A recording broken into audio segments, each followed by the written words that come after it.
Chapter 1100. Emperor Island under the Guardian Tree. The platform. Buzz. A burst of green light suddenly flashed in the peaceful space, illuminating every corner of the platform. A wave of sound rushed out in all directions. The peaceful atmosphere on the platform, which had lost all signs of activity for some time, was suddenly broken by a barbaric sound.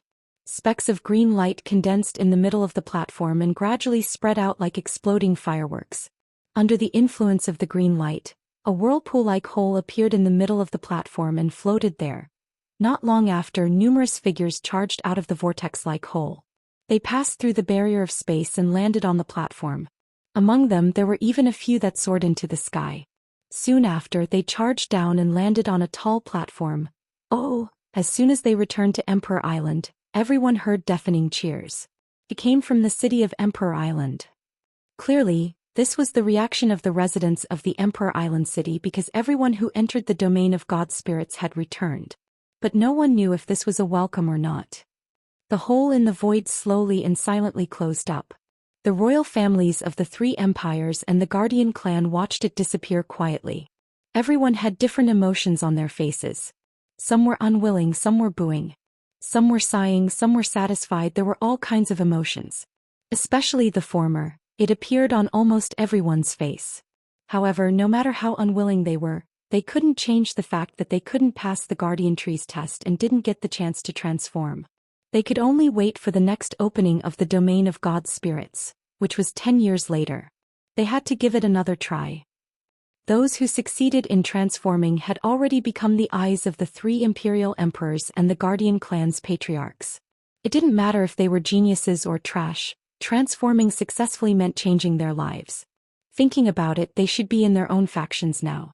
They should be heavily nurtured. Among the people here, only Wu Yan and the three patron saints are here. They didn't care about anything. In the eyes of the three guardians, other than their own empire being seriously threatened or in danger, they didn't care about anything else. Nothing was more important than improving their own strength. The growth of some of the younger generation was enough for the three great emperors to have a headache over.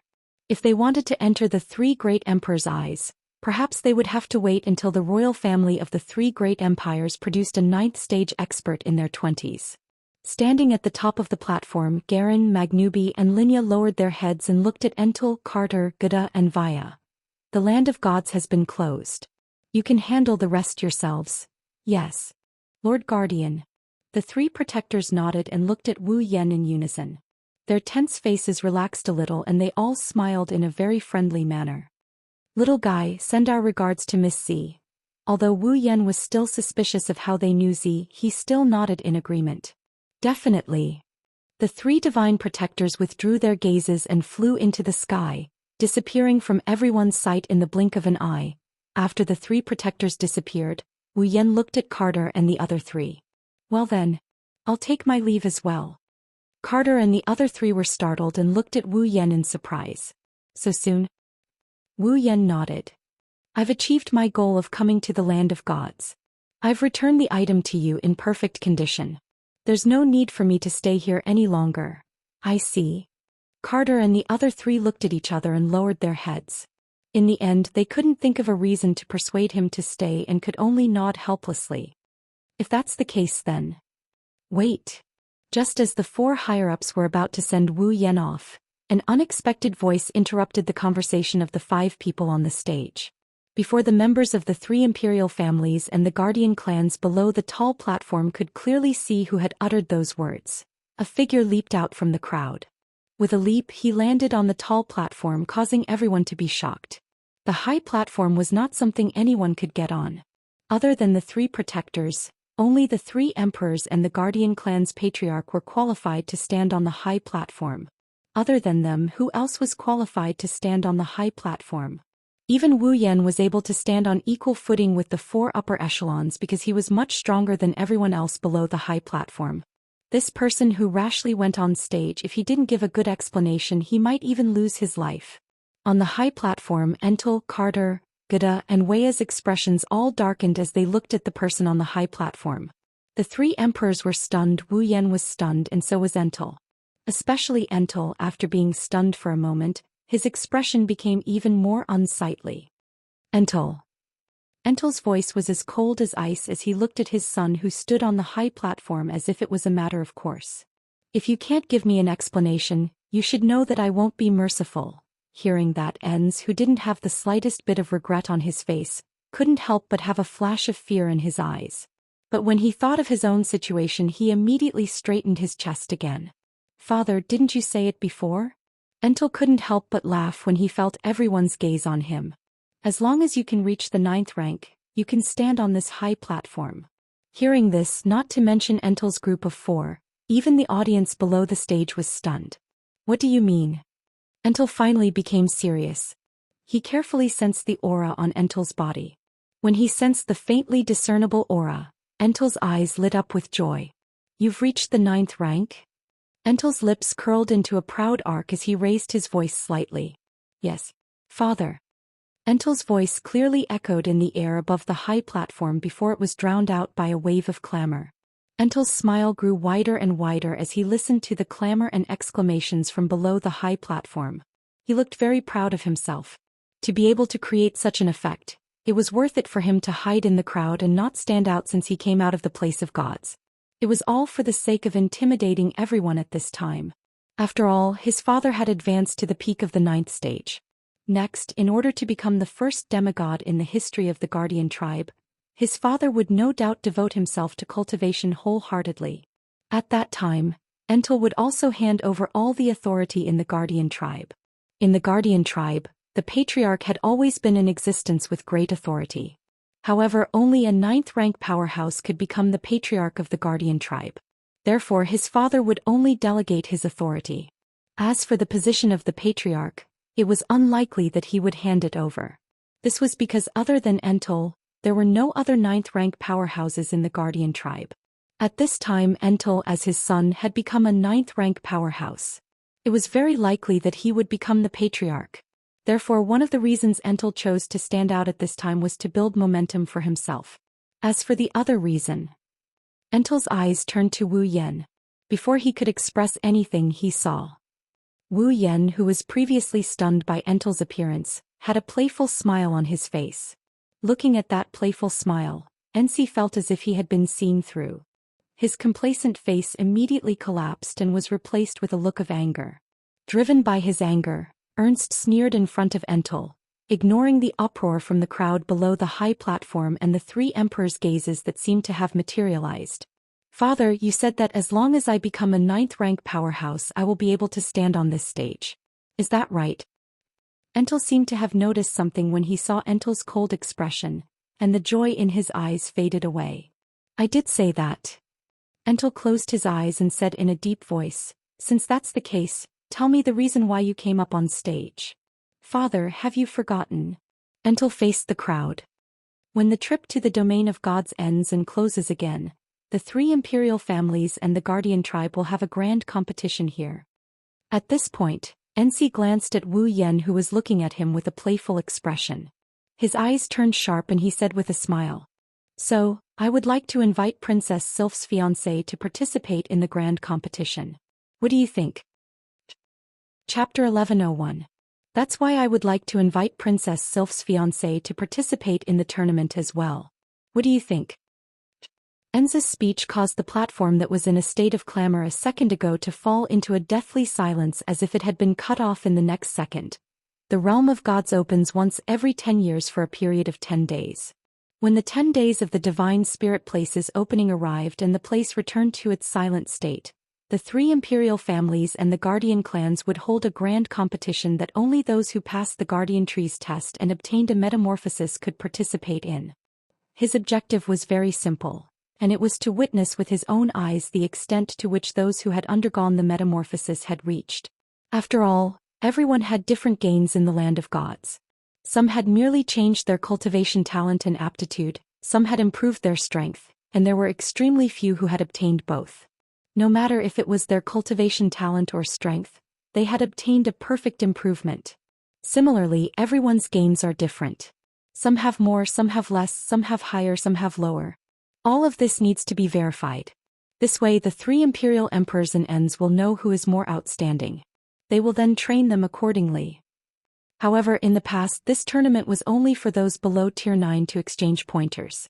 Those who have reached Tier 9 don't need to participate. This is to be expected. Although it wasn't like there hadn't been anyone who'd ascended to the 9th step in the land of gods, how could they possibly participate in such a competition? Isn't that just bullying the little ones? Now Enz invited Wu Yan, a Tier 9 powerhouse, to participate in such a tournament. Those who didn't react in time were dumbfounded. They didn't know what was going on. However, those who managed to react in time faintly understood the reason behind this. Seeing the cold smile on Enzi's face and the haze between his eyebrows, Lin Li felt a chill run down his spine. Entel, who was happy from the bottom of his heart that his son had reached the 9th tier, could no longer feel any joy in his heart. Then a sigh filled with disappointment for his son's failure to live up to his expectations echoed throughout the platform. Enz didn't even look at Enz. He turned around and faced Wu Yan. "My young friend Wu Yan. What do you think?" Enz didn't object. Instead he asked for his opinion. Wu Yan's lips curled up and he shrugged. "Well, I don't mind helping you. I'll feel refreshed when the time comes anyway." "Lend a hand? Refreshed? What does that mean?" Enzi frowned, faintly feeling that something was wrong. He knew. His father wasn't an indecisive person. In fact, he was quite arbitrary. But no matter how arbitrary he was, based on his understanding of his father, it was impossible for him to agree to something that was tantamount to breaking the rules without saying anything. Enz didn't understand. Of course, whether he understood or not, Enz has already made his decision. He even gave Wu Yan a look of gratitude. He turned around and looked at the crowd below. "Since my young friend Wu Yan has agreed, let the tournament begin." After saying that, Entel changed the topic. "However, as a 9th rank powerhouse, it's a little inappropriate for me to participate in the tournament. As a 9th rank powerhouse, participating in the tournament is a little degrading. Father, please rest assured." Although he had many doubts in his heart, when he heard Entel say this, Entel did not hesitate and immediately agreed. "I have also reached the 9th rank. It's a good opportunity for the fiancé of the royal princess to test my strength." "Is that so?" Enz seemed to have expected this. He nodded calmly. "Since that's the case, the first match of the tournament will be between you and my young friend Wu Yan." "Yes." Enz didn't object at all. He tossed aside all his doubts and revealed a sinister smile. He glanced at the nonchalant Wu Yan. The flames of anger in Enz's heart started to burn again. One has to say, in the eyes of those who don't like Wu Yan, this kind of behavior is no different from an insult and contempt. Enz suppressed the anger in his heart and didn't look at Wu Yan anymore. He clenched his fists tightly. "This time I will trample you down from your pedestal." Enz, who had such thoughts in his mind, did not even consider the possibility of his defeat. In his opinion, the only reason Wu Yan could crush him was because of the difference in rank. In the eyes of a 9th rank powerhouse, a peak 8th rank powerhouse might not be considered an ant, but they were no better than a child. Even a 9th rank powerhouse who just entered the 9th rank was the same. Now Enz himself had advanced to the 9th stage with the help of the land of gods. In a situation where they were at the same level, Enz felt that it was impossible for him to lose. In the end, Wu Yan was only in his 20s while Enz was already in his 40s. Enz looked down on this immature kid from the bottom of his heart. Or perhaps, it could also be said that Enzi was jealous when he saw the realm he yearned for being snatched away by a kid who hadn't even grown his hair yet. He was mad with jealousy. This jealousy made Wu Yan, who had been troubled by this clown several times, smirk. His eyes flashed with a sharp light. Guardian tree on the platform. At this moment, the crowd on the platform had already dispersed, leaving a large empty space. They formed a circle and looked forward. To be more precise, they were looking at the two figures standing in the center of the platform. They were whispering softly to each other. On the high platform, Entel, Carter, Gada, and Veer were staring at a calm and indifferent figure in the middle of the square, their eyes flickering with thoughts. "Is this okay?" In the end, it was Carter who spoke first. "That little guy won't show any mercy." Entel and the other three didn't know that Wu Yan's strength had greatly increased in the realm of gods. However, they knew how strong Wu Yan was before he entered the realm of gods. To be able to display strength comparable to a middle 9th rank powerhouse when he just entered the 9th rank, needless to say, Enz, who also just entered the 9th rank but didn't stand out in the slightest. He was no match for Wu Yan. Entel should be the clearest on this point. It doesn't matter. Entel said coldly with an emotionless tone. In the end he only grew in strength. If this continues, Enz will be no different from a cripple. It's time for someone to teach him a lesson. Carter, Gada and Weya nodded in agreement and didn't ask any more questions. It was easy to imagine the twisted resentment accumulated in the hearts of the Guardian clan because they were bound to Emperor Island for their entire lives. Didn't Entel also make things difficult for Carter and the other two emperors? Now, under the twisted resentment, Enz's mental state was leaning towards the unorthodox path. If this continued, his future was not hard to imagine. He would definitely walk the path of evil. Entel looked like he didn't care about anything on the surface. However, he was definitely anxious inside. That was why he didn't reject Enz's suggestion and directly asked for Wu Yan's opinion. He's asking Wu Yan to suppress his son a little bit. Wu Yan saw through Entel's intentions and he didn't have any intention of rejecting him. When he first met Entel, Wu Yan already said that if he allowed anyone to step on his head, he would teach them an unforgettable lesson. It was rare for someone to come to him for a beating. If he didn't respond to the person's request, wouldn't he be letting the person down? Enz didn't know any of this. He was still immersed in the thrill of being able to turn the tables and crush Wu Yan. In the center of the square, Enz was thinking about how he could vent to the greatest extent. He raised his head and looked at Wu Yan. Unfortunately, all he could see was Wu Yan's nonchalant attitude. It's as if he didn't care about anything at all. That nonchalant attitude of his, Enz's anger flared up again and he couldn't help but laugh coldly. Lord Fiancé of Princess Sylph, can we begin? From start to finish, Enz referred to Wu Yan as the fiancé of the princess. Obviously he looks down on Wu Yan from the bottom of his heart. Wu Yan looked at Enz and raised an eyebrow. He chuckled. I thought you would attack without a word. You even greeted me. Looks like I underestimated you. My apologies. Enzi's face darkened. On his body, a dou qi that was many times stronger than before exploded and swelled up. I'd like to see how long you can maintain that face. Chapter 1102. At this point, Enz can no longer suppress the anger and resentment in his heart. He took a step forward and a volcanic eruption of combat aura gushed out from his body and engulfed the entire area. He clenched his fist and flipped it over. A rare armament knight's sword appeared in Enzi's hand. Surrounded by his boundless dou qi, the dou qi flashed and illuminated a corner of the platform. Upon seeing this, Wu Yan couldn't help but laugh. With a wave of his hand, Niandan's Shana appeared from a crimson spatial ripple and landed in Wu Yan's hand. The next moment, Niandan's Shana's red lotus flame ignited on its blade, causing the temperature of the platform to rise by a few degrees. Gold armament. Feeling the terrifying temperature fluctuating from the red lotus fire, everyone present cried out in alarm. Even Enzi's expression changed and his face flushed red. The redness wasn't due to the increase in temperature, it was due to embarrassment and anger. In the world of Silveria, a gold armament was something that only rank 9 powerhouses had the qualifications to wear. Only Sylph, a super genius with a strong background, had a gold armament. The rest, like Kaya and Jaffer, did not have a gold armament. Only Tier 9 elites are qualified to wear a gold armament. This is a common phenomenon in the Spalier world. That's why no one was surprised to see Wu Yan take out a gold armament, they only found it strange. Now that they're both Tier 9 elites, Wu Yan is wearing a gold armament while Enz is only holding a rare armament. This gives the impression of a poor emperor, or a beggar who became a nouveau riche. And Enz, who was also aware of this. His expression was as ugly as it could get. Originally, Entel would have bestowed him with a gold armament if he had waited a little longer since he had advanced to the 9th rank. Unfortunately, Enz couldn't wait any longer and charged out without thinking. He provoked Wu Yan and ended up like this. It could only be said that he didn't know if the timing he chose was right or not. Resisting the urge to throw away the knight's sword in his hand, Enz growled with a dark face. Against you. Using a rare armament is enough. Wu Yan laughed mockingly and threw Niandan's Shana away under everyone's shocked gaze.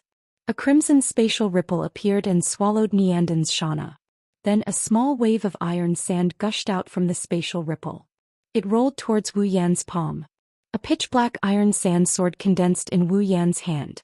With the tip of his sword pointed to the ground, Wu Yan didn't say a word as he looked at Enzi, who had a terrifyingly gloomy expression.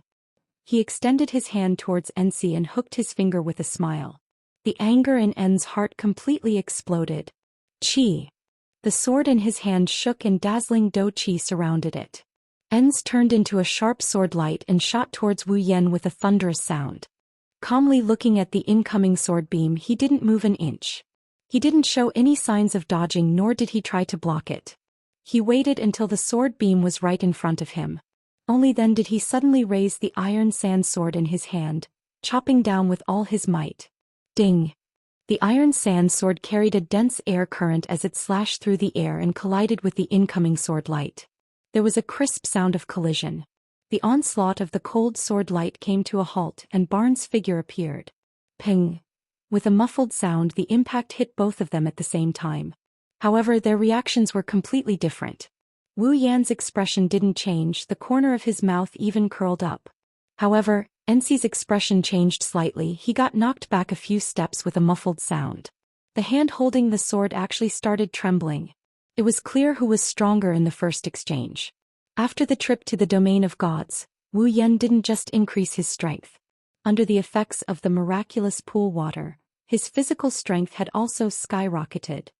This kid. Enz clenched his teeth and endured the force alone.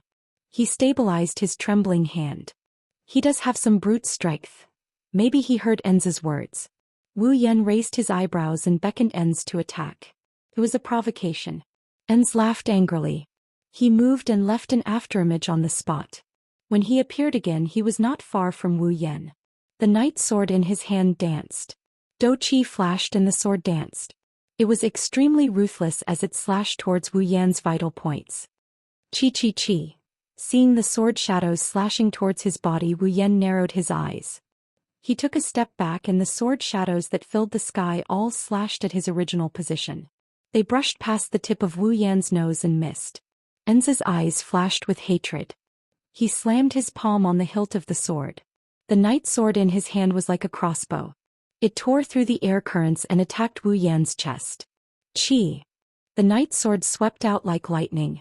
However, just as it was about to hit Wu Yan's chest, a hand flashing with electricity suddenly reached out and grabbed the night sword. Xiu. At this moment, Enz's figure rushed over. He raised his fist covered in dou qi and smashed it towards Wu Yan's chest. Every move was fatal. Wu Yan's eyes also turned cold. Magic power suddenly rose from his body and directly rushed towards Enz's attacking figure. Then Wu Yan moved. His figure flashed. Without using space teleportation, Wu Yan flashed in front of Enz with pure speed. His eyes were filled with coldness. Enz, who clearly saw the coldness in Wu Yan's eyes, couldn't help but be shocked. He roared and threw out a punch. Bang! Just as Ench's fist punched out, Wu Yan followed up with a solid punch. His punch smashed into Ench's fist. At the same time, Wu Yan's magic power surged out and destroyed the dou qi on Ench's fist like breaking a twig from a dead tree. Dong! Following such a muffled sound, Enz also let out a muffled groan. On his fist, a slight kacha sound entered his ears. Feeling the intense pain transmitted from his hand and the crack sound, Enzi's forehead was immediately covered with cold sweat. His expression also changed drastically. Not long later, he became ruthless and abruptly raised his other fist. Dou qi surged on it. Pa! However, this time, an ordinary hand without any magic covering it appeared out of thin air and grabbed Enz's hand that was surging with dou qi. Tightly holding Enz's hand, Wu Yan slowly raised his head. His eyes were somewhat cold and contemptuous as he looked at the pale Enz. If you can please show me some of your strength. A playful smile appeared on his face. He tightened his grip on Ench's hand, causing the other party's fragile palm to once again emit a cracking sound as if it could not bear the burden. Otherwise it would be too ugly, a Tier 9 powerhouse. A calm voice with a hint of mockery slowly reverberated across the platform. The surrounding onlookers were all dumbfounded. Although they didn't see the previous exchange clearly, the situation was clear as day. They didn't expect Enz to be at such a disadvantage even though they are both Tier 9 powerhouses. From start to finish, Wu Yan didn't use a single combat skill or magic. Yet he was able to suppress Barnes in a few short exchanges of blows. How can a Tier 9 powerhouse have such a huge gap in strength? Could it be that Princess Sylph's fiancé is not just a Tier 9 powerhouse? Thinking of this, everyone present looked at each other in dismay and saw a hint of shock in each other's eyes. A 20-something-year-old Tier 9 powerhouse, that was already breaking the record of being the youngest Tier 9 powerhouse in Silveria, a title that no one had ever achieved before. Under such circumstances, if Wu Yan isn't just a Tier 9 powerhouse, then what level of talent is he at? The spectators' expressions kept changing. In the end they looked at Wu Yan as if he was a monster. Chapter 1103. Everyone stared at Wu Yan like he was a monster. Sylph was the only one who didn't seem surprised. Sylph doesn't know much about Wu Yan's strength, but she has seen plenty of Wu Yan's miraculous feats. In Sylph's mind, Wu Yan is at least on the same level as her father. It was definitely not something a person who had just entered the 9th tier could contend against. Needless to say, NC's body trembled when he heard Wu Yan's contemptuous comment. His face turned red and his eyes were filled with madness. The next moment, NC's combat chi surged violently. "Stop looking down on me." With a furious roar, NC's aura increased by a few notches. The dou chi on his fist surged like lightning. With a powerful jolt he ferociously punched at Wu Yan's hand. Bang! Wu Yan raised an eyebrow when he felt a strong impact coming from his hand. He let go of NC's hand and he punched NC's chest with his fist. Bang! Twisted dou chi flashed on the surface of NC's body and condensed at his chest. With a muffled sound he blocked Wu Yan's punch. Engulfing himself in dou chi light, NC dispersed the force of Wu Yan's fist. NC's expression turned extremely ferocious. His eyes were filled with hatred that couldn't be erased. Finally, he didn't care about the gazes of others and he vented all the negative emotions in his heart. "You're just the fiancé of a princess. Don't get too full of yourself. Stinking brat." Engulfing himself in dou chi, NC glared at Wu Yan with a ferocious expression and clenched his fist. The knight's sword that Wu Yan tossed aside like trash flew into NC's hand. NC laughed sinisterly and disappeared from the spot. Wu Yan pursed his lips when he saw NC's figure disappear. He suddenly moved half a step to the left. Chi. At the same time Wu Yan moved his foot forward. Behind him, a knight's sword blazing with fiery dou chi pierced through Wu Yan's body like a flash of lightning. It grazed Wu Yan's shoulder as it shot towards the crowd in front of him. If the people there didn't react in time, they would have been gravely injured. However, after missing its target, the knight's sword abruptly spun around like a boomerang and shot back. Whoosh! The piercing sound of air breaking reverberated in the air. Wu Yan heard the piercing sound of something breaking through the air. This time it's a different story. Wu Yan moved half a step to the right. The knight's sword brushed past his shoulder and flew past him. But before it could reach the crowd, Wu Yan grabbed the hilt of the sword. With a wave of his hand, the knight's sword in Wu Yan's hand smashed towards NC's side like an iron rod. And the stunned NC just so happened to appear there. Bang! The knight's sword smashed into NC's body and sent him flying. Damn it! NC stabilized his body in a sorry state. Even so, he still took a few steps back. His face became gloomier. He looked at Wu Yan with resentment. "It's not over yet," NC roared. His eyes were red. He took out another knight's sword while retreating. His figure flashed and turned into a blurry black line, shooting out explosively. Ensley loosened his grip and his body abruptly spun up. His foot viciously kicked the sword hilt that he had loosened. Chi! The pitch-black knight's sword was like a bolt of black lightning under En's ferocious attack. NC's sword turned into a stream of light and flew towards Wu Yan. Looking at the black stream of light flying towards him, Wu Yan's body flashed. He stomped on the ground and jumped. The tip of his foot accurately tapped on the flying knight's sword. As if tapping on the ground, he rushed out and appeared in front of NC like a ghost. Ha! NC's eyes flashed. Dou chi on the other knight's sword suddenly expanded. Enveloped by dou chi, the knight's sword radiated a crystal-like radiance. It looked like it was made out of crystal. With a surge of power, the knight's sword slashed at Wu Yan, who is charging at it. Wu Yan furrowed his brows as he looked at the shining knight's sword in his wine-red eyes. He had an impatient look on his face. "Is this all you got?" Following this sentence, Wu Yan clenched his fist. Blue and white electric current flowed and dyed his fist like a light source. He threw out a punch. His fist, which was covered in blue and white lightning, landed on the incoming crystal knight sword. With a loud bang, the entire knight sword trembled and broke into pieces, filling the air with shards. What? Ensi's face changed. How could a rare armament be smashed into pieces with a single punch? How is this possible? While Ensi was in disbelief, Wu Yan smirked. In his hand, the iron sand sword turned into a pitch-black iron sand whip. With a loud whistle, he lashed it out. Pop! The long whip made of pitch-black particles landed on Ensi's chest, and a strong force was released. With a cautious sound, the crisp sound of bones breaking resounded. Pop! The sharp pain from his chest caused Ensi to involuntarily scream. Just as he screamed, a fist covered in blue and white electric current was mercilessly smashed towards his face. Bang! The fist that was flashing with lightning landed heavily on Ensi's face. However, it did not succeed in hitting him. Instead, just before it was about to hit, it was barely blocked by a cluster of Douqi light that had once again condensed together with a low and deep sound. However, before Ensi could even catch his breath, in front of him, streaks of fists flashing with blue and white electric light mixed with extremely terrifying force, like raindrops falling from the sky, all of them poured onto his body. Bang! Bang! Bang! Like a storm, the lightning light fists instantly landed on the Douqi light ball. With a muffled sound, the Douqi light ball continued to tremble. A moment later, with a bang, it exploded. With a cold gaze, Wu Yan raised the fist covered in electric current. Under Ensi's shocked gaze, the fist violently smashed onto his face.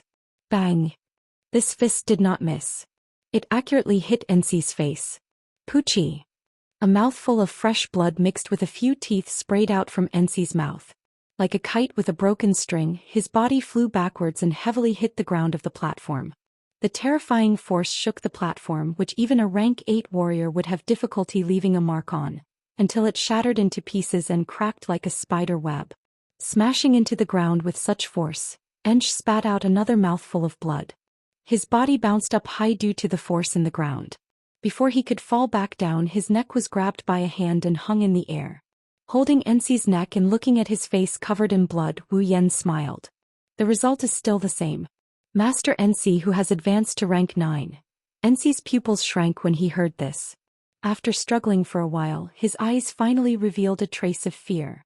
Just over 10 days ago, outside the Emperor Island, Wu Yan, who defeated the entire knight regiment, also ended up like this, holding him by the neck. In the end, after more than 10 days, he who has advanced to rank 9 still did not change this result. Just as Wu Yan said, the result was still the same. At this moment, Enz finally understood a little. This person who is holding him by the neck did not put him in his eyes from the beginning. Never from the beginning. Looking at the trace of fear in Ensi's eyes, Wu Yan curled his lips in boredom. His hand held Ensi's neck tightly as if he was holding a piece of trash. With a casual swing, he ruthlessly threw Ensi away. Ping! In the end, Enz couldn't avoid the fate of falling to the ground again. He landed on the platform with a moderate amount of force. His body skidded across the floor for some distance, leaving a trail of blood on the platform. He didn't stop until Enz stopped sliding. Ensi laid on the ground with his limbs spread out. He did not move at all.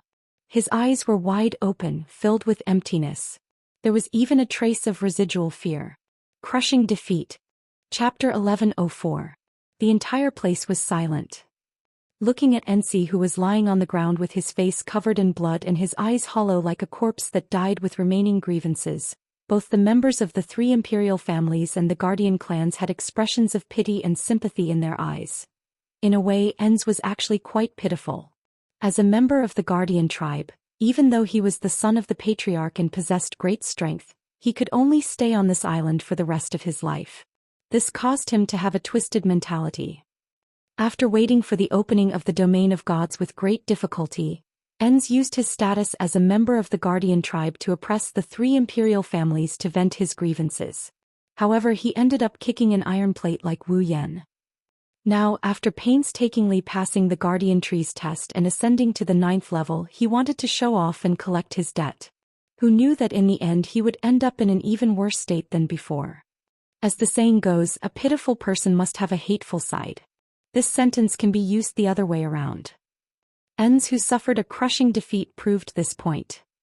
I can only say that of all the things he should have done, he shouldn't have acted like a petty person, he shouldn't have targeted Wu Yan and asked for a beating. Of course, at the same time that they sympathized with Ens, they also felt a deep respect and admiration for Wu Yan. Now they can basically be sure. This young man in his 20s is not only a rank 9 powerhouse, he's also not an ordinary rank 9 powerhouse. An early rank 9 powerhouse was defeated in a few rounds by him. Wu Yan at the beginning was only dodging and blocking. He didn't even take the initiative to attack. The moment he took the initiative to attack, thus, Ensi was defeated.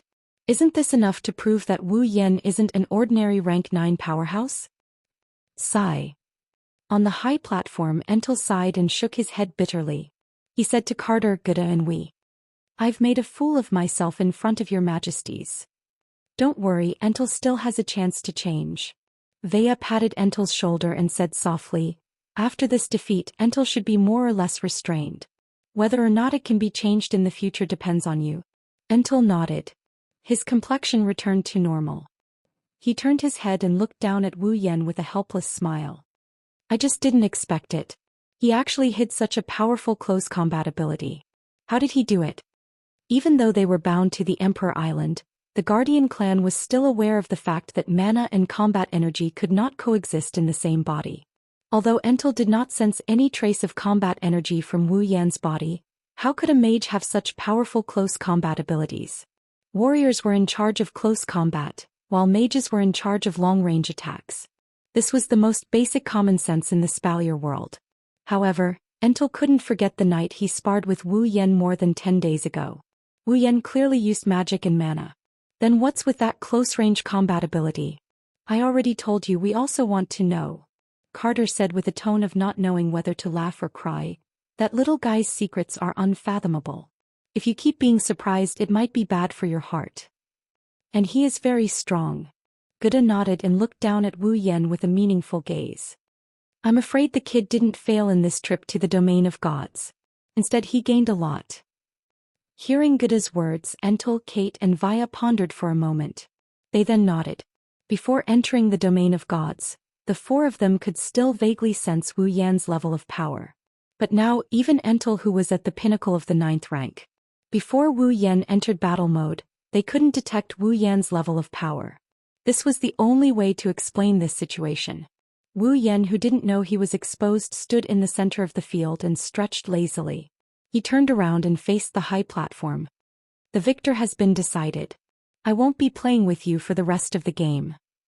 Entel and the other three laughed bitterly. But it was true. To Wu Yan, the rest of the tournament was just a game. There was no need for him to participate. If that's the case, we won't keep you any longer. Entel smiled. I look forward to meeting you again in 10 years. Wu Yan raised an eyebrow and smiled. I hope you'll have broken through to the demigod rank by then. Entel laughed heartily when he heard this. Then I'll count on your auspicious words. Carter, Gutta and Wea also said their goodbyes. The five of them laughed and said their goodbyes. In the ears of the defeated Entel, it was more ear-piercing than anything else. Entel raised his head and looked at the smiling Wu Yan. His empty eyes rippled. Once Wu Yan leaves, unless he waits until 10 years later, Ensi won't have the chance to get his revenge. Wait 10 years for revenge? No. Entel couldn't wait.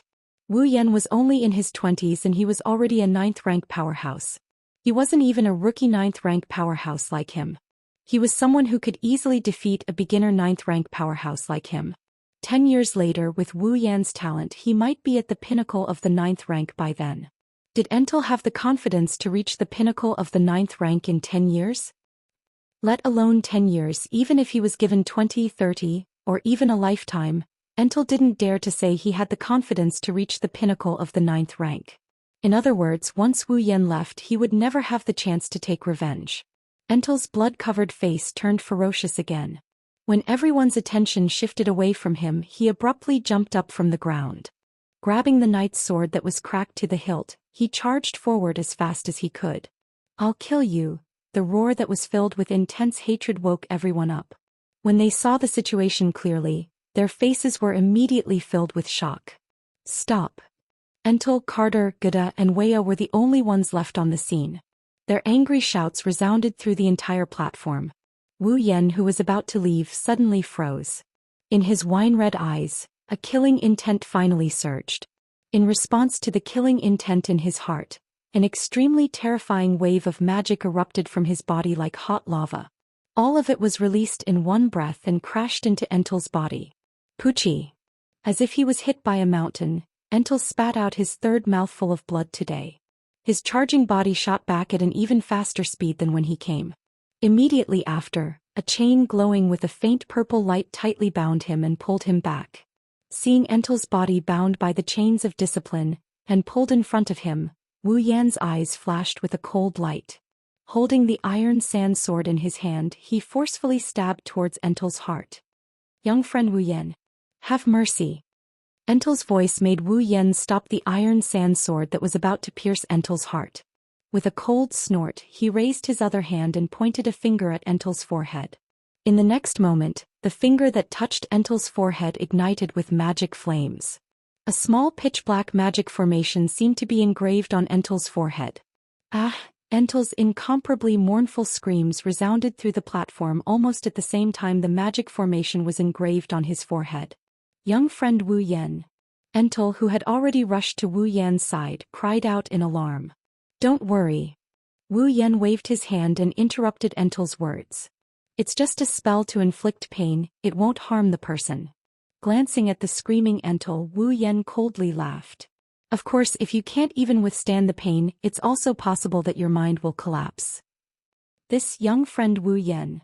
The magic formation can last for 3 days. Before Entel could finish his words, Wu Yan once again interrupted him. He narrowed his eyes and looked directly at Entel. "For those who want to kill me, this little bit of punishment.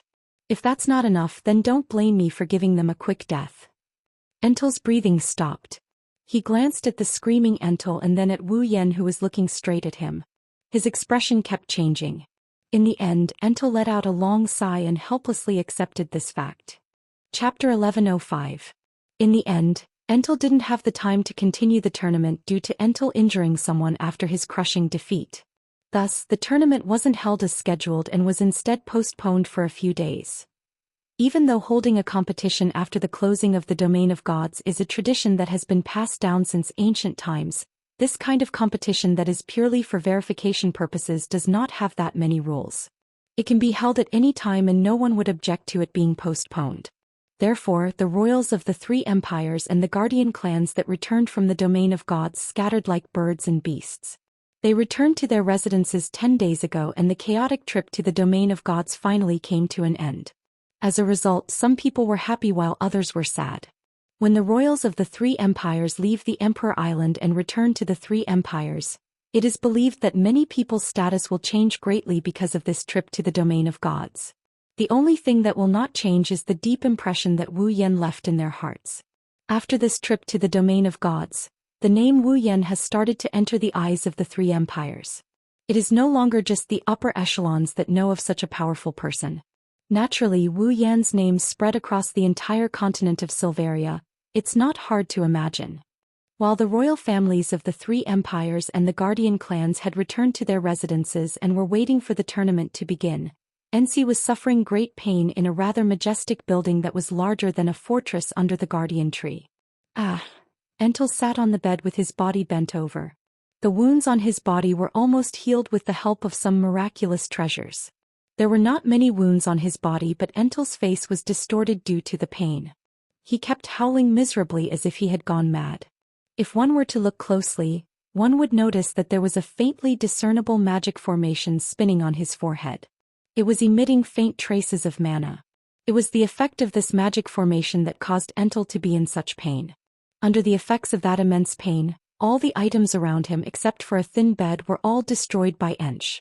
The entire room, the floor was full of furniture fragments. But even so, the killing intent and hatred transformed from pain and anger didn't alleviate much. Only when the magic array stopped rotating from time to time would the pain in his mind be alleviated, allowing him to catch his breath. Of course, Wu Yan did this on purpose. If he didn't give Enci some time to recover, he wouldn't have. Most likely, not to mention 3 days, It would only take half a day for Barnes to have a mental breakdown from the immense pain, and it was even possible for him to kill himself. Wouldn't that be letting him off too easily? Coincidentally, at this moment, the magic array on Xianxia's forehead gradually calmed down. The pain slowly faded away. Enz panted tiredly. His whole body was wet as if he had just been fished out of the water. However, every time the pain was relieved, Enzi's mind would involuntarily recall the pair of wine-red eyes that revealed indifference and disdain as if a superior was looking down on him. The hatred would rise along with it. But more than that, it was fear. Once he thought about how he was unable to retaliate against that ridiculously young 9th stage powerhouse even after he had advanced to the 9th stage, and how he had been subjected to such cruel torture, N's heart was filled with fear. This fear had already far surpassed the hatred in his heart. Until now, Entel had no choice but to admit himself. He already feared Wu Yan. Entel's miserable howls filled with hatred and fear clearly echoed into the ears of Entel, who was standing outside the door. Hearing that incomparably painful howl, Entel faintly sighed. "All right, don't be too disheartened." Carter, Gada and Weya patted Entel's shoulder. "Suffer a bit. It's good for him too." Gada glanced at Entel in the room.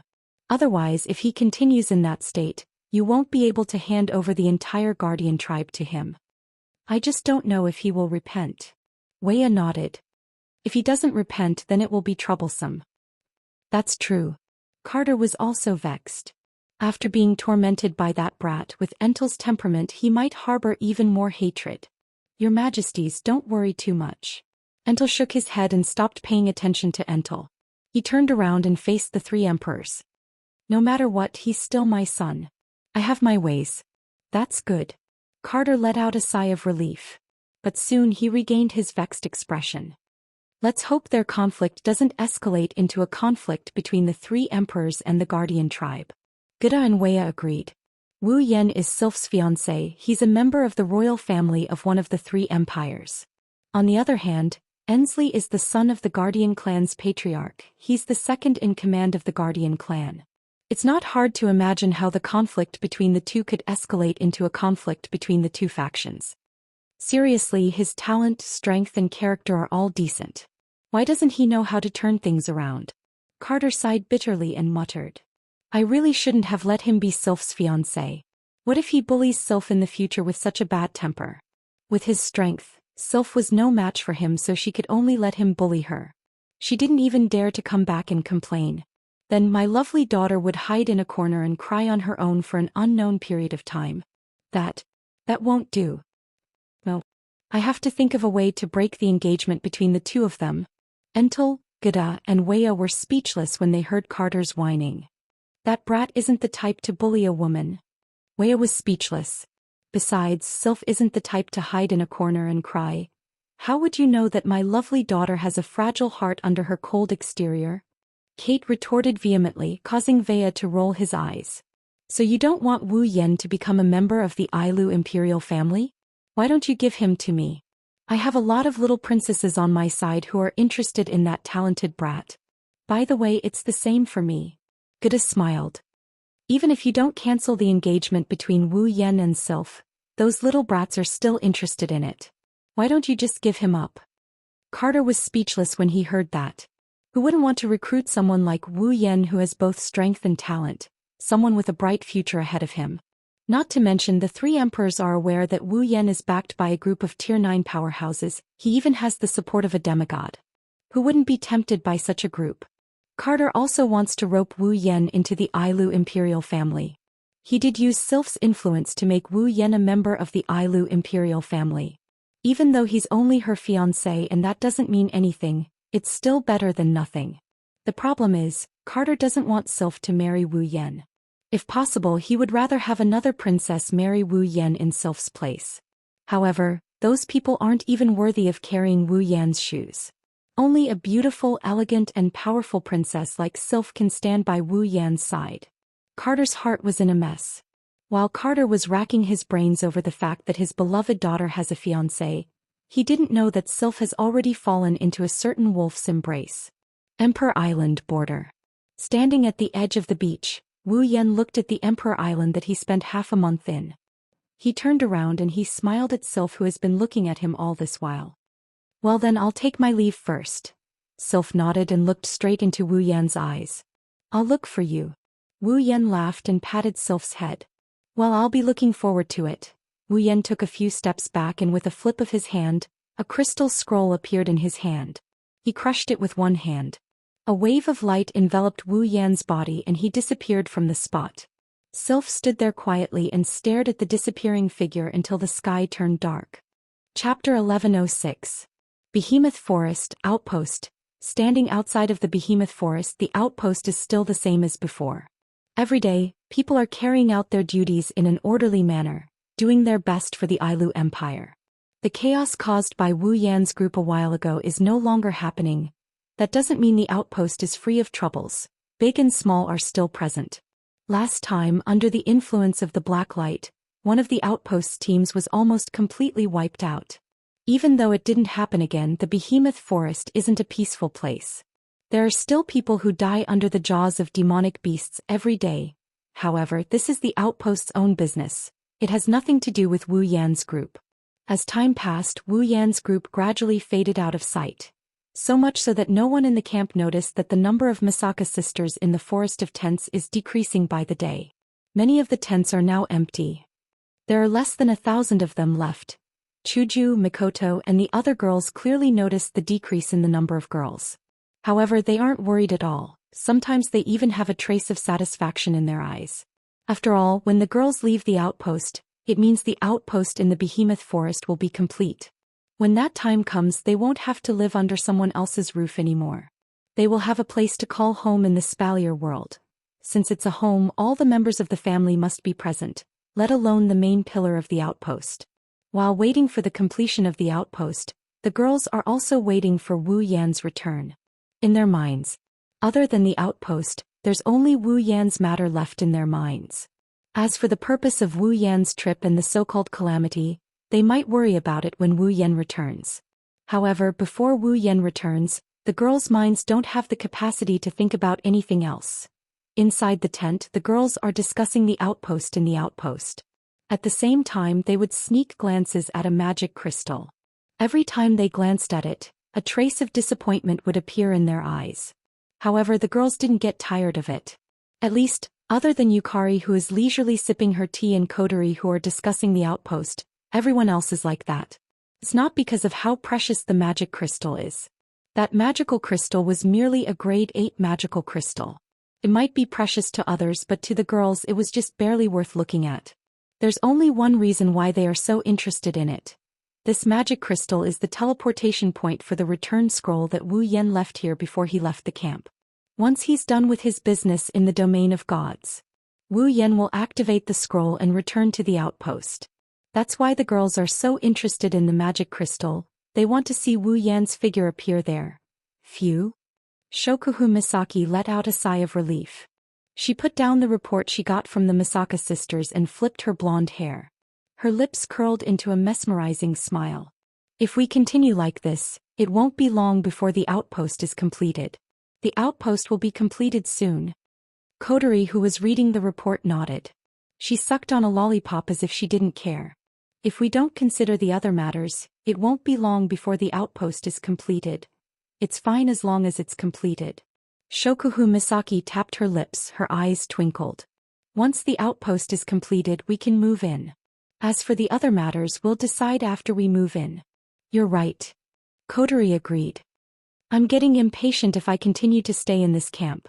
Hearing Kodori's words, Shokuhu Misaki and the other girls hurriedly nodded. Obviously, they've had enough of living under someone else's roof. Glancing at the group of girls, Ziyu leisurely placed the cup of black tea in her hand on the table.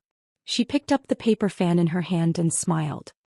Since we're done with the outpost, all that's left is for Yen to return, right?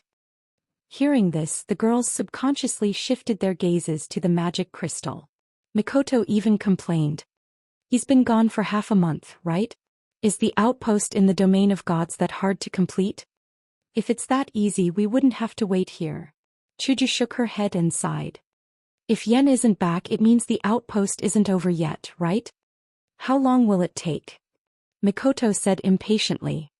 It didn't take that long to complete the outpost in the domain of gods. That's because there's a huge difference between the outpost and Spalier world, Misaka-san. Shokuhu Misaki smiled at Mikoto. Do you miss Yen that much? Of course not. Mikoto retorted without even thinking. Too bad no one here believed her words. Well, Misaka-san, it's time for you to practice your patience. Shokuhu Misaki teased. Men have to go out and socialize sometimes.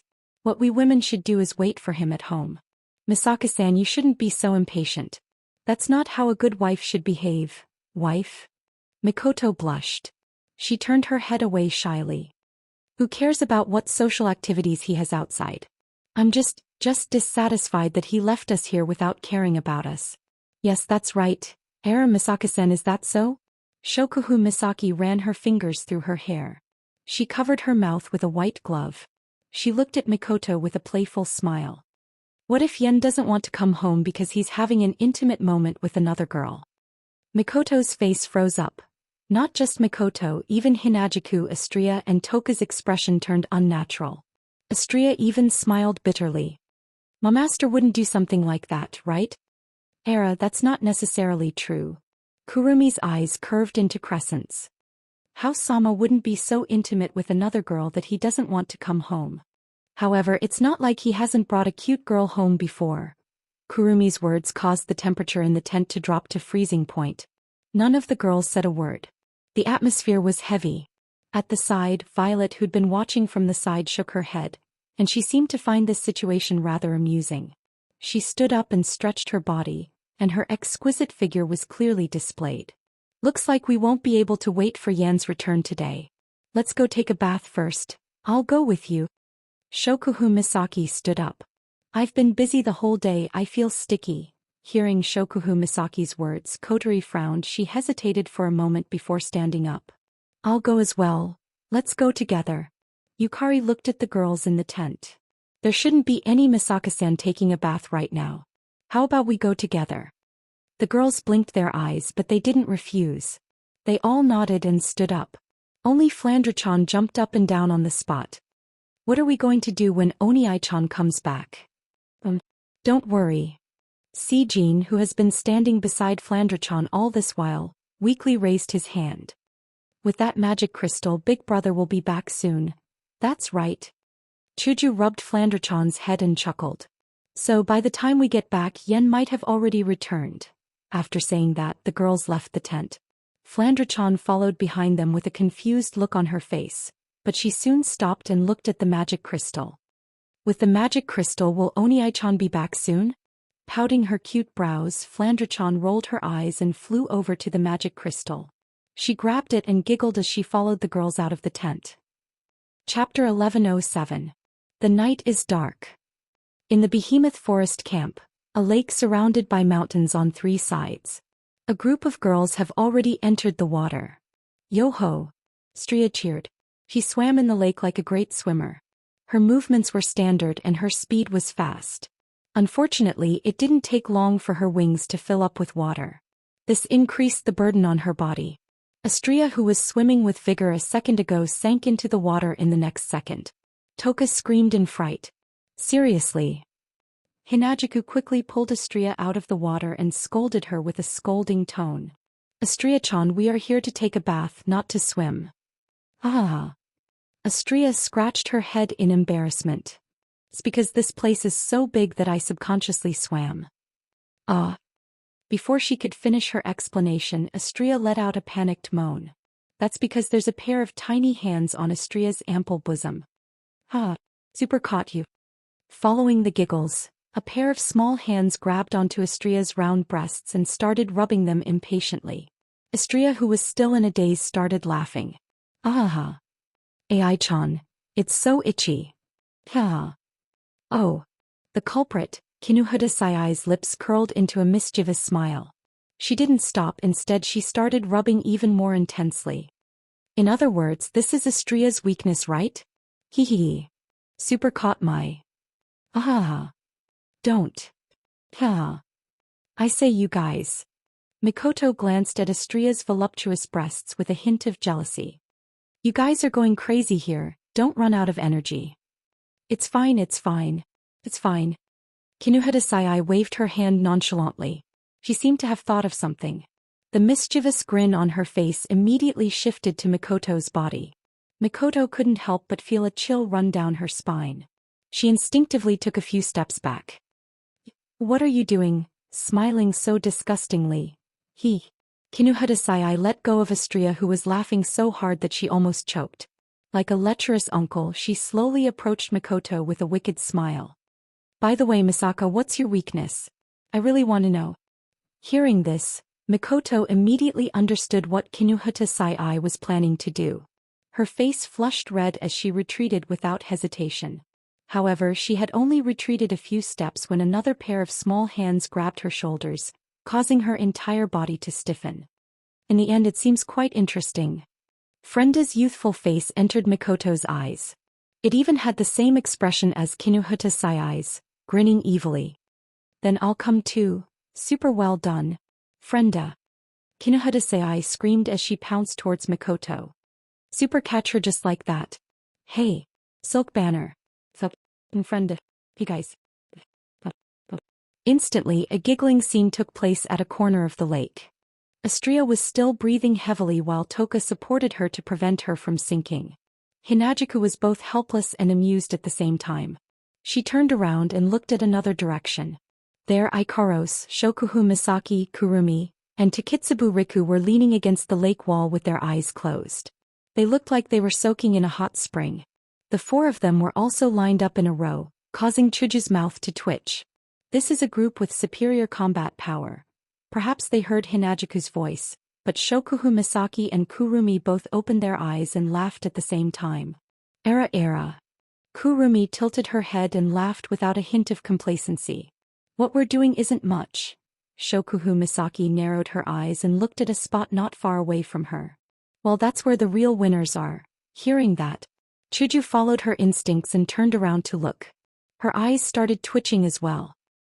It's so comfortable. Yukari stretched her back as if she was showing off. Then a pair of large breasts popped out of her chest, giving off a fatal sense of existence. Too bad it's not a hot spring and there's no alcohol to liven things up. Yukari whinnying. You're amazing. Flandra-chan said enviously when she saw Yukari's large breasts. However, her gaze was like she was looking at a toy or dessert. She sucked on one of her fingers. You're really amazing. Yukari nodded her head in embarrassment, her face flushed red. If only I'm as big as you. Well, Yukari, don't be sad. Sharp words came out of Yukari's stall. She even started dancing around. Being small also has its benefits. Many men like this type of style. The four bunnies blinked their adorable big eyes and nodded their heads in confusion. Is that so? You're not wrong. Yukari looked at Yukari and smiled mysteriously. But little Yen should like a bigger one. Oni likes a bigger one. Yukari looked around nervously. She was clearly moved. Flandra-chan stopped sucking on her finger and asked with anticipation. Then if Flan is as big as Yukari Wani-san, will Oni-san like Flan more? Well, Yukari seemed to think about it seriously for a while, then smiled. That should be the case. I say, Yukari, what are you using as an example? Chuju couldn't take it anymore and laughed bitterly. Don't instill strange ideas into the child's head. I'm just telling the truth. Amethyst took out a paper fan from nowhere and covered her face with it. Her amethyst-like eyes flickered with a faint smile. Isn't Chuju very concerned about her size as well? Hinajuku opened her mouth as if she wanted to refute, but in the end she stuttered and didn't say anything. Yukari couldn't help but laugh, and Hinajuku was so embarrassed that she wanted to dive into the water. Sigh. Kotori narrowed her eyes at the commotion in the lake. What a bunch of people who can't even calm down while taking a bath. After saying that, Kotori slowly walked to the shore, attracting the attention of Hinajuku, who was still in a daze over the size of her chest. You're done, Puri. It's about time. Kotori waved at Chuju without looking back. I want to bathe for a bit longer, but I'm a little hungry. Let's head back first. In the lake, Astria and Toka's ears twitched. They immediately rushed towards the shore. Us too. We're hungry too. Kotori, Toka, and Astria climbed out of the lake. At the same time, a magic crystal on top of the pile of women's clothes vibrated. Then tiny dots of light appeared out of thin air. They gathered together and formed into a human figure. In the night, the light spots that appeared out of nowhere were undoubtedly noticed by all the young girls. Faintly feeling that something was amiss before the girls could react, the light spots around them suddenly dispersed, exposing the figure within to the air. Wu Yan slowly opened his eyes. His mouth turned into an O shape when he saw the scene before him. "Ma master, Shido."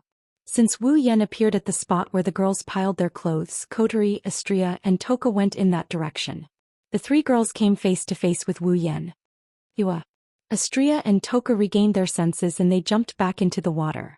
Kotori covered her chest as she glared at Wu Yan. She looked like she wanted to bite off a chunk of meat from him. Yan. In the water, a lot of girls reflexively dove into the water. Hinajiku and Mikoto screamed in anger. Their screams naturally attracted Wu Yan's attention and he looked over. The next moment, one by one, their white and delicate bodies entered his field of vision, causing him to feel dizzy. What the hell is going on? Chapter 1108. That's the gist of what happened. Inside the tent, Wu Yan told the girls everything that happened on the Emperor Island and the Domain of Gods. Aside from Sylph, Wu Yan told them about everything that happened in the Domain of Gods. He had a puzzled look on his face. Wu Yan isn't bothered by the fact that he has to tell them everything. He's more concerned about the lake incident. Wu Yan was lucky enough to pick up a lot of benefits when he came back. However, he still received a lot of condemnation from the girls. Hinajiku and Mikoto wanted to chop him up and electrocute him. Wu Yan is worried that his true ancestor body won't be able to withstand the torture. That's not all. After all, most of the girls have already been intimate with Wu Yan. Their bodies aren't a secret to Wu Yan. Their condemnation is just a cover-up for their shyness. Toka, who hasn't slept with Wu Yan yet, didn't complain because of her feelings for Wu Yan. Flandre-chan and Yoshino, on the other hand, aren't fully mature yet, so they don't mind letting Wu Yan see their bodies. They also don't mind letting Wu Yan see their bodies. However, it's a different story when it comes to Yukari. Yukari is different from the girls who have feelings for Wu Yan. Yukari values Wu Yan, but she doesn't love him. Wu Yan's status to Yukari is the same as Yu Yuzi and Ling Meng. He's a rare friend.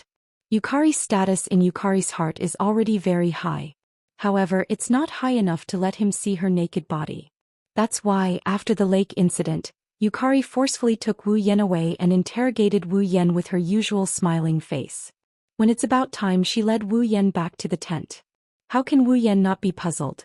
After all, he was still confused.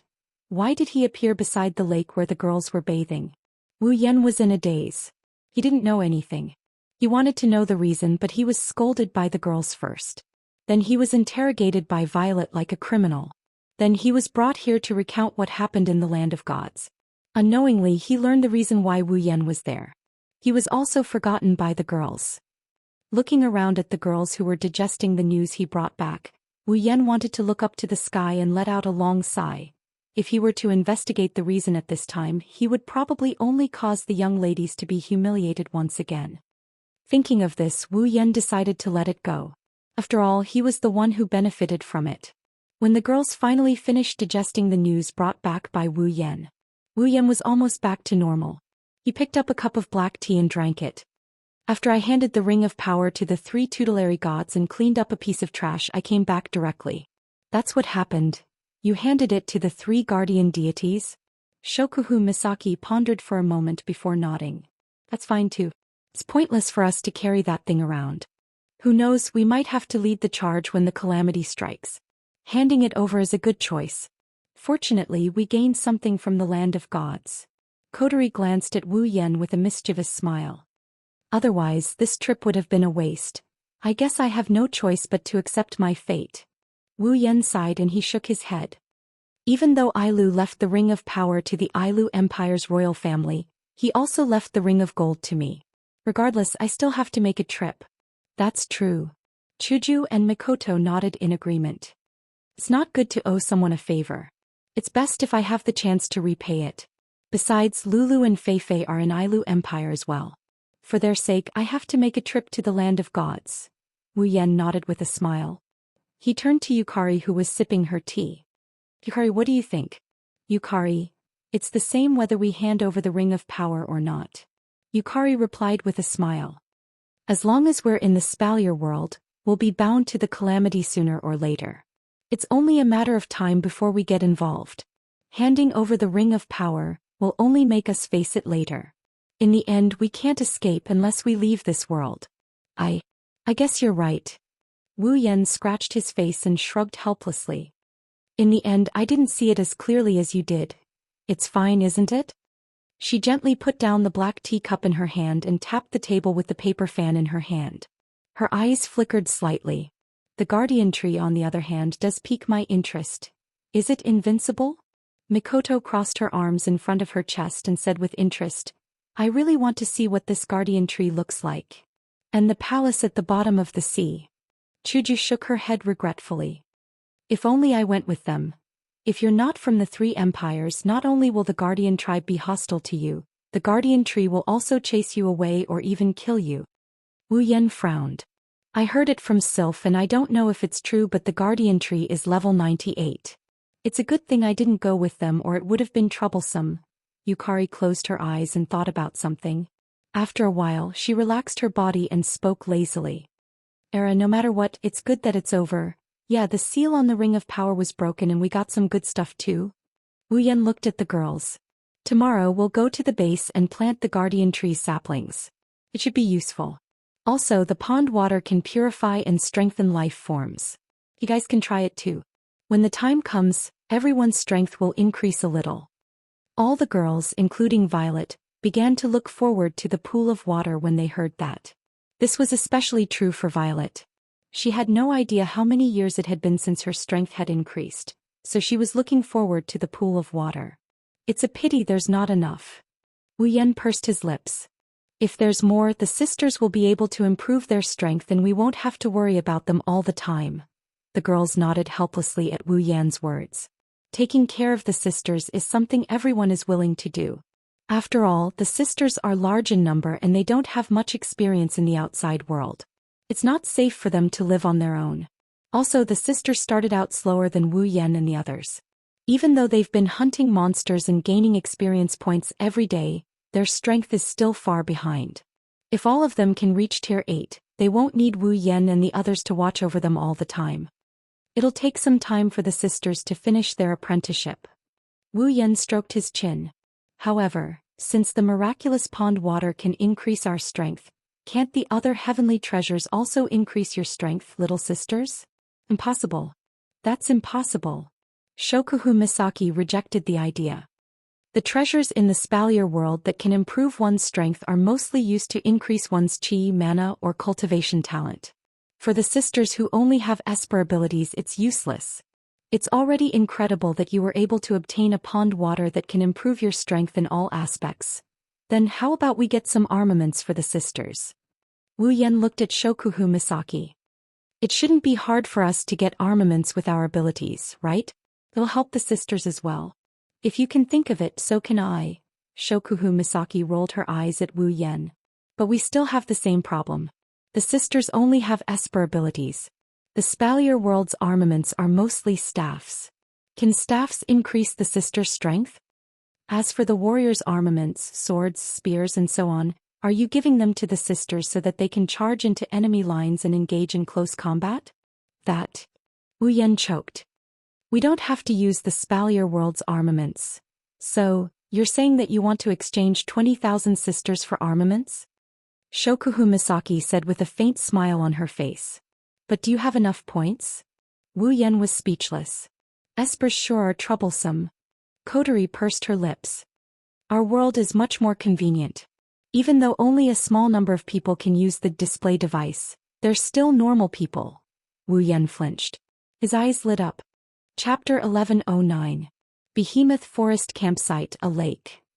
The calm lake flickered with arcs of light like a huge light source, emitting a dazzling light that made people have to squint their eyes to prevent their eyes from being hurt. The slow sound of water kept reverberating from an unknown corner, as if there was a stream that was connected to this lake, pouring in a brand new source of water. The weather was clear and there were no clouds in the sky. The sunlight was not scorching hot, but it was enough to provide warmth to people. The sunlight poured into the lake and illuminated the corner of the mountain on 3 sides, filling it with an inextinguishable light. It was exceptionally dazzling. However, at this moment the most dazzling thing was the ripple in the sky above the lake.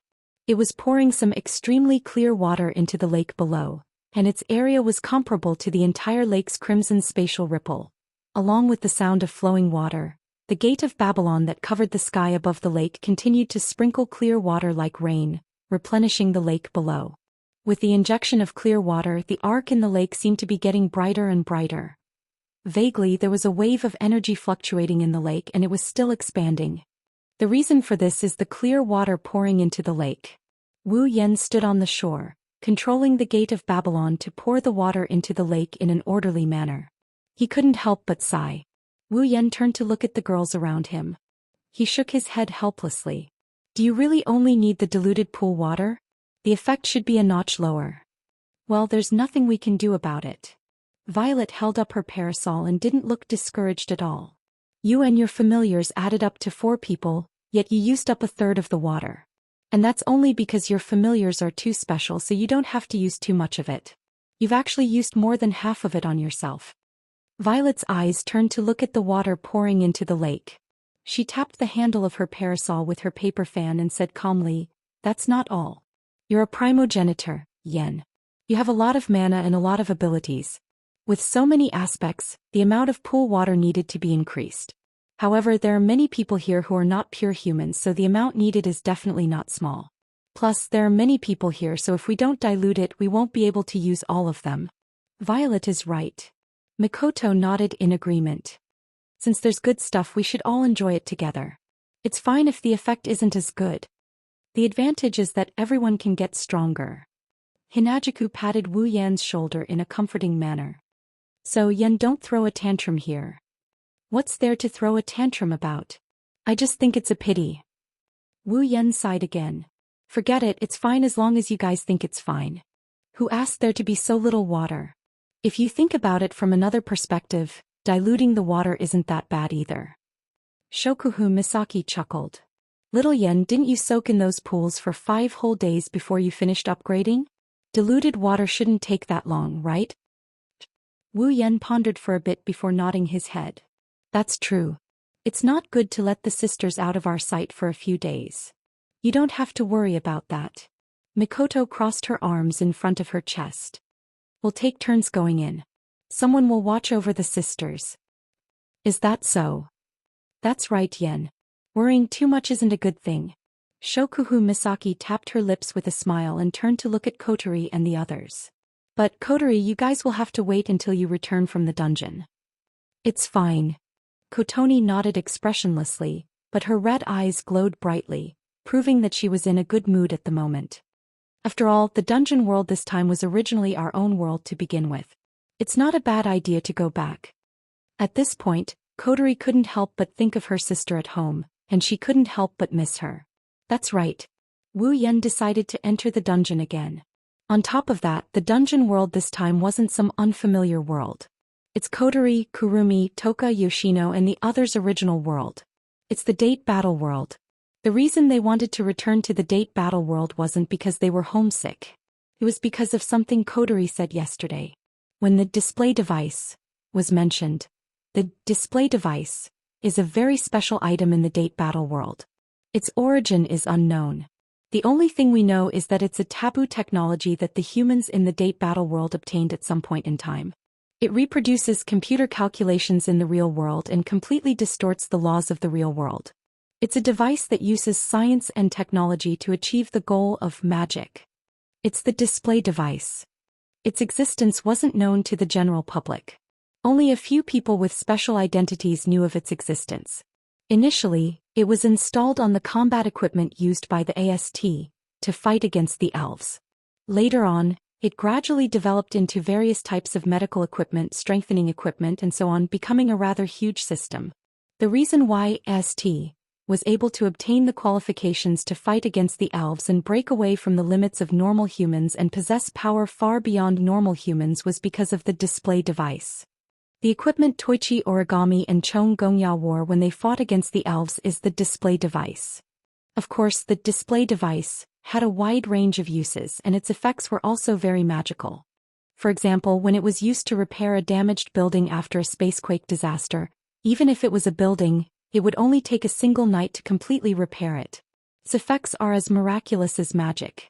That's why the display device is known as a device that uses science and technology to achieve the goal of magic. People like Toichi Origami and Chong Gongya who use the display device in battle are also known as artificial magicians.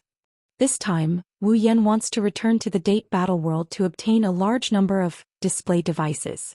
He even wants to obtain the manufacturing method of the display device. If normal humans can use the display device, there's no reason why the Misaka sisters can't use it. With the display device, even if the Misaka sisters are not at the level of a master, they would be in a much better condition than fighting empty-handed. Combined with the Misaka sisters' superpowers, it would be a huge boost to their strength. What's more, the display device is not only useful in battle, it can also be used in other aspects. If it is installed in the base, it will definitely increase the level of the base. Originally, Wu Yan wanted to turn all the Misaka sisters into his blood servants to increase his own strength. Unfortunately, even though giving one's own blood is enough to create a blood servant, if one wants to create a powerful blood servant, one must give the blood servant important organs, especially the ribs. As the part of a vampire that gives a blood servant, it is the most advanced part. After all, the ribs contain the blood-producing tissue. The most important part of a vampire is blood. But the problem was that if the organs were given to create a blood follower, then this part of the organs would not be restored. How many organs does Wu Yan have in his body? How many ribs does he have? If he only gives the Misaka sisters blood, they will not be able to increase their strength by much since they are around tier 7. So he can only rely on the display device. After pouring the last drop of water into the lake, Wu Yan waved his hand and put away the gate of Babylon. Then he looked at the girls.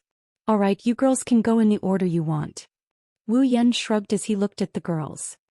This time the ones who will accompany me will be Kotori, Kurumi, Toka and Yoshina. Kotori, Kurumi, Toka and Yoshino nodded. The other girls nodded as well. Only Ikaros opened her mouth. Wu Yan couldn't help but chuckle when he saw this. Don't worry, Ikaros. Wu Yan patted Ikaros on the head and said gently. We will be back soon. Ikaros looked at Wu Yan and after a while she nodded. Chapter 11:10. Heavenly Palace City. Noisy streets, noisy urban areas and all kinds of noises mixed together, filling every corner of the main street area of Heavenly Palace City. It was so noisy, but it gave people an unexpected sense of vitality, which seemed very peaceful. The sound of horns and smoke were emitted from the vehicles as they drove. On the sidewalk, pedestrians either brushed past each other or stopped to chat. Although not everyone had a smile on their faces, it was still a scene that made people feel at ease. Heavenly Palace City in Date Battle World isn't like Itagami City in Bloodbath World. Even in summer the temperature is moderate, it's not too hot nor too cold. It's also not like Itagami City which is filled with vampires, beastmen, attack magicians and so on. Here there are only ordinary people. At least that's what it looks like on the surface.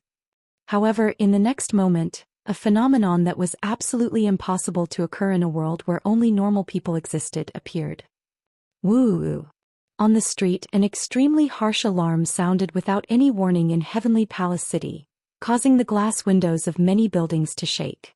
The birds that happened to fly over Heavenly Palace City were also frightened by the sharp alarm and were hovering in the air. As for the people who remained on the main street, they stopped all their activities. Everyone's eyes widened and their faces instantly stiffened. Then, while everyone was still in a daze, unable to react in time, a clear voice transmitted through the machine immediately followed by the sound of the alarm. It did not appear to be hurried, but it was also very efficient as it echoed. Signs of a spacequake have been detected in this area. Please evacuate to a nearby shelter as soon as possible.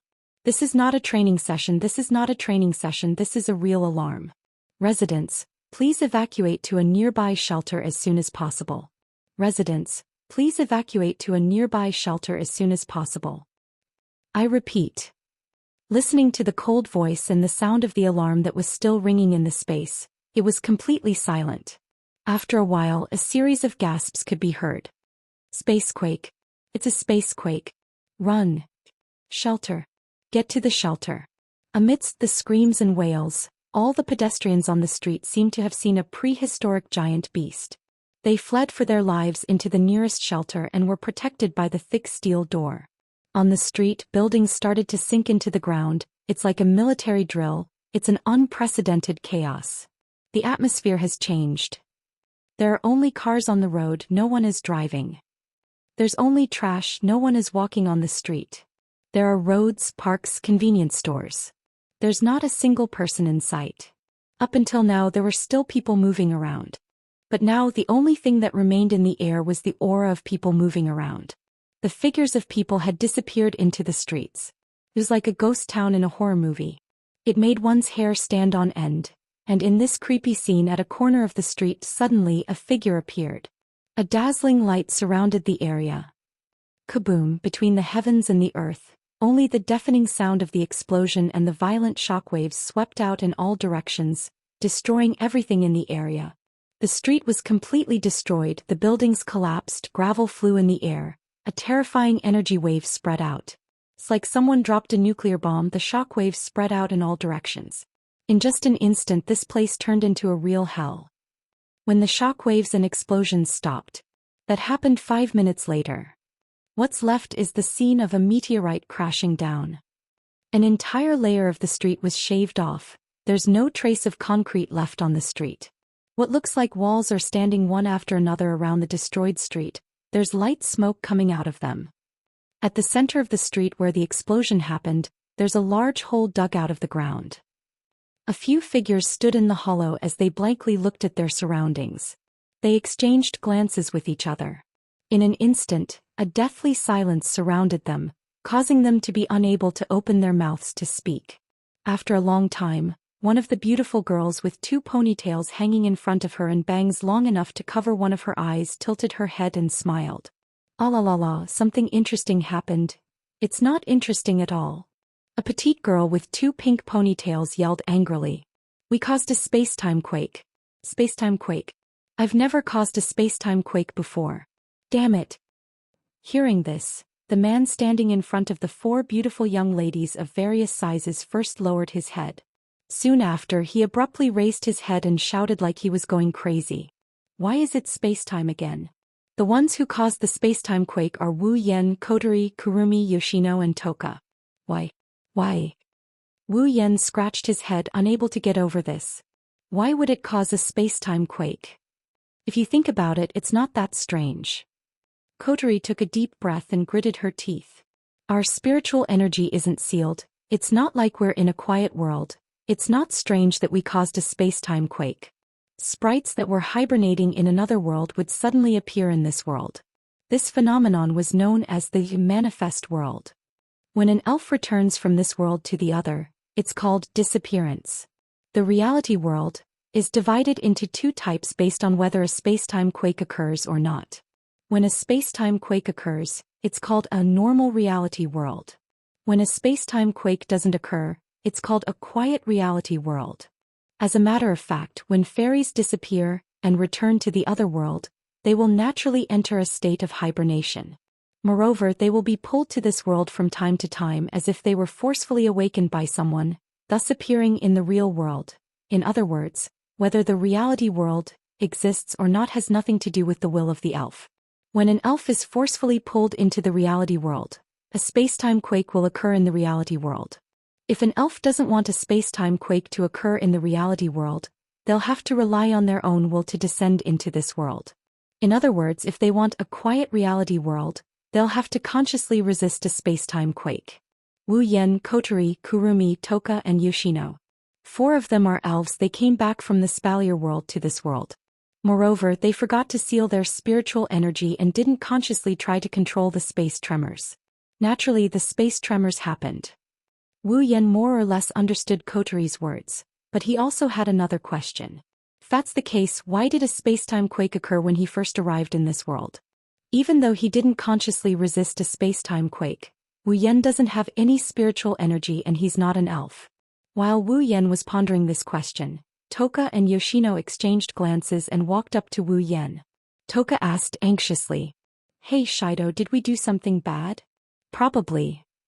I think. Maybe. Wu Yan scratched his cheek and smiled awkwardly. Yeah. Forget it, it's good that no one got hurt. Coterie sighed.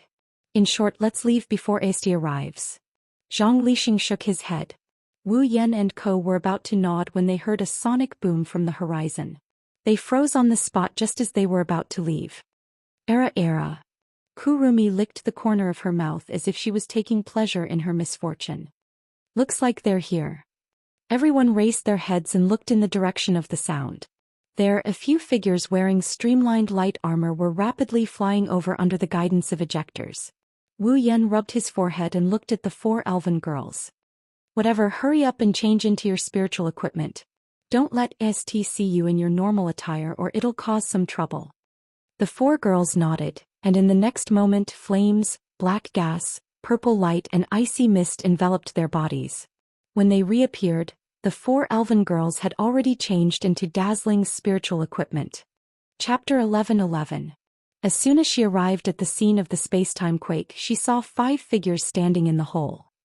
Unfortunately, before Kite Origami could see the true faces of the 5 figures, a scorching flame, a rich black light, a dazzling purple light and a cold white light soared into the sky one after another, causing the group of AST members, including Kite Origami, to squint their eyes out of reflex. Even their flying speed had slowed down a little. It wasn't until the 4 different lights dimmed that the members of AST could finally see what was going on inside the hole. A girl with long pink hair wrapped in flames, horns on her head, wearing a feathered dress. A young girl in a black and red gothic dress with 2 ponytails tied up in her hands, one long and one short, was holding 2 ancient Western-style guns, one long and one short. Violet Radiance Village. A young girl wearing a purple crystal headdress and ceremonial armor. A petite girl with a doll in one hand surrounded by cold air, wearing a green cloak decorated with bunnies. There was also a black-haired man who was standing in front of the 4 girls. There was nothing abnormal about him. He was wearing an ordinary black shirt and trousers and a black jacket. The AST members in the air saw this scene and their expressions changed drastically. They even felt dizzy. 5 elves? How is this possible? 5 elves. It's really 5 elves. How are we supposed to fight this? The AST members, other than Kite Origami, were all shaken. They almost screamed out loud. Even though the ejector behind them was still active, they didn't dare to take another step forward. That's understandable. Usually, all of the AST members added together could only deal with 1 elf. They were the only ones who knew how to fight against the elves. The AST members were just barely able to resist the elves when they appeared. They dragged the elves until they disappeared and the battle was over.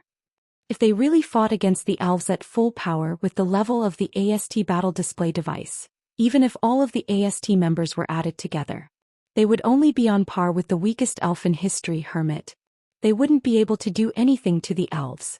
Now, against 5 elves at once, let alone AST, even Diem might not be able to do anything.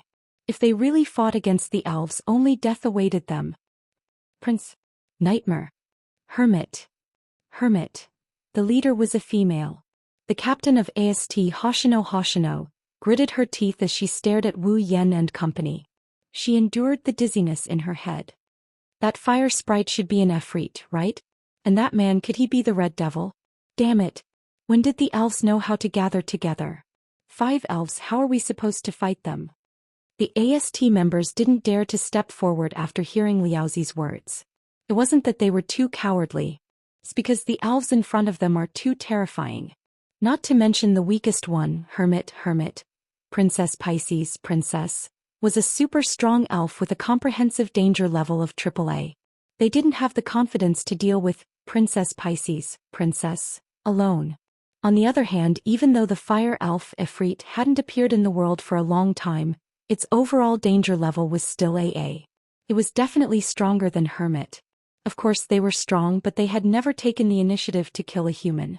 But Nightmare was known as the evilest and most dangerous sprite. Her comprehensive danger level was S. She could kill tens of thousands of humans with her bare hands. If she was alone, they would still dare to fight her. But now, not only was she not alone, she was with several elves who were not inferior to her. Who would dare to fight her? Only the male elf, the Red Devil, who had only appeared in the outer realm once and was also the only one who had appeared.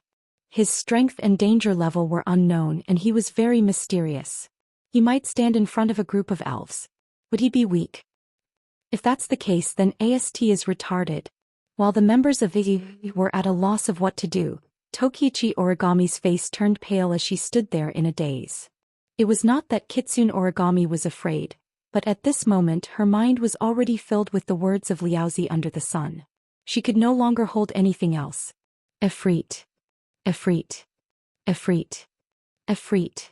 Staring at Kotori, who was engulfed in flames, Tabichi Origami kept repeating Kotori's name like a puppet. Suddenly, his eyes turned red, and his pale face was replaced by a ferocious expression. Ignoring her companions, Koichi Origami charged toward the group of people below without hesitation. To be more precise, she was charging toward Kotori. Following that, a sharp screech filled with hatred and resentment echoed in the air, accompanied by the cries of prairie fire.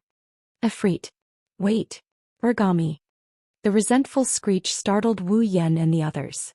When they reacted, Tabichi Origami was already in front of Kotori. Ignoring the others, she raised her lightsaber and slashed at Kotori's head. You. Kotori frowned deeply when she saw Koichi Origami's face distorted with hatred. However, the merciless lightsaber made her temporarily put aside the doubts in her heart. She extended a hand, and a scorching flame immediately wrapped around it and slowly burned. Ding!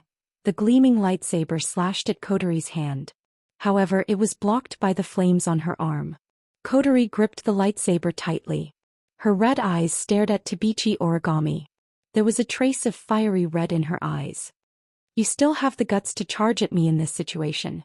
I have to say, Tabichi Origami, your actions are both surprising and hilarious.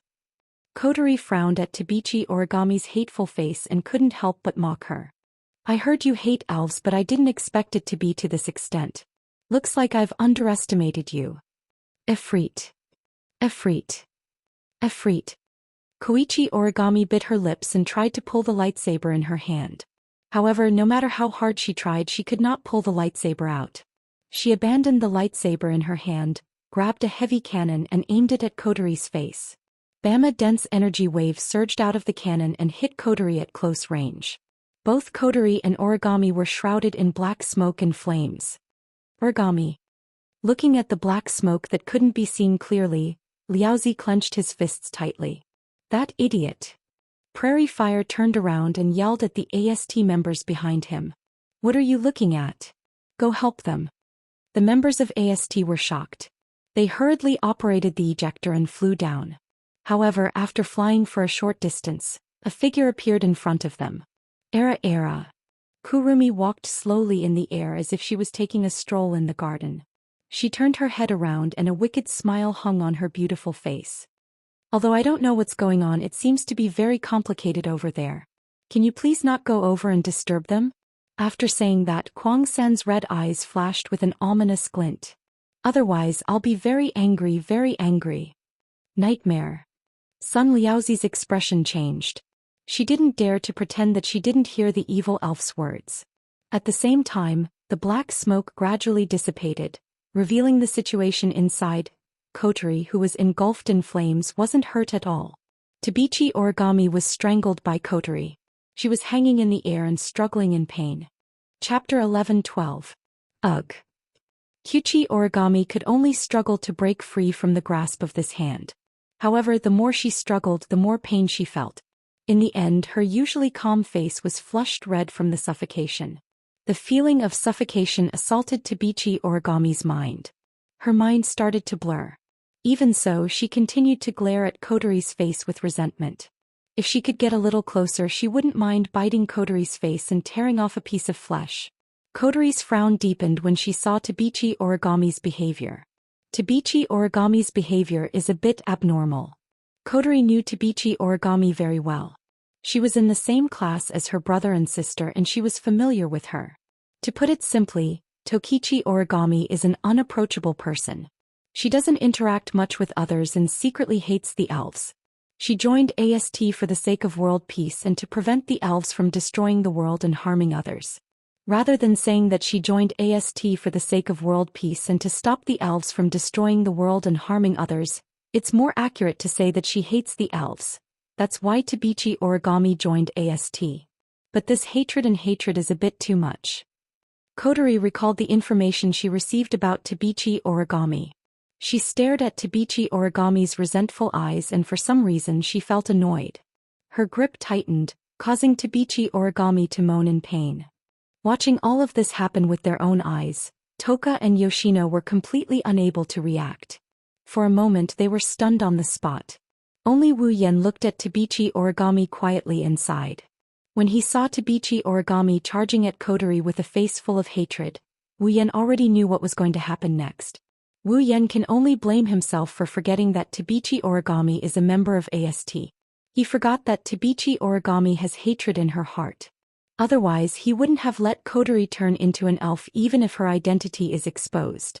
Even if she sees her normal state, it's just a bit more troublesome. With Kotori's abilities and the seal on her spirit energy, she won't be able to detect any psychic waves. Even if she looks exactly the same, she won't be treated like an elf. But now, in order to save some trouble, he got himself into big trouble. Wu Yan felt like the loss outweighed the gain. Wu Yan glanced at the AST members who were pinned down by Kurumi. He looked at Kotori. Kotori, let her go. Kotori was stunned. He hesitated for a moment before nodding his head. Then he tossed the origami kitsune out of his hand. Cough, cough. Tabichi Origami stabilized herself. The propellers behind her increased in power, allowing her to float in the air. She covered her neck and coughed a few times. Her eyes never left Kotori. The hatred is still there. Cough. I'll kill you. I'll definitely kill you. Efreet. Tabichi Origami coughed and said something that made Kotori very uncomfortable. The flames on her body started jumping violently. Kotori can tell from Tabichi Origami's words that Tabichi Origami hates herself. But why? Is it because she's an elf? But Tabichi Origami has encountered elves dozens of times, if not hundreds of times. Kotori did know that Tabichi Origami would act recklessly in front of elves, but she never heard of it. Why would Tabichi Origami act like this when facing an elf? There must be a reason behind it.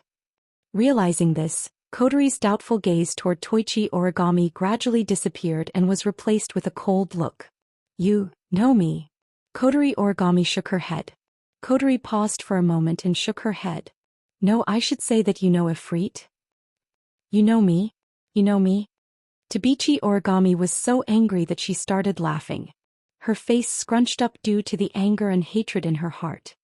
Yes, I know you. Of course I know you. At this moment, Toichi Origami had completely lost her previous expressionless and emotionless image as a puppet. She shouted out in a low voice which was out of character. How can I not know you? You killed my parents. His words caused Kotori's calm demeanor to completely change. Her eyes were filled with unprecedented emotions. What did you say? Kotori's voice was trembling, but she suppressed the sudden fear in her heart and asked in a hoarse voice. You said I killed your parents? That's right. It's you. The elves of fire Efreet. 5 years ago, it caused a big fire in Heavenly Palace City when it was in the modern world. You killed my parents. Tabichi Origami's face was pale due to her loud roar, but her voice was filled with hatred as it entered Kotori's ears. Kotori stared blankly at Toichi Origami, who was yelling at her. Her face turned pale as well without a trace of blood. 5 years ago? Huge fire. Wasn't that when I was transformed into an elf and obtained the power of an elf? Did I really kill Tabichi Origami's parents at that time? Thinking of this, Kotori's heart sped up due to fear and her eyes were filled with fear. After all, before she met Wu Yan, if she overused her powers, her spirit power would go berserk and she would lose her consciousness. She would turn into a monster that only knows how to destroy things. 5 years ago, perhaps when he went berserk, he unknowingly killed some people. That's hard to say. Such a thought flashed through Kotori's mind, causing her body to tremble. At this moment, because she's a fire spirit, she's the murderer of your parents? A voice that was terrifyingly calm compared to Kotori and Tokichi's voice suddenly rang out. At the same time, a terrifying flame that incinerated the atmosphere and caused the surrounding temperature to rise by several levels abruptly appeared. Then I'm sorry, I'm probably involved in killing your parents. Tabichi Origami turned around and looked at the source of the voice. She was stunned by what she saw. Red flames shot up into the sky like serpents. Wu Yan was bathed in flames.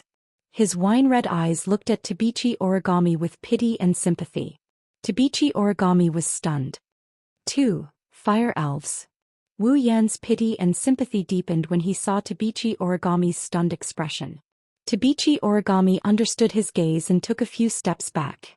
Her expression turned vicious. If that's the case, then I'll kill both of us. Wu Yan narrowed his eyes and smiled. Do you think you can do it? I have to do it even if I can't. Tabichi Origami yelled and raised her cannon again. This time she aimed at Wu Yan. I'll kill you. What a joke. As this emotionless voice drifted into Kite 1 Origami's ears, Kite 1 Origami was startled. Before she could react, a figure had already appeared in front of her. The figure extended his hand and pressed down on the heavy cannon in her hand. His wine-red eyes immediately met Kite 1 Origami's gaze. If you can kill elves with aggro, then there's no need for an AST. Wu Yan grabbed the cannon with all his might and he flung it out. Tabichi Origami, who was holding the cannon, was sent flying. When Tabichi Origami steadied herself and looked down, Wu Yan and Kotori were nowhere to be seen. Even Toka and Yoshino were nowhere to be seen. Even Kurumi, who stopped the AST, was nowhere to be seen. At the scene, only a faint sentence was left, echoing in the air. Believe it or not, the elf who killed your parents isn't Kotori, it's someone else. Tabichi Origami's expression changed. She scanned every nook and cranny of the place, but she couldn't find Wu Yan and company. Looking at the members of Sunrise Prairie Fire and Sea flying towards her, Origami Kitsune gritted her teeth and clenched her fists tightly. Itsuka. Shido. Chapter 11-13. Heavenly Palace City. It's been about an hour since the space-time quake happened. At this time, the spacequake alarm had been lifted, and the residents who had been protected had also come out of the shelters one after another. The damaged streets had also been repaired at a godlike speed by the display device used for repair. The entire Heavenly Palace City had been restored to the appearance before the spacequake. The residents of Heavenly Palace City had long been accustomed to the spacequake.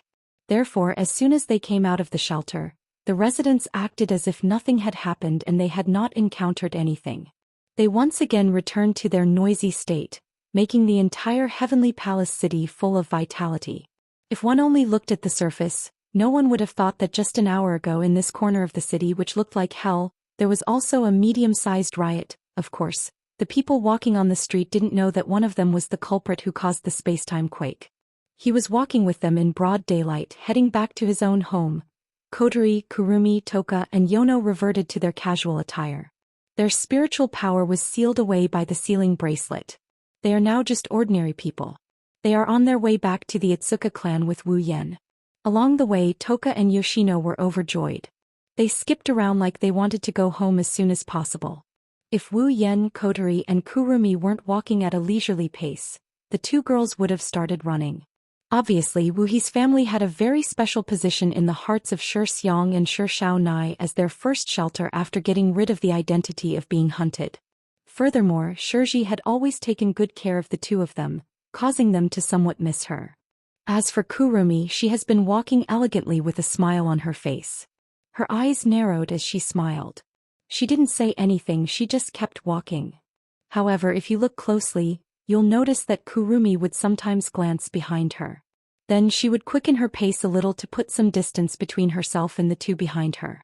She even stood behind Toka and Yoshino to prevent them from noticing what's going on behind them. Wu Yan gratefully smiled at Kurumi. Then he looked to his side. Kotori is there with her head lowered. Her entire face is covered by her bangs so no one can see her expression. However, one can vaguely see Kotori's petite body trembling. Wu Yan stared at Kotori for a while before turning around. He looked ahead and spoke to Kotori with a voice that only she can hear. Are you still concerned about what Toka Origami said? Kotori's delicate body, which was originally trembling slightly, suddenly trembled. She lowered her head even more. After a long while she finally opened her mouth. Did I really kill Toka Origami's parents? So you really do care. Wu Yan sighed.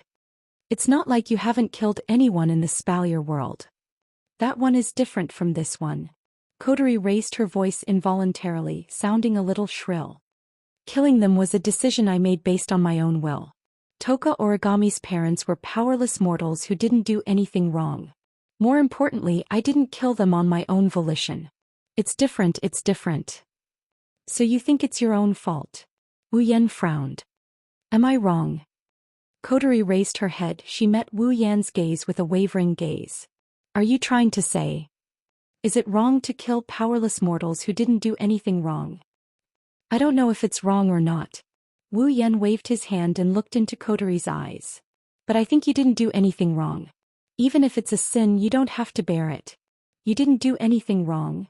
Kotori clenched her fist, her eyes dimmed. You really didn't do anything wrong? Even I don't know about it, but Toka Origami saw it with her own eyes. Saw it with her own eyes. Wu Yan glanced at Kotori. Are you sure she saw you kill her parents with her own eyes? Kotori's footsteps paused and her brows furrowed. What do you mean? Even though you were still a child 5 years ago, it shouldn't be hard to match her in terms of appearance, right? Wu Yan shook his head. Since Tokichi Origami has feelings for Shirji, it's impossible that she doesn't know you. Then why didn't she show anything to you before? Why did she only treat you as an enemy when you turned into an elf? Kotori was at a loss. If I remember correctly, Toka Origami revealed something like this. Wu Yan analyzed calmly. Koichi Origami's parents were killed by a certain elf 5 years ago when you turned into an elf for the first time and your spiritual energy went berserk, causing a huge fire, right? What are you trying to say? Kotori frowned. She sensed something from Wu Yan's words. She looked at Wu Yan with hope. Don't you know something about it? If you do, please tell me, Oniai-chan. Wu Yan couldn't help but bitterly laugh. Ever since Kotori became his summoned figure, she had been calling him Big Brother in her commander mode. But in terms of personality, she was still as cold and vicious as ever. She never showed mercy in her actions or words. This was definitely the first time Kotori, who was in commander mode, had ever used such a pleading tone in her life, wasn't it? Looks like she really cares about hurting innocent people when she goes berserk. Well, no matter how cold she is, Kotori is still Kotori.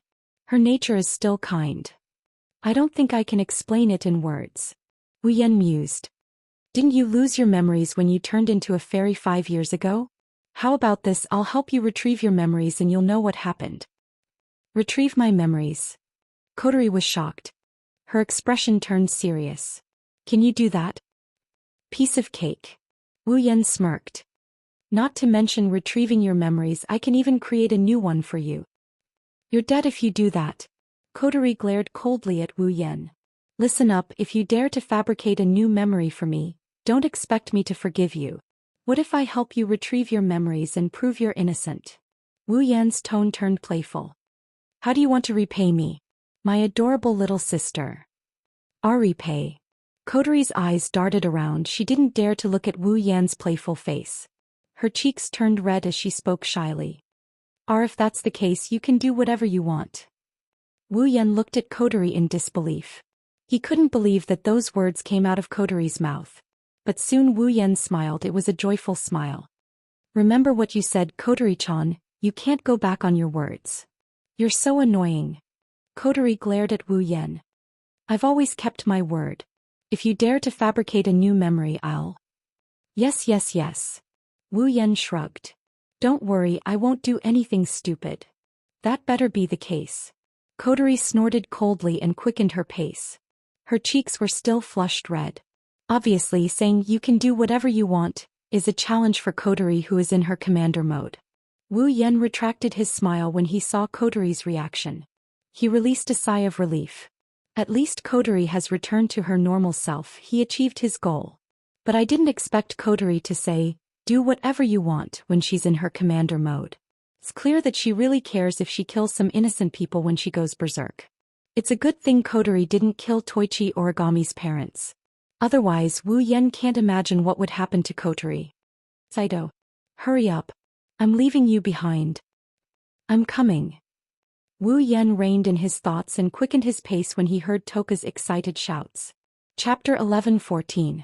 When Wu Yan and company arrived at Itsuka's house and entered the house, they were greeted by Shiori, who ran out looking like she just saw a ghost.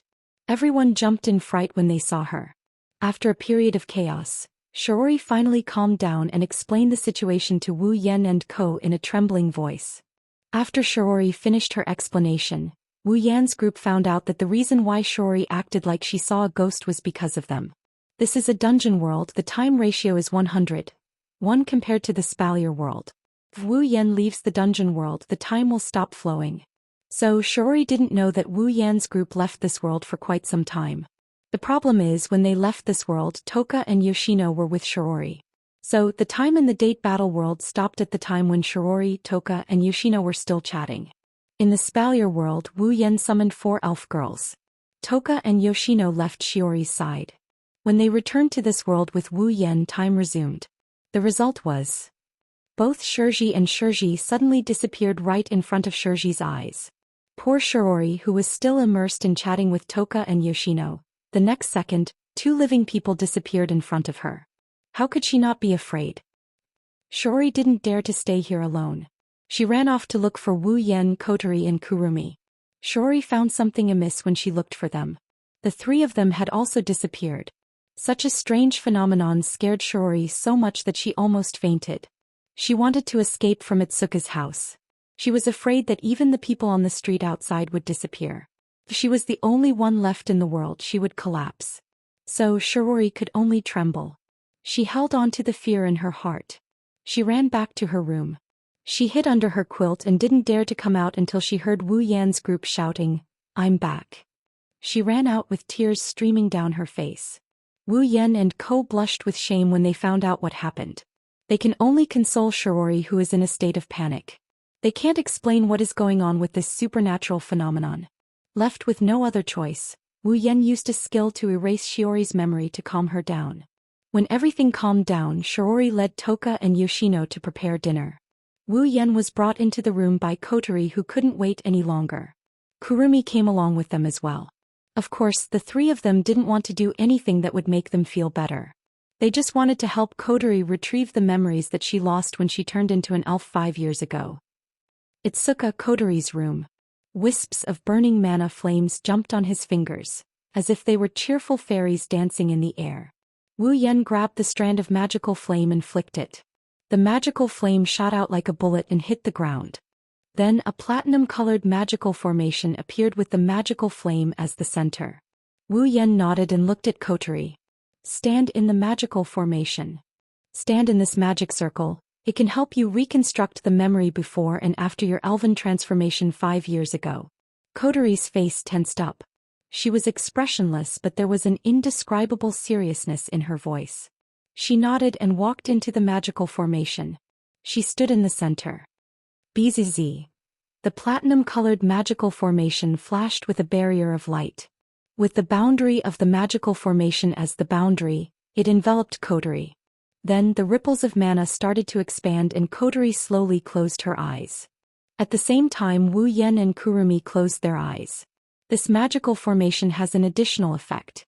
It allows others to share the memories of the person in the magical formation. To avoid losing her memories again, Kotori agreed to share her memories with Wu Yan and Kurumi.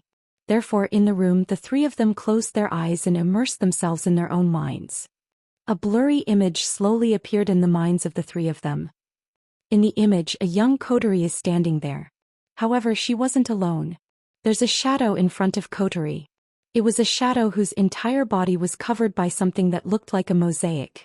The shadow extended a hand that's also covered in mosaics towards Kotori. In the palm of his hand, there was a small red gemstone that was faintly emitting a fiery red light. It was lying there. The shadow seemed to say something to Kotori. Kotori slowly reached out her hand and touched the red gem. The moment Xiao Qinli touched the red gem, it turned into a ray of light and merged into Xiao Qinli's palm. Then Kotori's body began to burn with scorching flames. Her clothes started burning from the bottom and turned into ashes. It turned into a strange feather-like pinkish-white kimono. She was wearing a feather kimono that was so beautiful it seemed like a fantasy. She was bathed in boiling flames. In the video, Kotori's face was twisted in pain. Not only that, but around Kotori, bright red flames began to burn. Kotori seemed to have reached the limit of her endurance and she began to cry out. As if it had received some kind of command, the flames suddenly expanded and spread wildly in all directions. The park, the houses, the shops, the buildings and even the streets were all covered by the merciless flames. Zhou Xian, on the other hand, seemed to have been tied to a pillar. Her hands were spread wide open as she screamed in pain. She looked like a saintess who was being burned alive. As she screamed, the flames around her shot out in all directions like a flamethrower. By the time Zhou Xian finally stopped screaming and calmed down, everything around her had already been engulfed in a sea of fire and was slowly burning away. Everything within his field of vision was burned to ashes. Moreover, the fire was still gradually expanding its scope. Seeing all this, Kotori's face once again showed a pained expression. She collapsed to the ground, covered her face and cried bitterly. Large drops of tears flowed from her eyes, dripping onto the ground, and were directly evaporated by the scorching flames. The shadow stood there and watched. Until a certain moment it suddenly raised its head and looked at the sky. Then it immediately disappeared. Almost at the same time, a figure descended from the sky and landed in front of Kotori.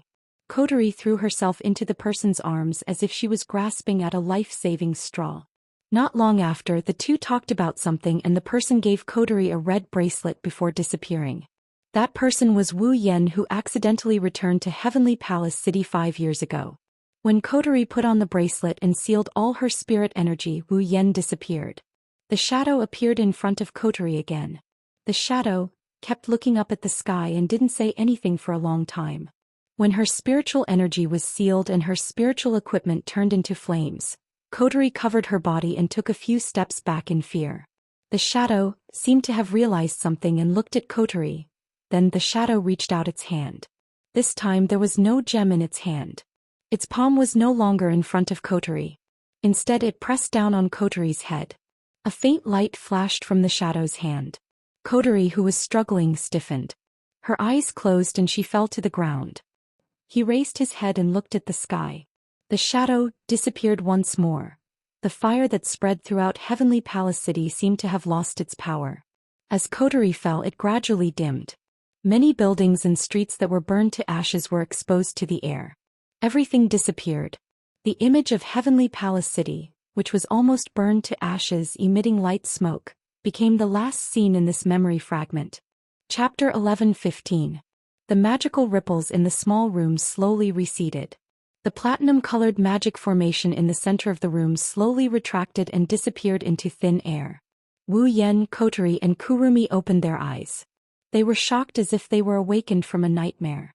Their breathing quickened. That was... Kotori covered her forehead subconsciously. She was still immersed in the memories she just retrieved. Her red eyes were trembling violently. Even her pupils were dilated. I remember now. The reason why I turned into an elf. Compared to the dazed Kotori, Wu Yan's expression was full of frustration. So that shadow was there the whole time. Why didn't I notice it? Despite saying that, Wu Yan couldn't do anything about it. What could he do? When he returned to Heavenly Palace City 5 years ago and saw Kotori, it was just an accident. It was not something he could control at all. There was only a short period of time. He was not free when he came and he was not free when he left. Even if he found the shadow, he probably couldn't do anything. However, Wu Yan wasn't happy that the shadow that caused Kotori to turn into an elf had watched him disappear from Heavenly Palace City 5 years ago. That shadow. Kurong-san frowned slightly and then relaxed her brows. She relaxed and muttered. So that's what caused Kotori to turn into an elf. Wu Yan and Kotori flinched when they heard Kurumi's words. Kotori quickly asked after she recovered from her daze. Kurumi, do you know it? Kurumi nodded but quickly shook her head. I don't know it. I only met it a few times before Haosama came with me. This. Kotori took a deep breath and suppressed the agitation in her heart, calming herself down. Then do you know who it is? Kurumi shook her head. I said I met it a few times but I only talked to it a few times. I only know it was covered by a blurry shadow every time it appeared. It has never revealed its true form. As for what purpose it has and what it usually does, I have no idea either. Kurumi nodded. Kotori fell silent. Wu Yan glanced at Kotori. Then he looked at Kurumi. Kurumi, how do you know it? In the beginning, it came to me by itself. Kurumi narrowed her wine-red eyes and tried to recall what had happened. She slowly opened her mouth. Seemed to know a lot of things. It also knew that I was gathering a lot of time to launch the Bullet of 12. It was also the one who gave me the information that you were studying in Lichon High School, lived in Wu He's house and had Zhou Xian and Sifunai with you. It gave it to you? Wu Yan narrowed his eyes and he continued. You're saying you transferred to Zen High to look for me because it provided you with the information you needed. That's right. Kurumi sighed.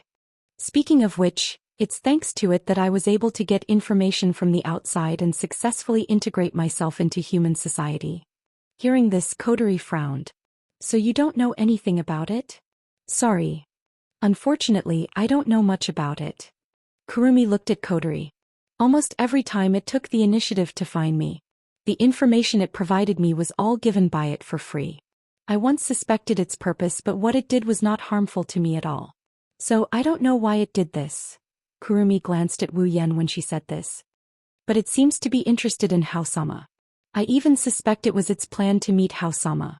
It's interested in me. Wu Yan raised an eyebrow and smiled. Is it because I went back in time and sealed Kotori's Reiki? Kurumi pondered for a moment and nodded. Apart from this possibility, there shouldn't be anything else. After all, in this world, the only one who can seal the power of the elves besides Shirji is Husband. On top of that, Lord Husband also possesses a strength that is comparable to or even surpasses the elves. If I didn't become Lord Husband's summoner, I probably wouldn't have known what kind of existence Lord Husband is in my entire life. That's true. Wu Yan lowered his head and pursed his lips. It has done so many inexplicable things behind my back. It must have its own purpose. To it, an inexplicable existence like me should have disrupted its plan. It's not strange for it to pay attention to me. Even you don't know the true form of that shadow? Kotori turned to Wu Yan. Don't you know a lot about the dungeon worlds? Huh. Didn't I tell you when we were in the bloodlust frenzy world? I don't know everything about the dungeon worlds. Wu Yan bitterly smiled. Even though I know a lot more about this world compared to the blood-devouring frenzy world, unfortunately that shadow is a mystery. Even I can't figure out what it is. You always drop the ball at the most crucial moments. How useless are you? Kotori harumphed coldly. At least I know why it turned me into a Reiki and why it gave the core of Reiki's Reiki to a human. That. I really don't know. Wu Yan turned his head away and he said this out of the blue. But I do know that there's another Reiki in this world like Kotori. She was given a Reiki by the shadow and turned into a Reiki. Kotori was shocked. She grabbed Wu Yan's collar and yelled angrily, "What did you say? Why didn't you tell me about such an important thing?" Wu Yan tilted his head back to avoid Kotori's saliva and pursed his lips. "What can I do if I tell you? Do I even need to tell you?" Kotori yelled angrily. "Of course you have to communicate with her and seal her Reiki. I can't do anything about that." Wu Yan shrugged and explained before Kotori exploded, that Reiki hates men for some reason. She likes cute and pretty girls. Kotori's anger froze. Allah. Kurumi also opened her mouth in surprise. In other words, that's right. Wu Yan looked at Kotori and he teased her. Just like Lana, she's a Yuri lover, I can't handle her. Or Kotori, are you going to sacrifice your looks? Kotori choked when she saw Wu Yan and Kurumi looking at her with strange gazes. She got angry and yelled at Wu Yan. "I don't care. The task of communicating with the elf is yours. You have to take her down." Wu Yan's weird expression froze on his face as he exclaimed in surprise. "Didn't I tell you she's a Reiki lover? That's your business." Kotori put her hands on her hips. "You've successfully conquered a lot of people. Don't tell me you can't handle a Reiki. I really can't. Do you think I'm the god of strategy?" Wu Yan complained loudly. "That's changing a person's sexual orientation. Have you ever seen a strategy more difficult than this? I told you that's your business." Kotori narrowed her eyes and waved her hand impatiently. "Do you still want a Reiki or not?" Wu Yan flinched and he quickly nodded. Coterie grinned maliciously. If that's the case, you have to do your best to complete Ratatosker's mission. That way I can apply for a Reiki from the higher-ups. Ugh. Wu Yan's lips twitched and he put on a fake smile. I can also go steal the AST or DIM's display device. Ratatosker's parent organization, Asgate Electronics, has a more advanced Reiki technology than DIM. Coterie looked at Wu Yan with a faint smile. Is that okay? Wu Yan didn't have anything else to say to that. Coterie nodded in satisfaction. Chapter 11-16. Heavenly Palace City, Lichon High School. Hall. Walking down the corridor towards the classroom, Wu Yan yawned in exhaustion. Shirori frowned and started reprimanding him. Shido, can you wake up a little? Even I feel sleepy seeing you like this. Can't help it, it's not my fault this time. Wu Yan scratched his cheeks and he bitterly shrugged. It was too late last night, I didn't get enough sleep. Too late. Shirori blinked. She looked at Toka, who is munching on a piece of bread, and Kurumi, who is hugging Wu Yan's arm intimately. She blushed when she saw Wu Yan on the left. Kurumi blushed when she saw Wu Yan on the right. Shido. Shirori purposely coughed while looking at Wu Yan from the corner of her eyes. I can't say too much about your private life, but I hope you can control yourself. Otherwise, as your sister, I will be troubled. That statement of yours makes me want to retort in all sorts of ways. Wu Yan's lips twitched. In your eyes, do I have to do something so impure in my private life? Isn't that right? Shirori closed one eye while squinting her other eye. She continued to squint at Wu Yan. Then let me ask you, Shido. What was it that made you fall asleep last night? Wu Yan opened his mouth. He wanted to say something but he couldn't find the words to say. Should he tell Shirori that he went to drive Fraxinus back to the airspace of Tiangong City last night so that the members of Ratatosker would have a place to go to work today? He didn't mind letting Shirori know, but Coterie was against dragging Shirori into this mess. If she knew that Wu Yan told Shirori about Ratatosker, Wu Yan would be in big trouble. That's why Wu Yan didn't know what to say. In Shirji's eyes, this kind of behavior left her speechless and unable to refute. Sigh. Shirori let out a sigh of disappointment and quickened her pace. Shido, you're Coterie's brother. You're not my real brother. I'll tell Coterie everything about you. Shirori sped up and disappeared at the end of the hallway as if she wanted to get away from the pervert. Watching Shirori disappear from his sight, Wu Yan covered his face with his hand. He looked at Kurumi, who is hugging his arm. Do I look like a pervert who can't live without women at night? Kwang-san was slightly startled. Then her wine-red eyes widened a little, revealing an incredulous expression. Wu Yan's eyelids twitched and he shrugged. Okay. I understand. Hey. Toka tugged at Wu Yan's shirt and she asked in a curious tone. She just finished eating a piece of bread. What's a nightlife? Kurumi giggled. Wu Yan's face crumbled as he told Toka in an exasperated tone. If you were willing to answer this question when Shirori was here, I wouldn't be called a pervert. Shirori. 10 Fragrances paused for a moment, then looked around her. She exclaimed. Oh right. Where's Shirori? Where did she go? Is bread the only thing in your eyes? Wu Yan almost went crazy. She left in front of your eyes. Haha. Even Kurumi was in awe of 10 Fragrances' natural state. She couldn't help but laugh. She laughed until her stomach hurt. While the three of them were fooling around, the door to the classroom appeared in front of the three of them. Stare. The moment Wu Yan, Kurumi, and Toka entered the classroom, all the noises in the classroom died down. The classroom became silent. Numerous gazes swept over the three of them without any explanation. There were all kinds of emotions in them. Some were envious, some were probing, some were curious, and some were jealous. But most of them were disdain. Disdain for Wu Yan. In their eyes, Toka had just shouted at Kurumi, I'm Shido's girlfriend, you're just Shido's fiancé. That's right. That's right. But now the three of them were lovey-dovey, intimate, and harmonious. It would be strange if they didn't attract attention when they went to school together. Of course, the rumor about the name Itsuka Shido changed from two-timing to openly two-timing. It made the boys jealous and the girls hate and despise him. Feeling all kinds of gazes from around him, Wu Yan didn't show any reaction on the surface. but he didn't know whether to laugh or cry. Recently, no matter which world he was in, he seemed to attract attention. From this point of view, he really has the destiny of a protagonist. Wu Yan didn't know whether to laugh or cry as he sat down on his seat. He started chatting with Kurumi and Toka. He treated everyone else as if they're nothing more than dirt. He teased the two beauties without a care in the world, causing them to giggle with him. Seeing this scene, the eyes of the boys in the class almost burst into flames. They beat their chests and stomped their feet, tears streaming down their faces. Whether it was Kurumi or Toka, the two of them were super beauties. Such a beautiful girl in the entire Lichon High School was already qualified to be the school belle.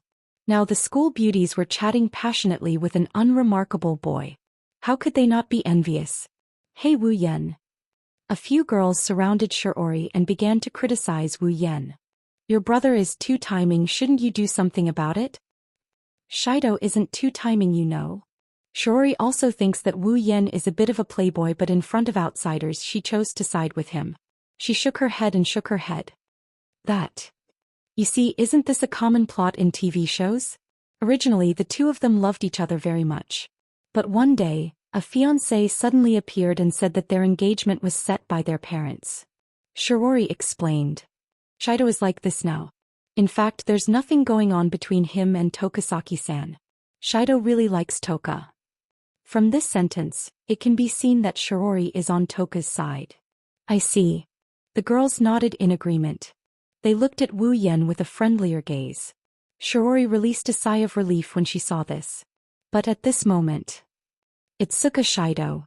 While Wu Yan, Kurumi and Toka were chatting happily, an extremely calm and indifferent voice suddenly sounded. Hearing this familiar voice, Wu Yan's body stiffened. He turned his head reflexively. The figure that entered his sight was not out of his expectations. It's Toka Origami. Tabichi Origami. Wu Yan averted his gaze. He couldn't help but feel a bit worried. This Toka Origami, she won't make a move right here, right? Perhaps seeing Wu Yan's thoughts, Toka Origami raised her head and stared straight at Wu Yan's face. I have something to say to you. The entire classroom went silent. Could it be that having a foot in two boats was a thing of the past and now he was having a foot in three boats? This thought appeared in the minds of almost all the students present. Therefore a piercing gaze pierced Wu Yan's back. Wu Yan felt a chill down his spine for a moment. Wiping the sweat on his forehead, Wu Yan dryly laughed. Toka Origami. I have something to say to you. Toka Origami used the same tone to interrupt Wu Yan. At the same time, there was an unquestionable look in her eyes. Seeing this, Wu Yan knew that if he didn't make things clear to Toka Origami, she wouldn't give up. Hey, Toka Origami. On the side, Toka couldn't help but yell. What do you want to do to Shido? Toka Origami ignored Toka and continued to stare at Wu Yan. This made Toka a bit angry. I say you. Toka. Patting Toka's shoulder and giving her a reassuring look, Wu Yan walked out of the classroom. Toka Origami immediately followed. As soon as the two walked out of the classroom, the entire classroom became noisy. Shirji. Many female students looked at Shirji. Are you sure your brother only likes Okami? Shirji smiled embarrassedly and tiredly laid on the table. I don't care. Chapter 11-17. There's not much time left before class starts. In the hallway, the uniformed students are marching towards their respective classrooms. Wu Yan and Tabichi Origami are the only ones who are walking in the opposite direction under the curious gazes of the other students. Along the way, the two of them didn't say a word. They maintained their silence and walked against the flow of people until they reached the staircase. They climbed up the stairs and walked to the door of the rooftop that was tightly locked. As if they had planned this beforehand, Wu Yan and Tabichi Origami stopped at the same time. They turned around at the same time and faced each other. If anyone saw this scene, they would think that one of them brought the other here to confess. If you don't look at the serious expression on their faces. In the distance, the noise of the students from Lichon High School was still reverberating, clearly reaching their ears. However, at this moment the two of them had already selectively blocked out all the sounds. They were clearly less than 3 or 4 steps away from the crowd, but the scene had strangely formed a silent space that seemed to be isolated from the rest of the world. Looking at Tabichi Origami's delicate doll-like face, Wu Yan had the thought of, if only she could smile. Of course it's just a fleeting thought, Wu Yan knows. Making Tabichi Origami smile is harder than making Ikaros smile.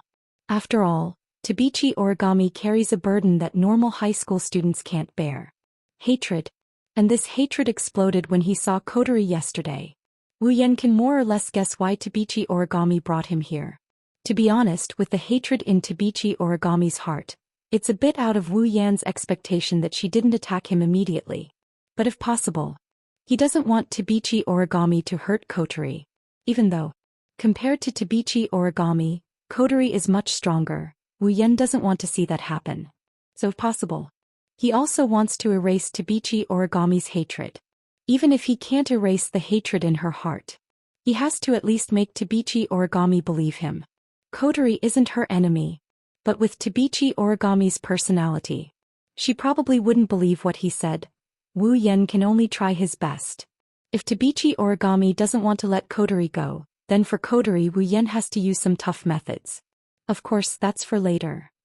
Wu Yan thought about telling her the real enemy who killed Tabichi Origami's parents, but he immediately gave up on that idea. Because that's more difficult than letting Tabichi Origami give up her hatred, believe him and smile from the bottom of her heart. If she knows the truth, Tabichi Origami might completely lose her motivation to survive and collapse. The only thing he can't say is the truth. Even if he did say it, Tabichi Origami wouldn't believe him. She might even view him as an enemy and misunderstand him. Now Wu Yan can only go with the flow. Amidst the dead silence, Tabichi Origami kept her emotionless gaze on Wu Yan. Wu Yan didn't say anything and didn't look like he was going to open his mouth. It's not clear if Tabichi Origami got impatient or she couldn't take it anymore, so she went straight to the point. What did you mean by what you said yesterday? Staring straight into Wu Yan's eyes, Tabichi Origami spoke as if it was a routine. Wu Yan could feel Tabichi Origami's gaze sharpening. Wu Yan raised his head and smiled. Since you chose to ask me, can I take it that you believe me? No. I didn't believe you. Koichi Origami said without hesitation. It's just that I can't tell which one of the two fire elves is the real murderer of my parents. In other words, both of you are my enemies. That's an unexpected answer. Wu Yan closed his eyes. Since you didn't choose to believe me, why did you still ask me? If Kotori is your enemy, then I will protect her, but if I am your enemy... Wu Yan slowly opened his eyes and looked straight into Tabichi Origami's eyes. Do you think I will confess my crimes? Hearing this, Yuichi Origami's face finally changed a little. She clenched her teeth tightly and clenched her fists. Tell me. Her delicate face became a little ferocious and pained. She raised her voice as if she was questioning and pleading. 5 years ago, was it you or Kotori who killed my parents? It has nothing to do with Kotori. Wu Yan said calmly as if he didn't notice Tabichi Origami's expression. Kotori is a human. Due to some fortuitous encounter, she obtained the power of a fairy and turned into a fairy. She didn't want to cause the fire 5 years ago. Wu Yan shook his head while ignoring Koichi Origami's shocked expression. From the moment she obtained the power of the elves to the moment I sealed Kotori's power, Kotori stayed in the same spot and didn't move a single step. Therefore she didn't kill anyone. A human obtained the power of a fairy? You sealed it. Tokichi Origami's eyes fluctuated violently.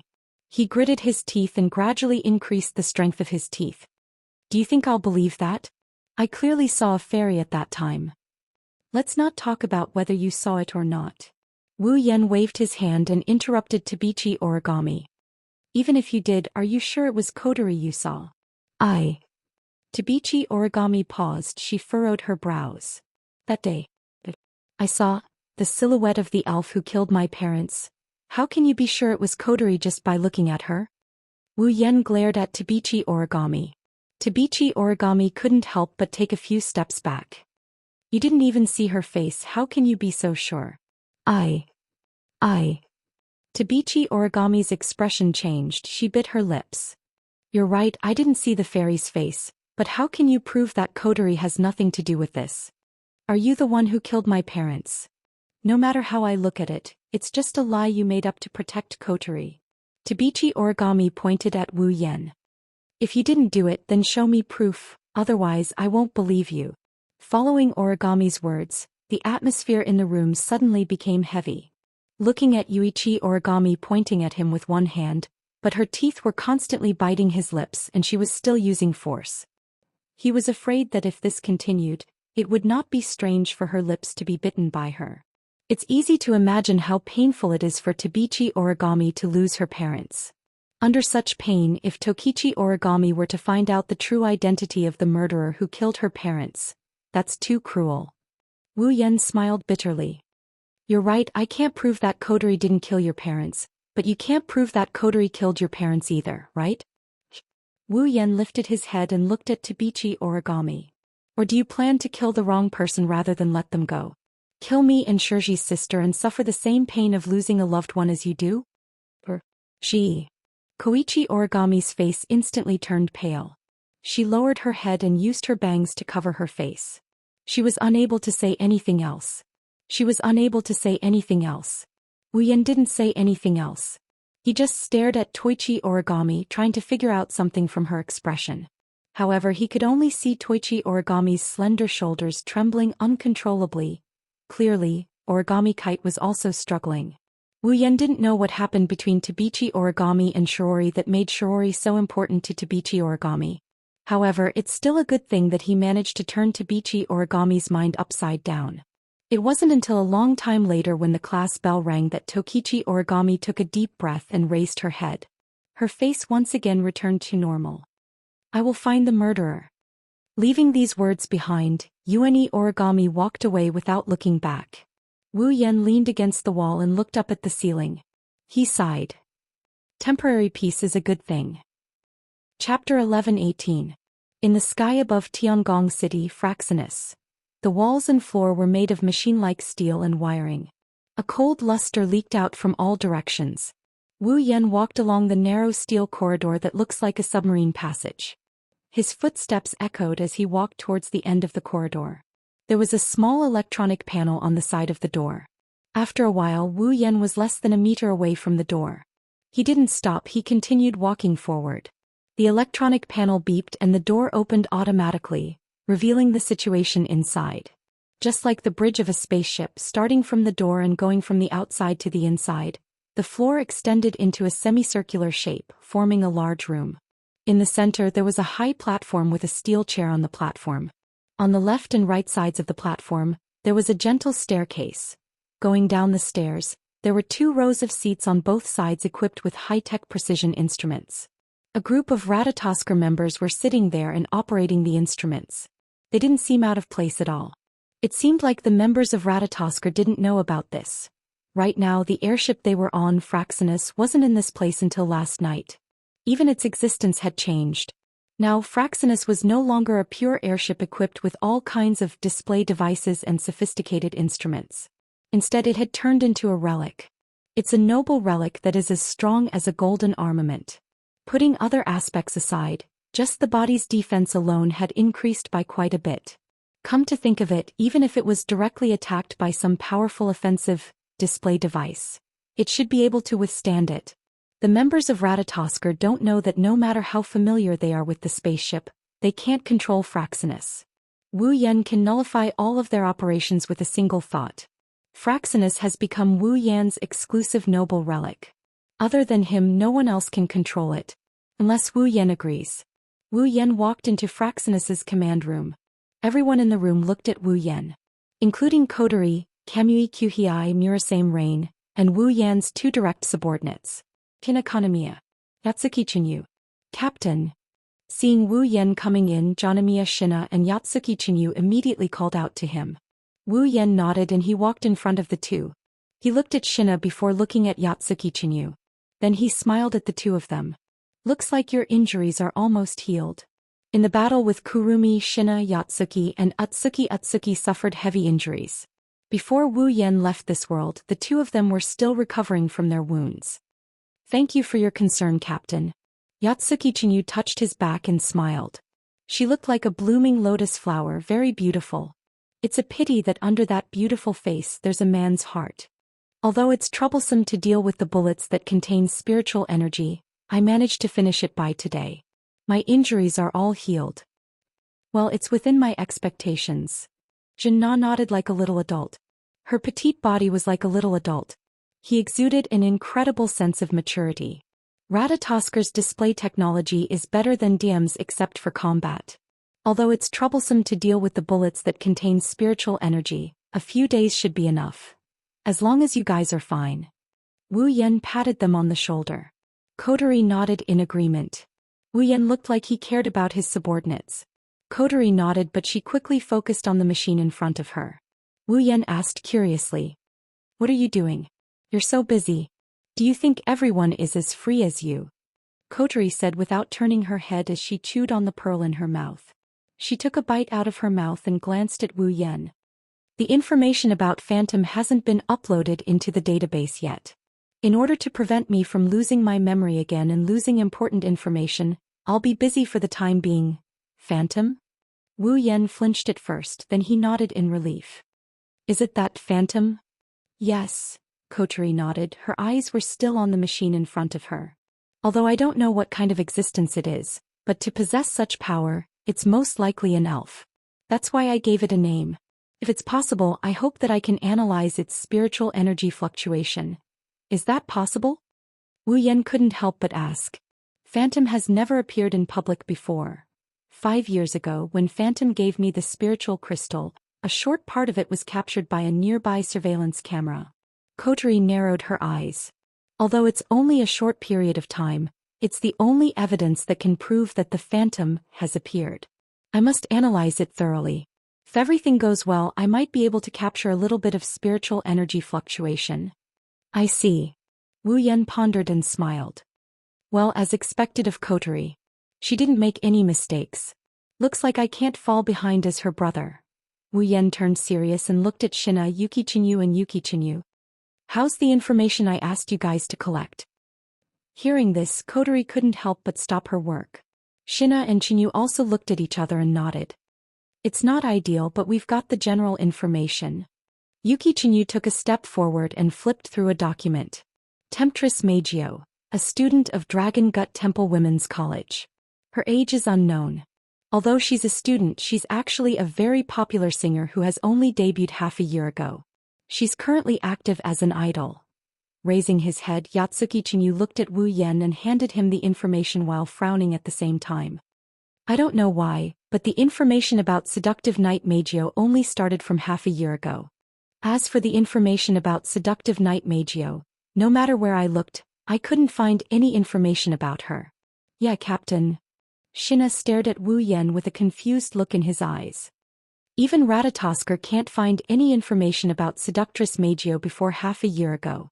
This Seductress Magio seems to be special. Of course it's not normal.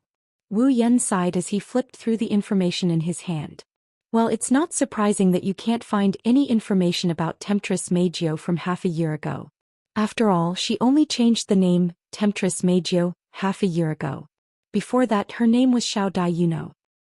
She changed her name. Shina was surprised but relieved. No wonder we can't find any information about her before half a year ago. Captain, Yuki Chinyu said. Do you want me to find out more about Yuki Kitsune? Wu Yan pondered for a bit before nodding his head. Find out more about Yuki Kitsune and give it to me by today. Yes, Captain. Captain. Yue Chinyu answered and immediately ran out of the command room to collect information. It was only then that Kotori spoke up. Seductress Magio is a human like me who's been given fairy powers? Shina was shocked. Wu Yan looked at Kotori and nodded. You should know her true form as well. Her identification name is Diva. Diva. Kotori paused for a moment and said in surprise, so Temptress Magio is the diva who appeared once half a year ago? That's right. Wu Yan shrugged. Everything about Seductress Magio started half a year ago. Do you understand now? She turned into a fairy half a year ago. Kotori's eyes flashed. So what do you plan to do? What should I do? Wu Yan scratched his cheeks as he looked at a piece of information in the file. Anyway, let's get to know her first. Chapter 11-19. This is a square located in the corner of Tiangong City. The area of the square was not very big. It was only the size of a sports field. Therefore there were not many people in the square. It was only bustling with activity. Scattered groups of people walked through the square while laughing with each other. However, they did not linger for long. They were just passing by. This is not only because the square area is not large, more importantly, there are no entertainment facilities in the square, there are no commercial stores, just an empty space, there are only a few chairs for passers-by to rest. Generally speaking, this is not a place that attracts people. At least, it is usually like this. However, today there are a lot more people in the square than usual, and almost all of them are girls. If you look carefully, you will find that these girls passing by the square are very purposefully walking in one direction. Their faces are full of smiles, very happily chatting about something. In their hands there are some light sticks and fans engraved with a person's picture in their arms. They are tightly holding it in their arms like it is a treasure. While walking, they do not forget to look at it from time to time, as if they are worried that it will disappear at any time. Seeing this group of people with a little bit of brain will basically have a fixed impression flashing through their minds. That is, the fans who go to the concert of a certain star. Coincidentally, not far away from this empty square, there was a huge commotion. There is a place suitable for concerts or large-scale entertainment activities. Today in that venue there is indeed a concert which is little known. Walking in the square, looking at the bustling girls who are walking in twos and threes, Wu Yan pursed his lips, his footsteps are a little hesitant. Tempting Night Beauty, a popular singer, debuted half a year ago. She has a beautiful voice that is like an auditory drug. Once with overwhelming singing skills, she has released many super popular songs. Once she became a super singer on the internet, even surpassing many old singers widely spread. It was just that this super singer who was widely known. She has never appeared on TV or in magazines. Also, she has never shown her true appearance in front of people. Even if it is about idol activities, she will only release some CD songs regularly, and even the concert is held secretly. Only some fans are invited to participate, and all of them are female fans. Therefore, even though this idol singer was already a superstar, only a handful of people had seen her face. She was so mysterious that people started to wonder if she really existed. Right now, in the entertainment area near the plaza, there was a secret concert held by Xiao Meijiu. Wu Yan also came to know about this matter from the information collected by Zhen Na and Yu Echenyu. As for the hesitation in his footsteps, that was inevitable. After all, Temptress Meijiu is a Yuri lover. Of course, it wouldn't be a big problem if she was only a lover of lilies. The biggest problem was that this elf who loved beautiful women had a completely opposite attitude towards men. She hated men to the core, to the point where she would belittle the other party to the point that they were lower than cockroaches without even saying a word. Wu Yan could imagine that if he really went to see Xiao Meijiu like this, the result would definitely not be good. Is this really okay? Koteri's comforting voice came from the wireless earpiece. Xiao Meijiu hates men to the core. You will definitely make her hostile if you go there like this. Don't even think about the strategy, you should listen to my advice here. Cross-dressing? Wu Yan rudely interrupted Koteri. Don't even think about it. Seriously, why are you so stubborn? Koteri said angrily. It's just a countermeasure, it's not like I'm actually going to turn you into a woman. Why don't you compromise? If I really do that, I will lose the most important thing to me. Wu Yan didn't hide his disgust. You should let Yue do it, I don't have the fortune to enjoy it anyways. You? Koteri's sigh came from the other side of the earpiece, followed by a tired voice. Then what are you going to do? You won't be able to defeat Xiao Meijiu. Who said I have to do it? Ha! For a moment Koteri thought she misheard him. I'm not sure, Ori, I don't need to raise favorability to seal spirits. Wu Yan pursed his lips. Koteri didn't understand what he was trying to say. But the sealing bracelet can only be worn by the target willingly. A strategy is necessary, right? You're right. Wu Yan rubbed his forehead and shook his head. There's always a way, just don't make me cross-dressing. Tisk. Koteri pouted. It's up to you. Do whatever you want. It's fine as long as you succeed. Well, I can't guarantee success. Sighing, Wu Yan walked out of the plaza and headed for the concert venue. Anyway, I'll take it one step at a time. Following behind the fans with light sticks in their hands, Wu Yan came across a building with a semicircular roof. One by one, the female fans lined up in an orderly manner and slowly walked into the building. Not far away, some passers-by curiously looked at this phenomenon and guessed whether there was an event being held. Some of the more curious ones had already stepped forward to inquire. Those who came up to ask questions if they were women, they would be greeted with smiles and answers. However, the men were chased out without any explanation. Each and every one of them had a look of indignation on their faces as they walked away while cursing. Wu Yan was speechless. She didn't even let the male fans ask about it. Xiao Meijio really hates men. In that case, I can't go in openly. Wu Yan watched the female fans enter the building and closed the door. He pondered for a moment and smiled. With a slight movement of his body, he disappeared from where he stood without anyone noticing him.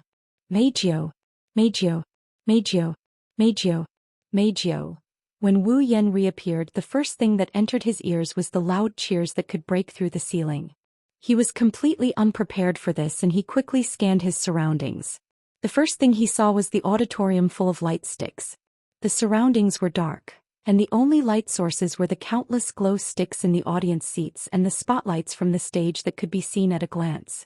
Coming back to his senses from the deafening cheers, he found himself standing at the end of the staircase of the auditorium. Behind him is a door. It looks like it's the door that leads to the outside. At the very front of the stage in the center stood a young girl wearing gorgeous clothes with a great figure. She wore a dress with hollow sleeves and lace ribbons. Her lower body was a dress with wrinkles that looked like it was made of light. It was very eye-catching. Under the spotlights, the girl's violet hair sparkled with starlight. She wore a moon-shaped accessory on the side of her hair. It was as if the entire night sky was compressed into her beautiful hair. She also had a pair of silver eyes that were extremely attractive. Beautiful. Really beautiful. Even Wu Yan couldn't help but be amazed by the girl's extreme beauty. The girl on the stage was dancing gracefully.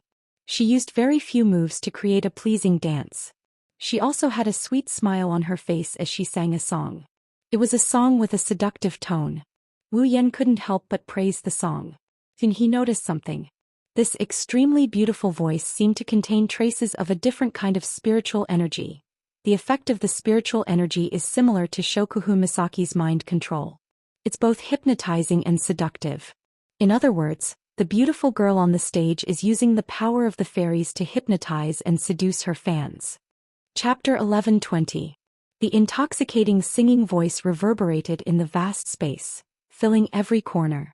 The most beautiful voice in the world continued to turn into ripples and undulated. Every fan present was holding a glow stick in their hands, cheering at the top of their lungs.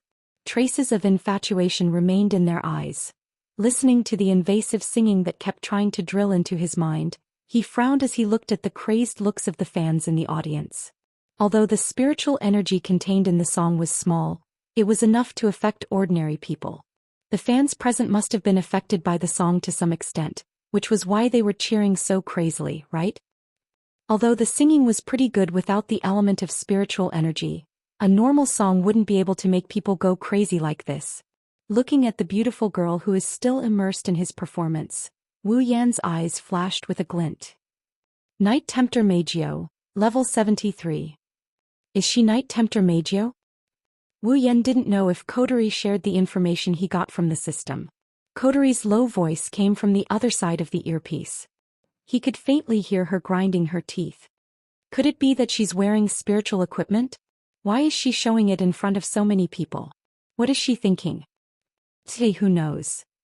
Wu Yan pursed his lips. Maybe they're using the stage effects as an excuse to hype up the atmosphere? Maybe she doesn't care about her elf identity being exposed. That Night Tempter Meijio is too reckless. Kotori snorted. What are you going to do? What am I going to do?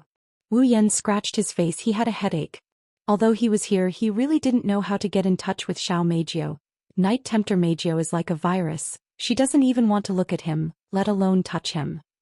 Wu Yan sighed as he watched the beautiful figure of Temptress Meijio dancing and singing on the stage. Why does such a beautiful girl have such a troublesome personality? He is even harder to deal with than Kwang-san. Didn't you take care of Kurumi too? Kotori's voice turned vicious. So, you'd better be straightforward and take in that lesbian girl. What you said is very interesting. Wu Yan almost fell to the ground. You're the only one in the world who would ask her husband to take in other girls. Shut up. Kotori, who had been speaking in a menacing tone a second ago, snapped. At this second, Kotori's voice was filled with shame and anger. The other members of Ratatosker gasped in shock and Kanazuki Kyuhei screamed like the sky was falling down. Kotori yelled out loud. Hurry up and get rid of her. Can't you at least let me be mentally prepared? Seducing Xiaomeijio is too difficult. Wu Yan smiled bitterly. Suddenly the beautiful song that had been reverberating in the air came to an abrupt stop. As the song stopped, the cheers of the fans in the audience also stopped. Instead it was replaced by whispers full of doubts. Sensing something amiss, Wu Yan lifted his head and looked at the stage. His gaze met with a pair of rigid bright silver eyes on the stage. Wu Yan's heart skipped a beat. Seducing Xiaomeijio, who was singing and dancing with a smile on her face, was looking at him. The smile on her face stiffened, and her dancing movements froze on the spot along with her body. Only a pair of beautiful big eyes rippled uncontrollably, until finally, it turned into utter disgust. Under everyone's bewildered gazes, seducing Xiaomeijio stopped dancing and lowered her head. Her bangs that were at the same height as her eyebrows covered her expression. The fans in the audience screamed in shock. The audience was in chaos. Bad news. Kotori's raised voice sounded through the earpiece. Seducing Xiaomeijio's favorability is dropping at an unimaginable rate. It's infinitely close to zero. No, it's already in the negatives. Wu Yan's expression darkened. In the end it's still like this? Just then, why? A sweet voice sounded like a mosquito and miraculously entered the ears of everyone who was in the midst of the commotion. Everyone could see it. Seducing Xiaomeijio raised her head and stared at Wu Yan as if he was a disgusting insect. She screamed. Why is there such a filthy thing at my concert? His voice, which was filled with disgust, was shockingly loud. Like a gust of wind, his voice turned into a sound wave, exploding towards the audience like a shock wave. Ah! All of a sudden the fans in the audience were the first to be hit by the sound waves that turned into shock waves. It was as if they had been hit by an invisible air pressure. One by one they screamed and were blown away, smashing into the chairs or walls. While they were howling in pain, each of them had suffered considerable injuries. Wu Yan's pupils constricted. Then anger filled his wine-red eyes. Seducing Xiaomeijio vented her anger on ordinary people because of her mood. These people are all her fans. Wu Yan couldn't help but be enraged when he saw the girls wailing in pain. His gaze turned cold when he looked at the temptress Meijio. Don't look at me with your filthy eyes. Her voice was very sweet and she looked very beautiful. But the words coming out of seducing Xiaomeijio's mouth were very vicious. Her eyes were full of disgust. Damn it! Whenever I think of my singing being heard by a filthy creature like you, I feel uncomfortable all over. Taking a deep breath, seducing Xiaomeijio's full breasts immediately protruded. When they reached the limit, seducing Xiaomeijio opened her mouth. Ah! A long high-pitched voice echoed from seducing Xiaomeijio's mouth and turned into a wind wave. It was like the impact after an explosion mixed with a strong pressure. It was like a substance violently swinging in the direction of Wu Yan. Wherever it passed, the seats of the audience were all blown away. Even the people who had fallen on the ground were shaken up again and smashed down heavily. Witnessing all this, Wu Yan's eyes became more and more cold. Looking at the sound wave, he didn't dodge or do anything. He just stood there and looked coldly at seducing Xiaomeijio. That cold gaze made seducing Xiaomeijio's face change. She couldn't help but feel a little timid. Finally, the sound waves hit Wu Yan's body. His clothes and hair fluttered in the wind, but his body didn't move at all. Like a statue standing tall in the middle of a storm, he didn't move at all. What? Seducing Xiaomeijio's eyes widened a little and she couldn't help but step back. He didn't move under her voice that contained offensive spiritual power. This had never happened before. Even those magicians of Esti couldn't do it. How did this man do it? Could it be that he is the magician of Esti? But he didn't wear those equipment on his body. Or is he also an elf? While thinking this in her heart, seducing Xiaomeijio wanted to raise her head and look at the man again. But when she raised her head, the position where the man originally stood was already empty. Night Temptress Meijio was startled. Before she could react, a rough voice that only men would have, that made her extremely disgusted, resounded from behind her. Where are you looking at? Seducing Xiaomeijio's body stiffened, she quickly turned around and looked behind her. On the other side of the stage, Wu Yan stood there straight, facing seducing Xiaomeijio. There was a faint smile on his face, but there was no smile at all. Obviously, Wu Yan was a little angry at seducing Xiao Meijio's actions. Seducing Xiao Meijio furrowed her brows. She didn't hesitate to distance herself from Wu Yan. It's not because she's afraid, it's because she hates men. She subconsciously distanced herself from Wu Yan. The two's actions were captured by Kotori and the others in Fraxinus, through the big screen. Kotori's expression turned heavy.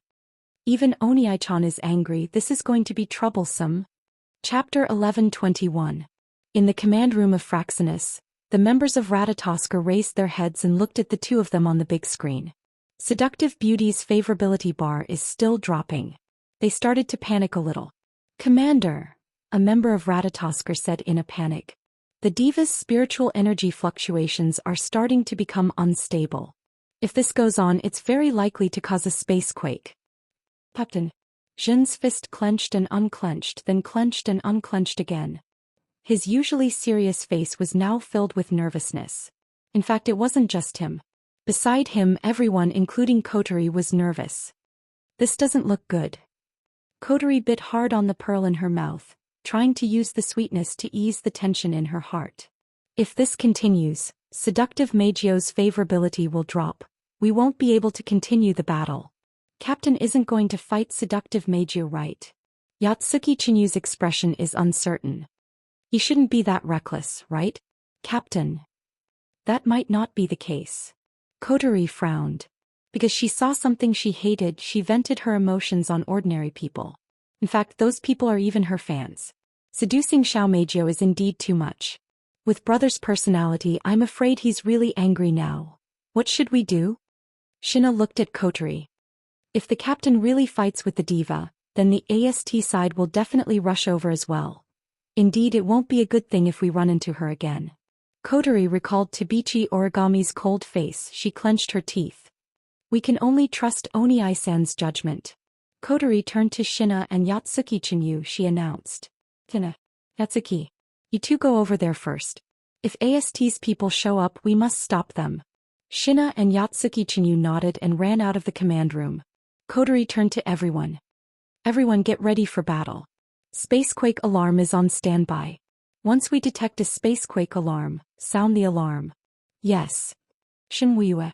Kotori lowered her head and said to Kyuhei Kanazuki, Onii-chan and the Temptress Meijio are going to fight. Go and make arrangements to save all the fans in the venue. Understood. Kanazuki Kyuhei saluted energetically and ran out of the command room, shouting and yelling. Then he arranged all the things that needed to be done. Kotori's furrowed brows finally relaxed. She looked at Wu Yan, who was smiling on the big screen, but there was no smile in his eyes. He's really a troublesome brother. On the stage of the concert, looking at Meijio, who was looking at him with disgust, Wu Yan looked around. His gaze swept across the fans who were lying on the ground and wailing in pain, and his emotionless voice suddenly sounded. Do you know what you've done? Huh. Temptress Meijio was stunned for a moment. Then she frowned and her sweet voice echoed in the air. I don't know what you're talking about, but can you please not talk to me like nothing happened? It's super disgusting. They're all your fans, aren't they? Wu Yan ignored Mikoto's words and he continued talking as if he was minding his own business. His face was calm. You're a popular artist. Is this how you treat your fans? Meijio's brows twitched. She followed Wu Yan's gaze and looked at the audience. She looked at the girls who were groaning in pain on the ground. She seemed to realize what happened and laughed out loud. A sentence that caused Wu Yan's expression to freeze up came out of Mikoto's mouth. Along with her innocent laughter, her words spread across the stage. Are you kidding me? Since they're my fans, of course they have to accept all of me. I can do whatever I want. Just as she finished speaking, the smile on Temptress Meijio's face froze. She keenly felt that the atmosphere at the scene seemed to be a little different. It made her feel like she was in a deep quagmire and couldn't breathe. Because they're your fans, you can do whatever you want. They have to accept it. Wu Yan looked at Meijio calmly. Even if it's you who inflicts pain, they have to accept it gratefully. Is that what you mean? Seeing the smile on Wu Yan's face, Meijio would feel that smile was extremely disgusting. But at this moment, that smile made Meijio feel cold in her heart. However, Temptress Meijio still nodded and spoke matter-of-factly. They like me so much. Aren't they willing to get hurt for me? Willing? Wu Yan stared at Meijio. You said willing? That's right. That's right. Temptress Meijio leisurely called out. Everyone will listen to me obediently. After saying that, Night Temptress Beauty Gio suddenly opened her hands. Under her feet, a ripple-like wave suddenly fluctuated and spread across the entire stage. The Army Destroyer Songstress. As if responding to seductive Beauty Gio's call, a huge castle-like metal block slowly emerged from the flashing ripples under her feet and set up on the stage. It's a huge pipe organ connected to a slender silver cylinder. It's as big as the stage. That's... Kotori's pupils shrunk when she saw this. He shouted in shock. Is that an angel? Wu Yan frowned when he heard Kotori's voice. He thought of something and he extended his consciousness to Fraxinus. He shut down all the systems in the command room and he ignored the commotion in his earpiece. He looked at Temptress Meijio. In the auditorium, those who slowly got up from the ground seemed to have noticed this. They looked at each other. Temptress Meijio smiled maliciously and waved her hand. As if she was drawing something, following the trajectory of night-tempting Meijio's hand, a long flashing organ keyboard appeared in front of her. Then he lured Xiao Meijio's hand onto the keyboard of light. Let's sing. Army Destroyer Singer, Gab Japple. The next moment, a strange sound came from the huge organ standing on the stage. From the connected silver cylinders, clear syllables overlapped, turning into sound waves within the ripples that spread out in all directions. The air in the entire venue was violently vibrated by the sound waves. The sound waves entered the ears of everyone present and directly invaded their minds. It was not until more than 10 seconds later that the sound waves that swept through the entire venue like a storm gradually calmed down and finally disappeared. At the same time, all the sounds at the scene disappeared. Regardless of whether it was the strange zither music or the audience's anguished howls, they all disappeared. Not even the sound of talking or footsteps could be heard. No, that's not the only thing that changed. In the audience stands, the audience members who were still struggling to get up were like mechanical dolls. They stood up straight and did not make any extra movements. Their heads were lowered and their faces were expressionless. The light in their eyes had completely disappeared. Wu Yan looked at the audience who stood up in unison like mannequins. Wu Yan seemed to have expected this. He glanced at them and he looked at Temptress Miku with a calm expression. Noticing Wu Yan's gaze, Miku's expression darkened. She pressed her slender fingers on the keyboard and played a syllable. Catch him. The audience straightened their backs in unison, held the glow sticks in their hands and rushed directly to the stage. The messy and neat footsteps entered Wu Yan's ears. He finally looked at them. Looking at Meijio's happy expression, Wu Yan closed his eyes. He took a deep breath and shouted. Stop. Chapter 1122. Army Destroyer Singer, Gab Japple. The angel, that seduced Meijio. It was a huge organ with a keyboard of light. It could play different kinds of music and depending on the music the effect would be different. Because Night Temptress Meijio's ability was to control sound, once Night Temptress Meijio made a request, with her voice infused with spiritual energy, normal humans without spiritual energy would be unable to resist and obey. And the existence of the angel, the Army Destroyer Singer, raised Seduction Meijio's ability to the limit. In just an instant, thousands of people in the venue fell into Seduction Meijio's control, just as Seduction Meijio had said. Everyone would listen to her obediently, because Meijio had the ability to control them. Even if she really wanted them to die, these fans who had turned into puppets would not hesitate. This is what Yakumo Meijio wanted to convey to Wu Yan. In fact, if Wu Yan did not cut off Fraxinus's voice in time, then everyone in Ratatoskr would have fallen into Meijio's control and would not be able to turn around. Such behavior was simply too vile. Even if Wu Yan knew about Meijio's situation in advance, and also knew why Meijio became like this, he could not help but get angry. Killing Meijio was definitely not something Wu Yan could do.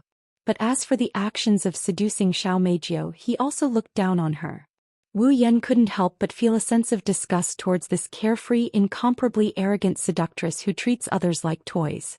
Even if there's a reason for this, he couldn't help but feel a bit angry. Freeze. Looking at the sea of people rushing towards him, Wu Yan coldly shouted. Suddenly, the syllables mixed with traces of magical fluctuations spread through the entire venue.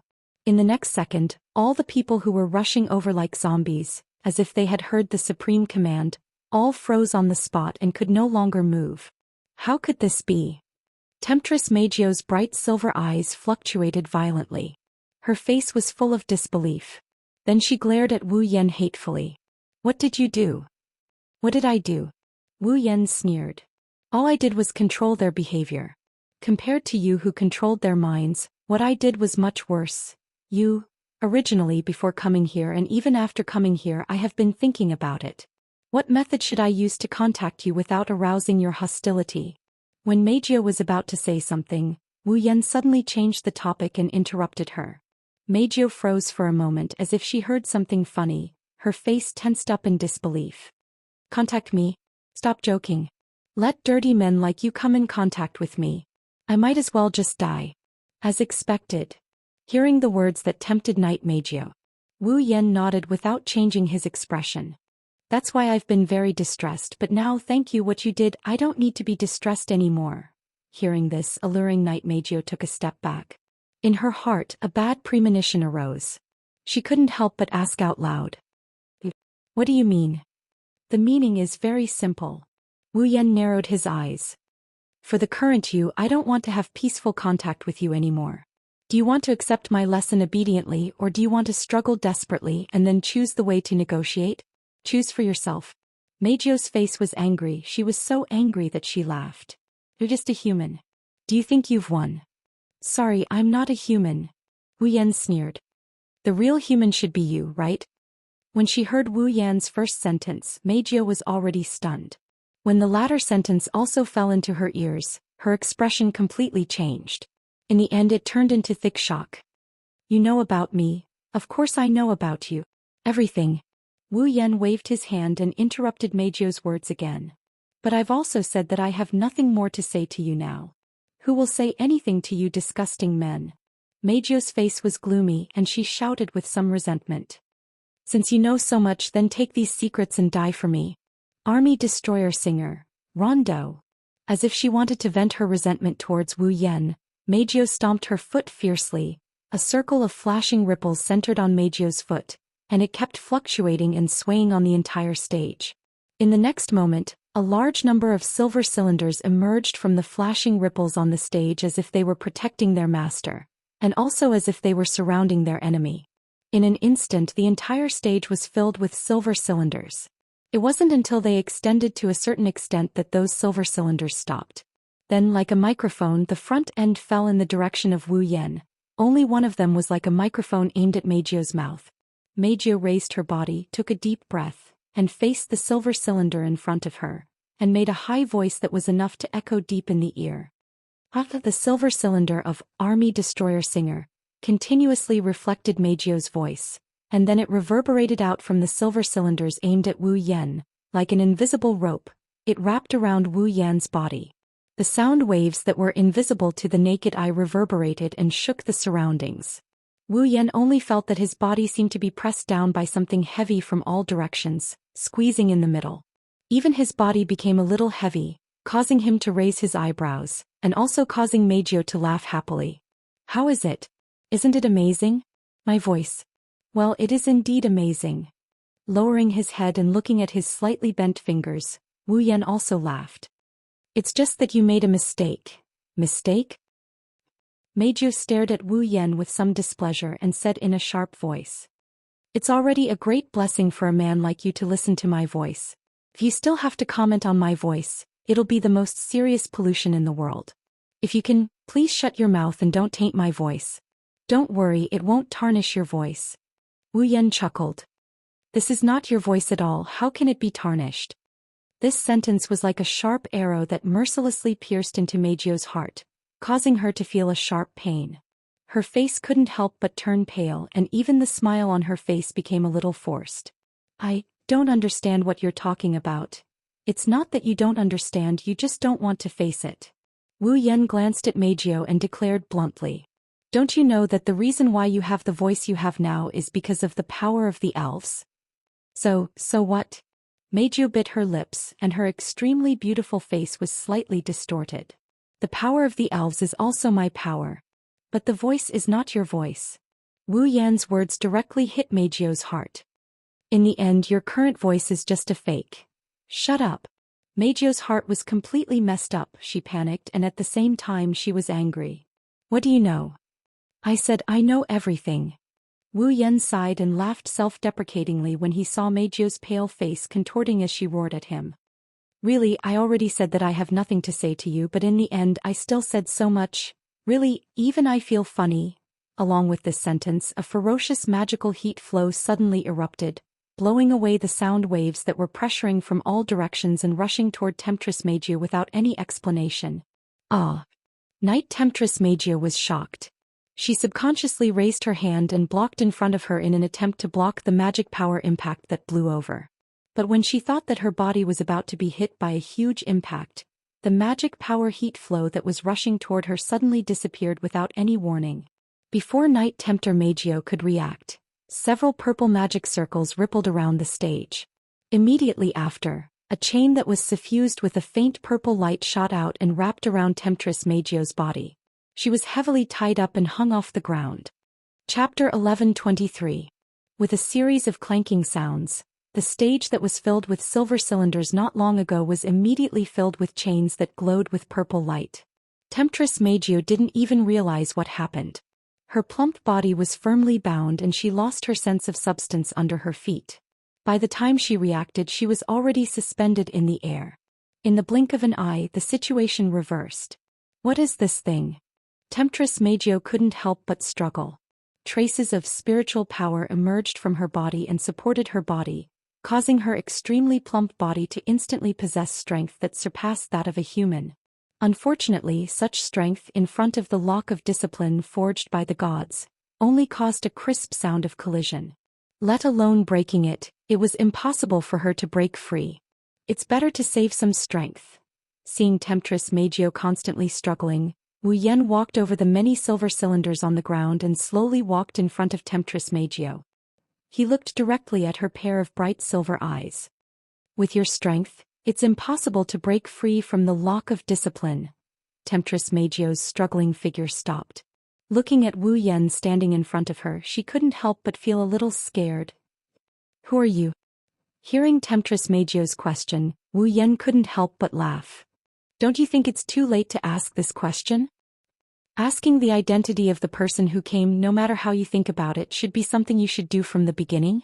However, Temptress Meijio is different. From the beginning, when she saw Wu Yan, she didn't ask anything and directly attacked him without saying a word. It's not until now that she was restrained that she asked. It can be imagined that if it was another man after being attacked by Temptress Meijio, in less than 10 seconds, Temptress Meijio would forget about it. For Temptress Meijio, Wu Yan's only identity before this was a man. Other than that, there was nothing else. However, Temptress Meijio didn't feel that there was anything wrong with it. Looking at Wu Yan, who was less than a meter away from her, she reflexively struggled again. Just to get away from Wu Yan, his face was filled with panic and his eyes were filled with fear. He was deeply afraid that Wu Yan would do something to him. If she let the man she hated the most do something to her, then Xiao Meijio would really have the heart to short-circuit herself. Not to mention letting a man touch her now. Smelling the unique masculine scent from Wu Yan, the seductive Meijio already wanted to vomit.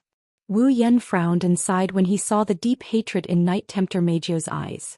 He also knew that Knight Beauty Jiu didn't hate him, but she hated all men. However, it was Wu Yan's first time being hated by someone. Moreover, the target was a fairy that he had to establish a good relationship with in order to seal. No matter how he thought about it, this was an extremely troublesome matter. It seems like there's no need to talk to you for the time being. Wu Yan waved his hand and tapped the wireless earpiece in his ear. There's no other way, I can only let Kotori and the others talk to you. Come with me first. Come with you. Temptress Meijio was startled at first, then she violently struggled. Who wants to go with you? I'm already sick of breathing the same air as you. I will never go with you. Then I'm sorry. Wu Yan glanced at Temptress Meijio indifferently. My impression of you isn't much better. Although I'm not as extreme as you to the point where I can't breathe the same air as you, I won't be gentle with you either. Wu Yan raised his hand and a dense mana surged and condensed in his palm.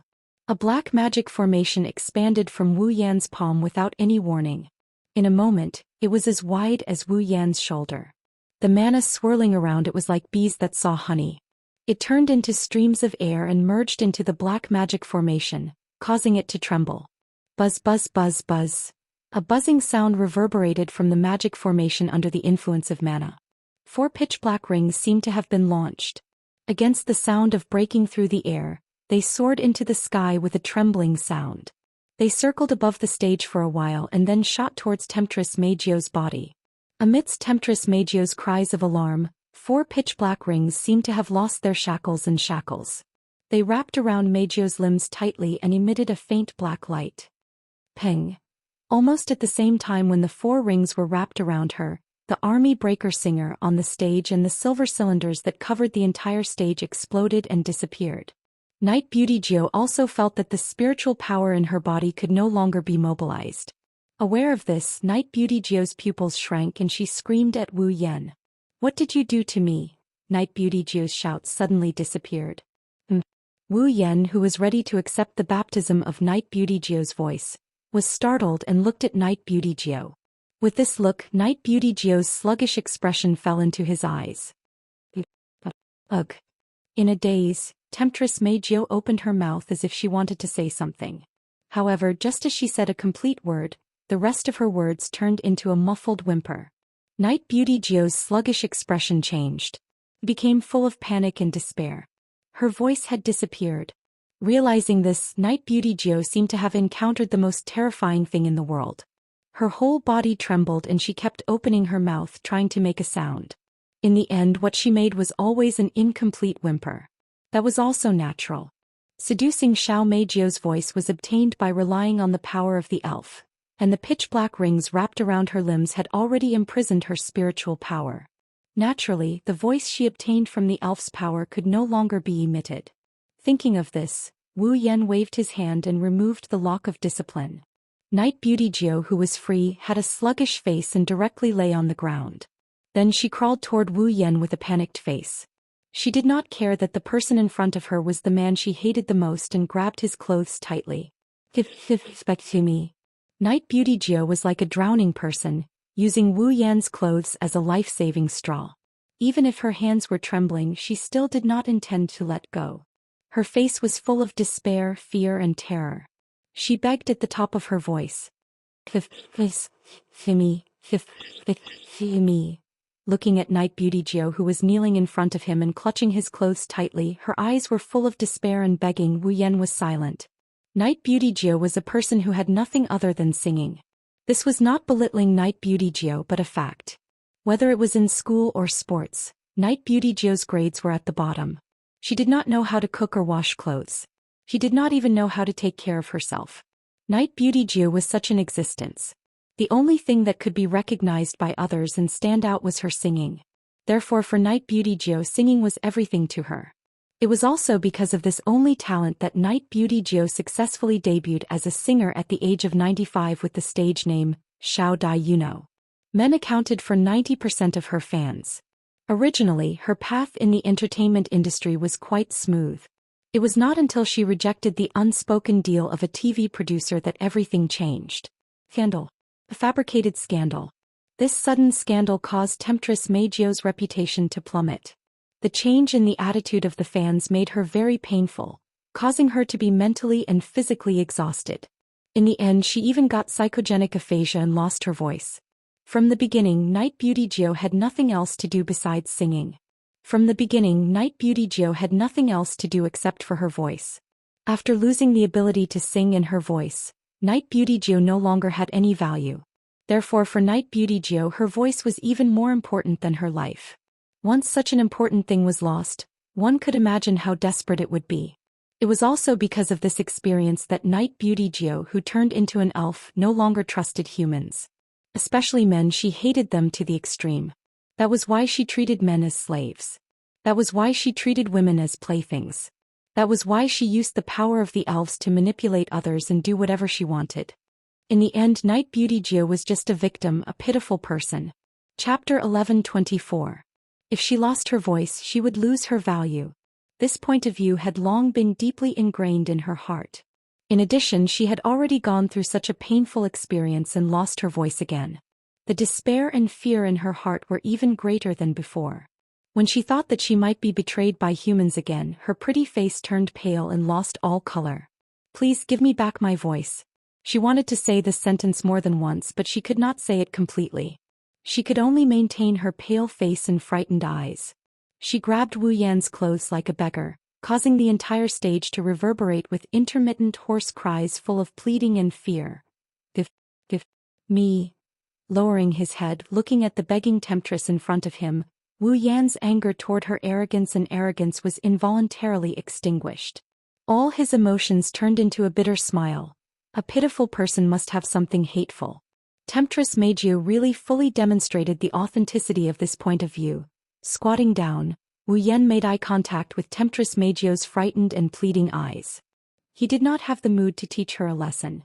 Even his tone could not help but soften.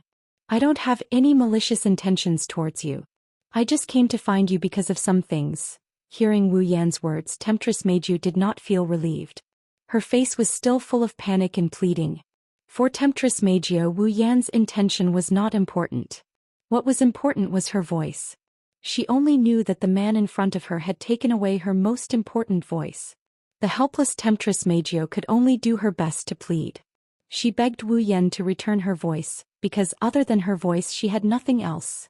"Give me back." Hearing the pleading of Temptress Meijio, Wu Yan sighed and faced her. "If you are willing to come with me, then I will remove the shackles on your body.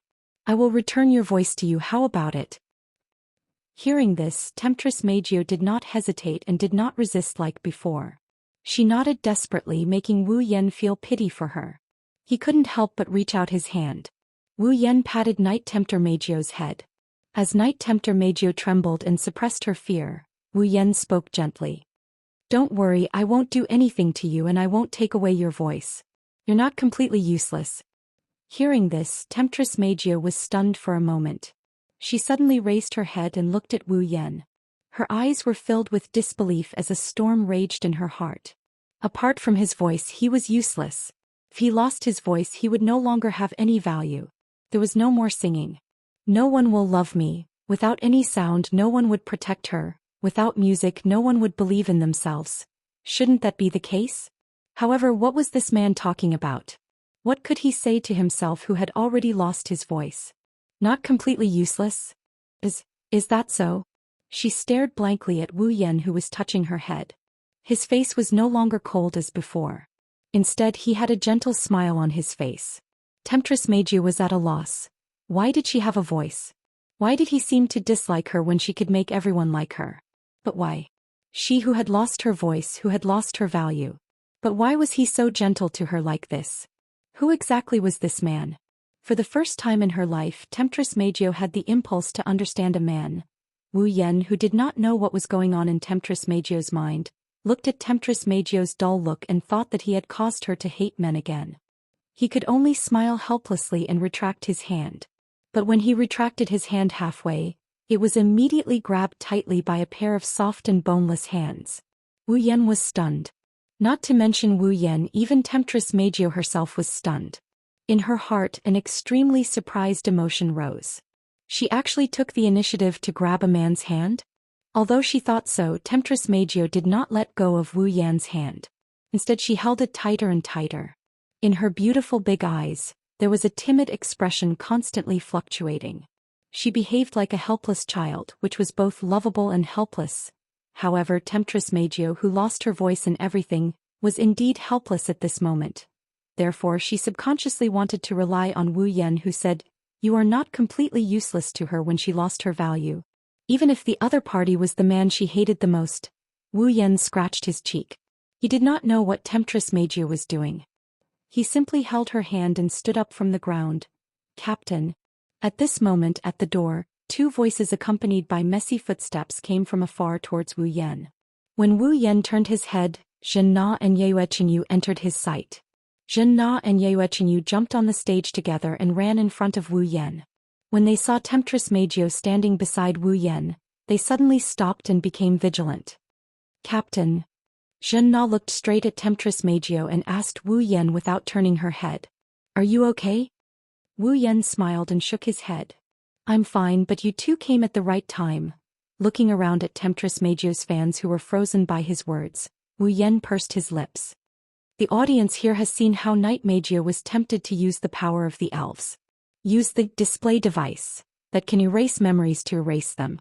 Xianxia and Yueqinyu noticed the audience who were frozen on the spot. They were surprised. What happened to them? Well, they are temporarily frozen by me. They were controlled by Temptress Magio before, but... Glancing at Temptress Magio who didn't know what to do, Wu Yan said to them. Temptress Magio's spirit power was sealed by me. They are awake now. What about her? Xianxia frowned and looked at Temptress Magio again. Temptress Magio couldn't help but shrink her body.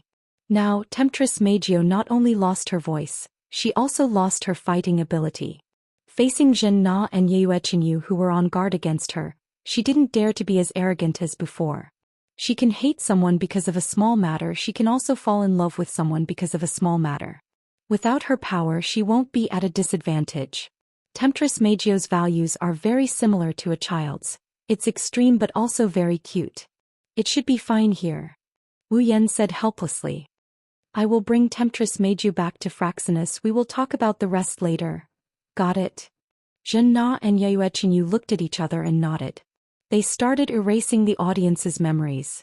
Wu Yan held Temptress Magio's hand and walked towards the exit of the venue. At the same time he restored Fraxinus's sound capturing system. Once he restored the system, a sharp scream pierced into Wu Yan's eardrums. Wu Yan almost got dizzy. Hey, can you hear me? Oni-chan. I can hear you. Wu Yan rubbed his ears with a bitter smile and complained. Don't shout so loud, my ears are about to burst. That kind of thing is fine. Kotori yelled rudely. What did you say to Seductress Magio just now? Her favorability towards you skyrocketed. Wu Yan stopped in his tracks. Are you serious? Of course it's true. Kotori's voice was filled with confusion. It's only a little better than a normal person. It's far from favorability, but it's much better than before. How did you do it? Didn't Temptress Magio hate men? Wu Yan tilted his head and he looked at the timid Temptress Magio. He didn't know what to do with her. He even had a dangerous thought in his mind. Could it be that the seductive Magio no longer saw him as a man? Chapter 1125. In the sky above Tiangong City, Fraxinus. What do you want to explain? Spit it out now. Inside the command room, Kotori is sitting on the command desk with a stern expression. She's looking ahead with an unfriendly gaze. It's obvious that she's not in a good mood. Wu Yan looked at Kotori's unfriendly expression and smiled awkwardly. He looked around at the members of Ratatosker who are staring at him with an unnatural expression. This made Kotori even angrier. Ratatosker's mission is to talk to the elves and solve the problem of the space quake peacefully. That's what Ratatosker was founded for. Kotori pointed her lollipop at Wu Yan and she scolded him without holding back. What are you doing? You're fighting with the fairies. What's the difference between you and St? Wu Yan choked when he heard that and he started mumbling again. When I met Kuang San, didn't I also fight with him? At that time you were playing happily too. What did you just say? Kotori narrowed her eyes. A sinister smile appeared on her face. She looked dangerous. I didn't hear you clearly. Can you speak louder? I said. This was something that couldn't be helped, right? Wu Yan grumbled. Did you expect me to just stand there and let them beat me up like that? What? Does it matter? Kotori didn't realize how unreasonable her words were. She pretended to be absent-minded and said matter-of-factly. It's not like you can kill me. Hearing you say that really pisses me off. Wu Yan pursed his lips and his eyelids twitched. Do I have to take the beating just because I can't kill you? Fortunately, you were fast enough at that time and took down Knight Temptress Magio. Otherwise, with Knight Temptress Magio's mental state at that time, it was very likely that her spiritual power would become unstable. Kotori glanced at Wu Yan. At that time, thousands of people in the audience might die because of you. That should make you happy, right? Don't make it sound so serious. There's always a way, right? Wu Yan's smile is a bit forced. Isn't the end result good? Good. Good. Coterie looked at Wu Yan with a half-smile. Thousands of people were manipulated, the concert venue was damaged to a certain extent, and we even had to wipe the memories of the people who died. Spacequake hasn't happened yet. Tell me what's good about it. Why do I feel like you're picking on me? Wu Yan smiled bitterly. Didn't I successfully lure Xiao Meijio back? Coterie's expression changed. Coterie's expression eased up a bit. She tilted her head and looked at the girl who was grabbing Wu Yan's clothes. Standing behind Wu Yan, seductress Miko, who appeared to be a bit timid, raised an eyebrow. Is she really the seductress Meijio who attacked you and the audience at the concert without saying a word? Coterie turned to Wu Yan. Why do I feel like you're not as strong as you look on the screen? Instead you look like you're being bullied. Did you do something you shouldn't have done to her? Am I that thirsty? Wu Yan resisted the urge to drag Coterie down from the podium and give her a good beating. He glanced at the nervous Miku and he sighed. This girl is also a person with a story. She is very reliant on the power of the current fairy. It's normal for her to behave like this when I suddenly imprisoned her spiritual power. Story? Coterie gave Yakumo Miku a deep look. Yakumo Miku had a pained look in her eyes when she heard Wu Yan's words. Coterie pursed her lips when she saw Wu Yan's expression. I won't ask about the story for now. The most important thing is to deal with Miko.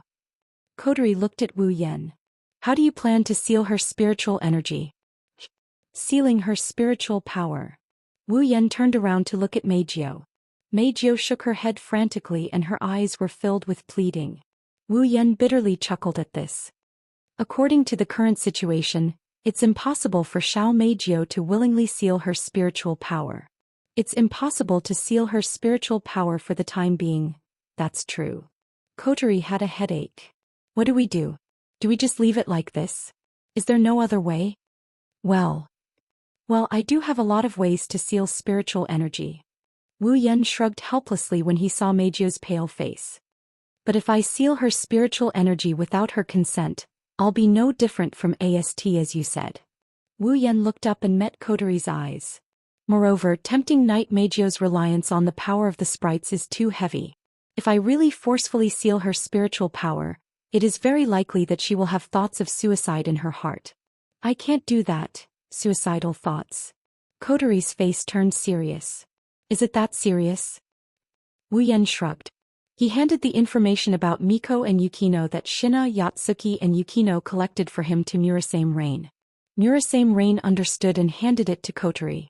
As Coterie flipped through the documents in her hand, her expression became more and more serious.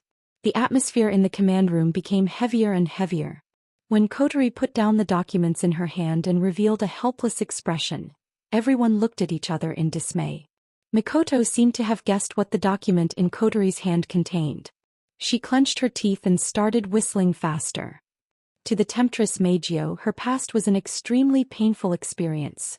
Because she rejected the hidden rules of the deal, the ugly producer fabricated a scandal.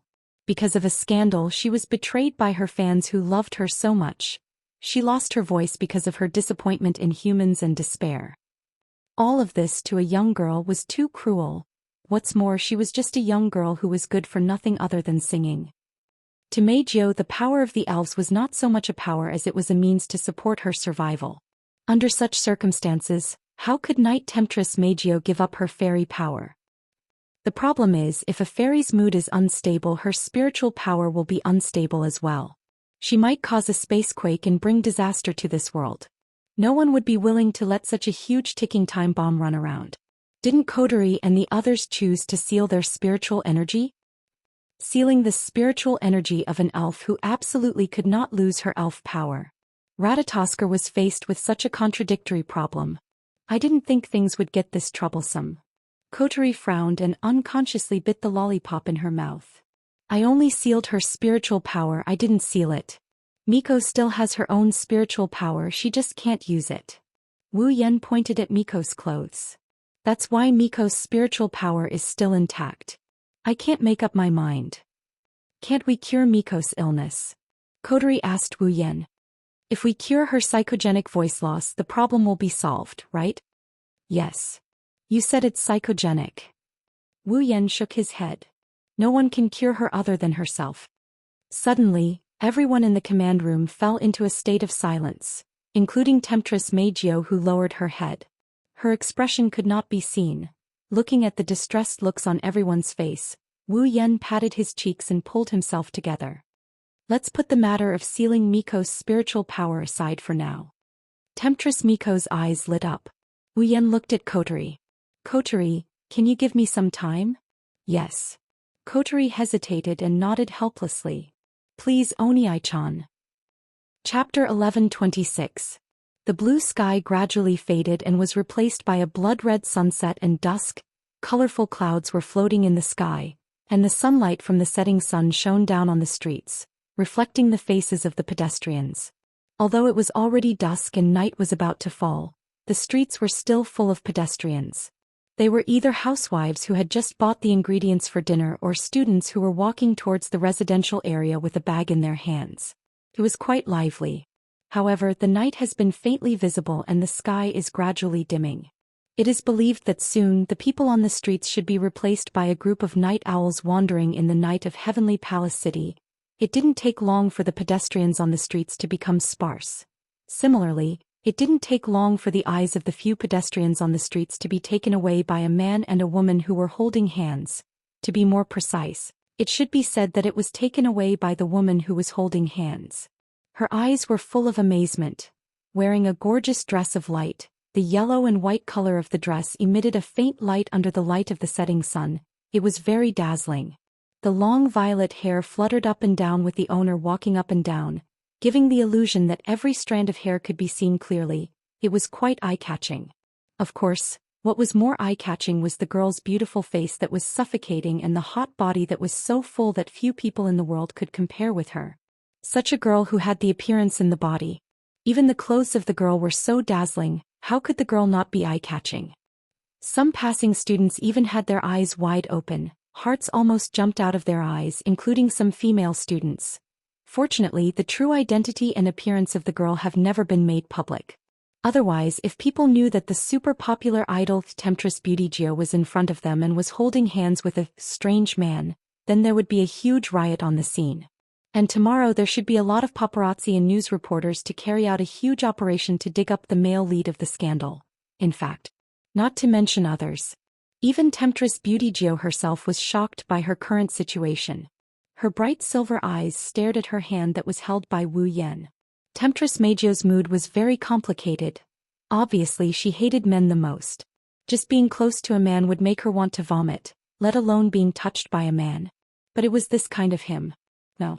Instead she let a man hold her hand. Yet there were no signs of disgust. Was this really him? Her gaze still didn't leave the hands that were held together. Tempting Meijio was a little dazed. She also knew that she was very weak after losing her elven powers. He was so weak that he couldn't help but look for a human who had disappointed him to rely on. But was this kind of weakness enough to make her want to rely on the man she hated the most? No. That's not it. Because of psychological factors, because of those ugly men in the past, Xiao Meiju lost her voice, the voice that was more important than her life. That was why she hated men the most. He was so disgusted that he wanted to vomit just by looking at him. If possible, Xiao Meijio even wanted to use the elven power she obtained to kill all the men in the world. She hated men to such an extent. In addition to her previous betrayal, would Xiao Meijio still be helpless and rely on a man because of the loss of her power? The answer was of course no. And if this man was the man who took away the elven power that she regarded as her second life, then it would be even more impossible. But the truth was not like this. Temptress Meijio tried to think about why she wanted to rely on this man in front of her. Because she wanted to ask him to return her voice? Perhaps this was part of the reason, but it was definitely not the whole reason. Temptress Meijio actually knew the reason, because she was curious about how this man hated her who had a voice, but treated her who had lost her voice gently, because of the throbbing of the man in front of her when she lost her voice, and said, "You're not nothing." But aren't all men lowly, dirty, and ugly creatures? Those men who used to line up, hold up signs and shout, "I like you the most, I love you, I can die for you," and so on, didn't they also betray her in the end? Compared to her words, these people would rather believe those unknown scandals. What right did they have for her to trust them? What right did they have for her to rely on them? Humans are just creatures who only know how to say nice things, but their hearts are incomparably dark creatures. But this man seemed to have said that he wasn't human. Xiao Meiju didn't know if he was persuading her or lying to her, but the confusion in her eyes didn't disappear. Instead, the confusion in her eyes grew stronger. Even Xiao Meiju herself didn't know what she was feeling right now. She could only obediently let Wu Yan hold her hand and slowly walk forward until they arrived at a school marked Dragon Gut Temple Women's Academy. Stopping, Wu Yan turned around and looked at Xiao Meiju. Xiao Meiju immediately turned her head away so Wu Yan couldn't see her current expression. Wu Yan shrugged. He reached out and pointed at Xiao Meiju's body. The black rings wrapped around Xiao Meiju's limbs undulated and burst open. Xiao Meiju could clearly feel that the spirit energy in her body that couldn't be used anymore was starting to become active again. It gathered towards her throat as usual, proving that her voice has recovered. But Xiao Meiju didn't feel happy at all when she felt her spirit energy recovering. She lowered her head and remained silent. That's all I have to say. Wu Yan clapped his hands. He glanced at Temptress Mikoto and he grinned. Remember to control yourself. Don't let the space quake happen. Otherwise, even if Ratatosker doesn't seal your spirit energy, it won't be able to watch you run around. Hearing this, the Temptress Meiju finally raised her head. Looking at the man in front of her who she used to hate so much, her intoxicating sweet voice echoed, "Why?" Tempting Knight Meiju asked this question with an unknown emotion. That Ratatosker seems to want to seal my spirit energy, right? You also have a way to seal my spirit energy, right? Why didn't you seal my spirit energy in the end and let me go instead? Do you need a reason? Wu Yan raised an eyebrow. He looked at Temptress Meiju with an odd look. If you have a conscience, no matter who it is, after hearing about your deeds, they wouldn't want to seal your spirit energy, right? Have a conscience. Xiao Meiju couldn't help but laugh. Humans are just a group of hypocrites. How can they have a conscience? Xiao Meiju's eyes dimmed. Xiao Meiju's beautiful voice was full of depression. If I really have a conscience, then I wouldn't have become like that. Hearing this, Wu Yan closed his eyes. Don't tell me you think that all humans are like the producer who slandered you and the fans who talk to themselves. Isn't that so? Xiao Meiju raised her head hard. Her eyes full of sadness and pain were exposed to Wu Yan's vision. So many people said, I will always support you and I will always believe in you. But in the end, when I really needed someone to support me, who supported me and who believed in me? No. Not a single one. Xiao Meiju's expression was distorted by pain. There are so many people but no one believed in me. Isn't that enough to explain everything? Is that so? Wu Yan nodded slowly. Then he looked around and picked up a piece of paper from the ground. His fingers spurted out magical power and wrote something on the paper. Then he stuffed it into Xiao Meiju's hand. This. Xiao Meiju looked at the paper in her hand and was slightly startled. Phone number? This is my phone number. Wu Yan smiled and nodded. If one day you need someone to support you, if one day you need someone to believe in you, if one day you lose your spiritual power again, if one day you want to sing again, then call this phone number.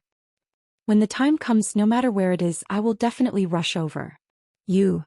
Xiao Meiju's hand holding the paper trembled violently. Then she laughed out loud. What's the point of doing this? Do you think I will believe you? Instead of waiting for someone to believe in you and wait for someone to support you, it's better to act on your own and find someone who is worthy of your trust. Wu Yan stared at Xiao Meiju's eyes. Although I don't know if I am worthy of your trust and whether I can gain your trust, I admit that I will not ignore a cute girl's request for help. Turning around, Wu Yan waved his hand and said with a smile. Possible, I hope that one day when you want to sing with your own voice, you can call this phone number. Compared to that fake voice, to be honest, I would like to hear your own voice. Leaving those words behind, Wu Yan turned around and walked away without looking back.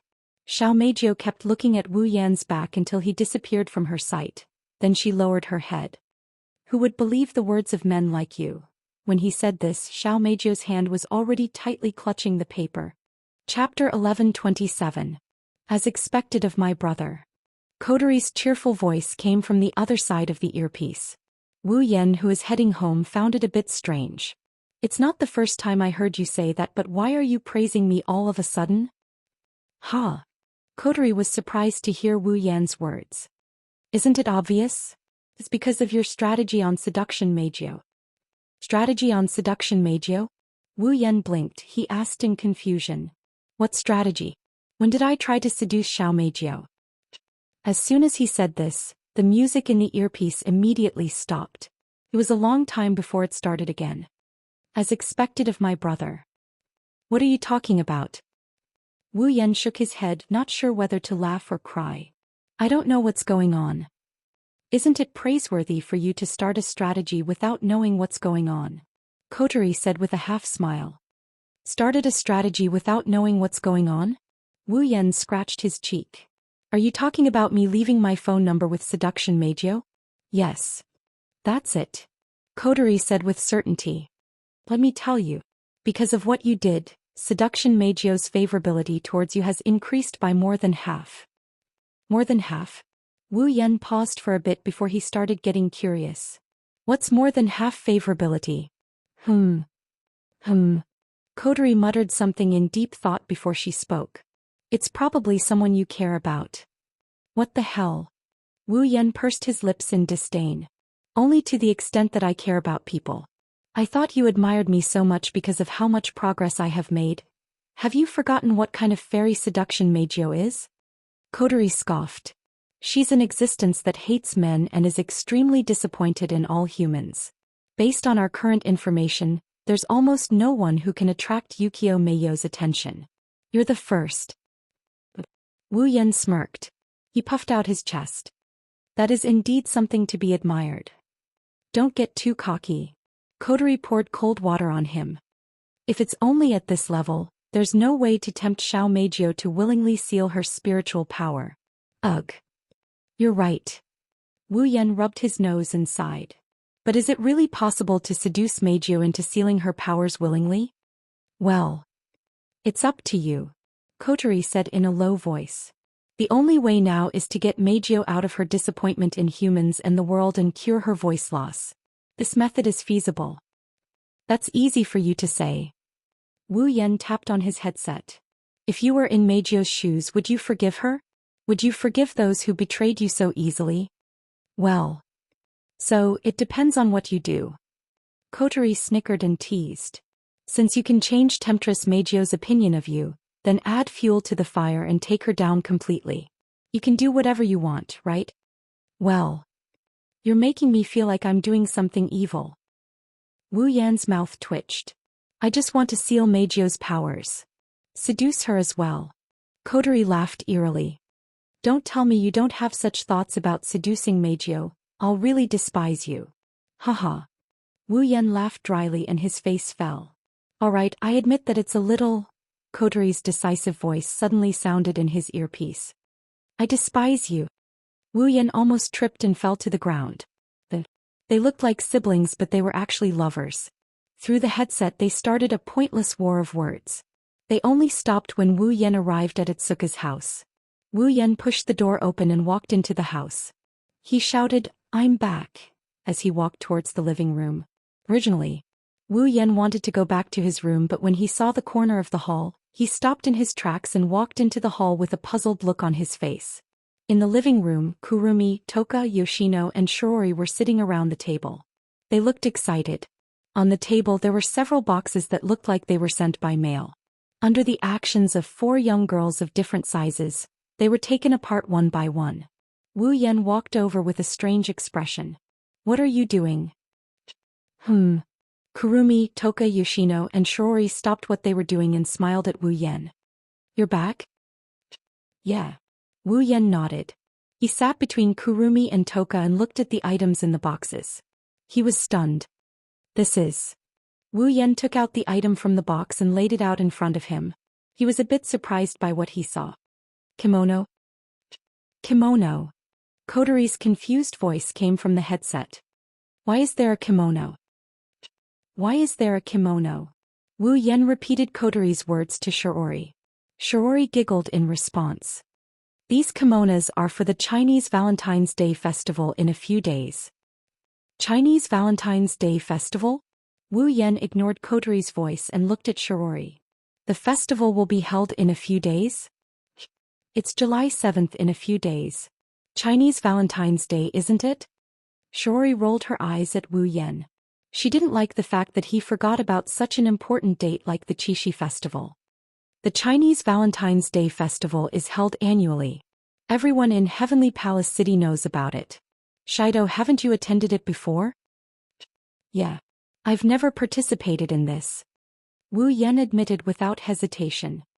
After all, I didn't live in Heavenly Palace City before. I haven't either. Toka picked up a kimono and said excitedly, Shiori said there will be a lot of delicious food at the festival. Shido. Toka turned around and looked at Wu Yan. She was holding a kimono but she was drooling. Let's go. Chinese Valentine's Day Festival. I want to go too. Yoshino raised her hand with a blush on her face. Her beautiful eyes were full of anticipation. I want to see fireworks. Both of you want to go. Wu Yan thought for a moment and looked at Kurumi, who was smiling. Kurumi, do you want to go? Era, isn't it good? Kurumi tilted her head and touched her lips with a finger. She smiled. Chinese Valentine's Day is a day that lovers can't miss. I want to go to the festival with hubby-sama. I see. Wu Yan nodded. Alright then, let's go together. Hearing this, Kurumi, Zhou Xian and Shiori all laughed out loud. Shiori was the only one who was about to laugh when the phone in her pocket rang in the hall. Sorry.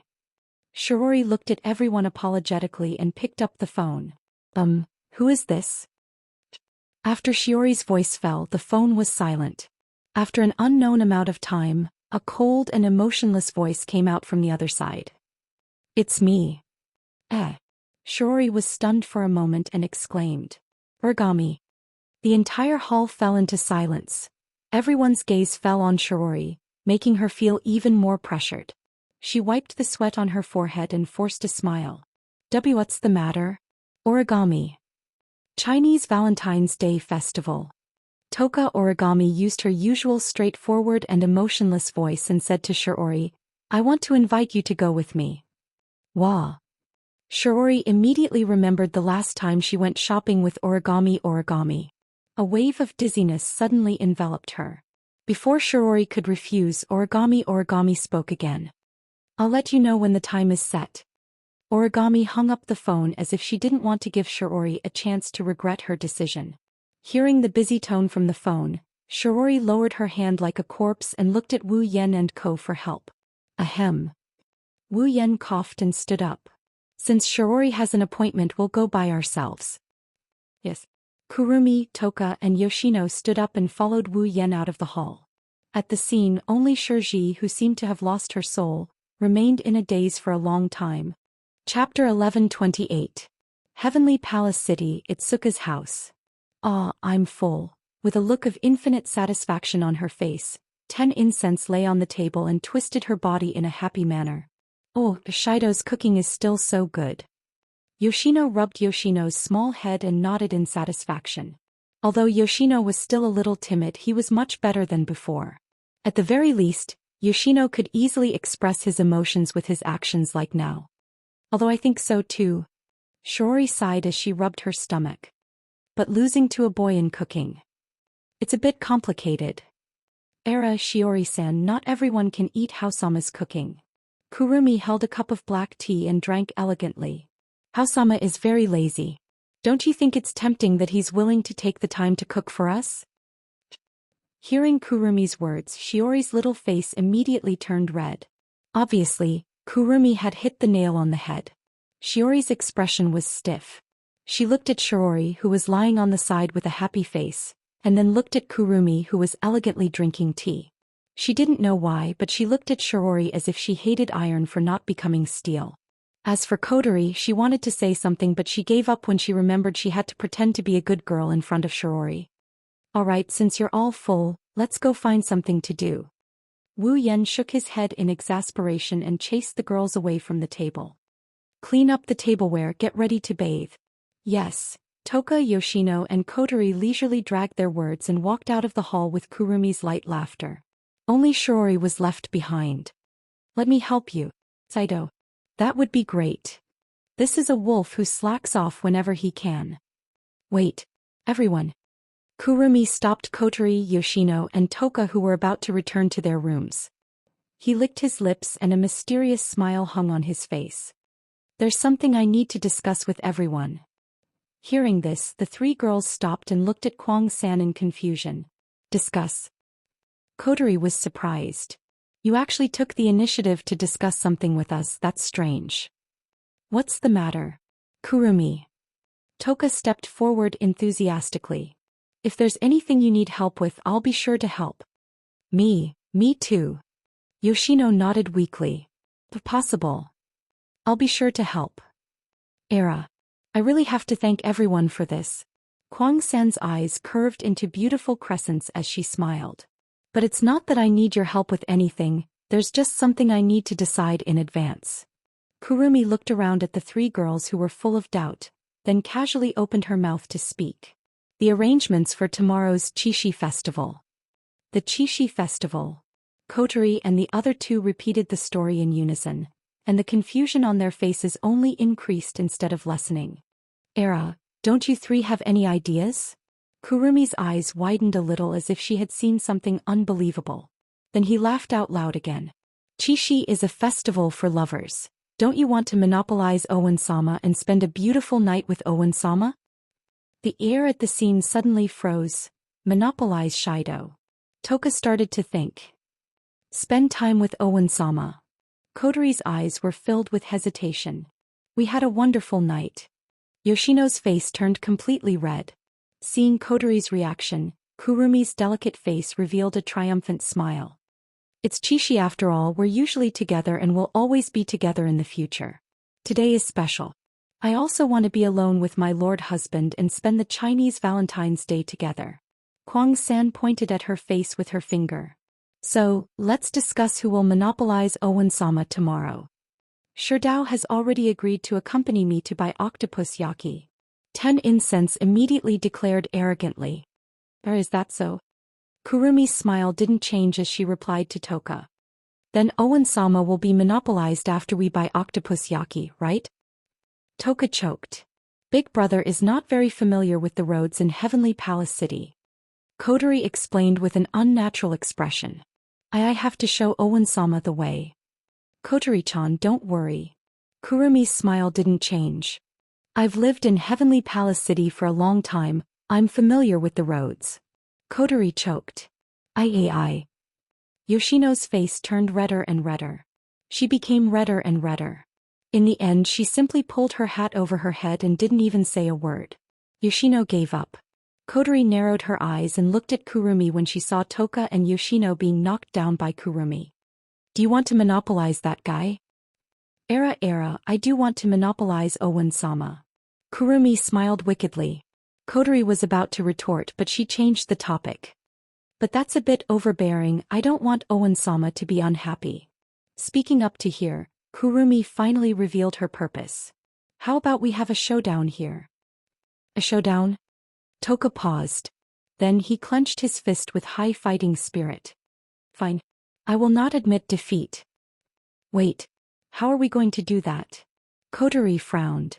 Let's be clear, it's not a good idea to use fairy power in this world. Even if we control our Reiki and don't cause a space-time quake, AST will send out their psychic waves. Plus, Owen-sama doesn't want us to fight. Kotori calmly analyzed and glanced at Kurumi. So, you have to think about it. Don't worry, I won't mess around in a way that Lord Husband doesn't like. Kwang San smiled unhurriedly. Then she lowered her head and pondered. Alright, stop putting on an act. Kotori pursed her lips and waved her hand as if she was tired of it. Since you're the one who suggested it, you must have a plan already, right? Just say it. As expected of Lord Husband's younger sister. Then I'll be frank. Kurong-san had a coquettish smile on her face as she playfully blinked her right eye that was exposed. The showdown is simple. Whoever seduces Owen-sama will get to spend 3 hours alone with Owen-sama during the Chishi festival. What do you think? How about seduce? Kotori and the other two exchanged glances. Their reactions were different from each other. Kotori was disdainful. Is this your first time meeting Owen-sama? Kotori mocked, her words were merciless. As long as it's a cute girl, she can seduce him with just a flick of her finger. He'll pounce on her like he's in heat. There's no need for a showdown like this. Era Kotori-chan, are you worried I'll play tricks on you? The corners of Kwang-sen's mouth slowly rose. If that's what Kotori-chan is worried about, I can let you go first. Kotori opened her mouth but nothing came out. She snorted and turned her head away. I won't take advantage of you. We'll decide the order by rock paper scissors. Toka was confused. Nana. Toka looked at Kotori and Kurumi and asked. What seduction? Kotori's expression froze. Kurumi's smile disappeared and she sighed. It's something that makes Owen-sama think he can do whatever he wants. So that's how it is. 10 Fragrance suddenly realized something and pounded her palm. For a moment, all the girls present helplessly shrugged their shoulders. They all felt helpless towards 10 Fragrance's natural ability. Yoshino didn't know what to do. I have to join too. She looked like she was about to cry. She shook her head anxiously. But don't worry. At this time Yoshino, who was in Yoshino's hands, giggled. Yoshino, I'll be your backup. Let's go take down Wu Yen-kun. Yoshino. Yoshino sighed in relief. She looked at Yoshino gratefully. Seeing this, Kwang-san laughed. Then it's decided.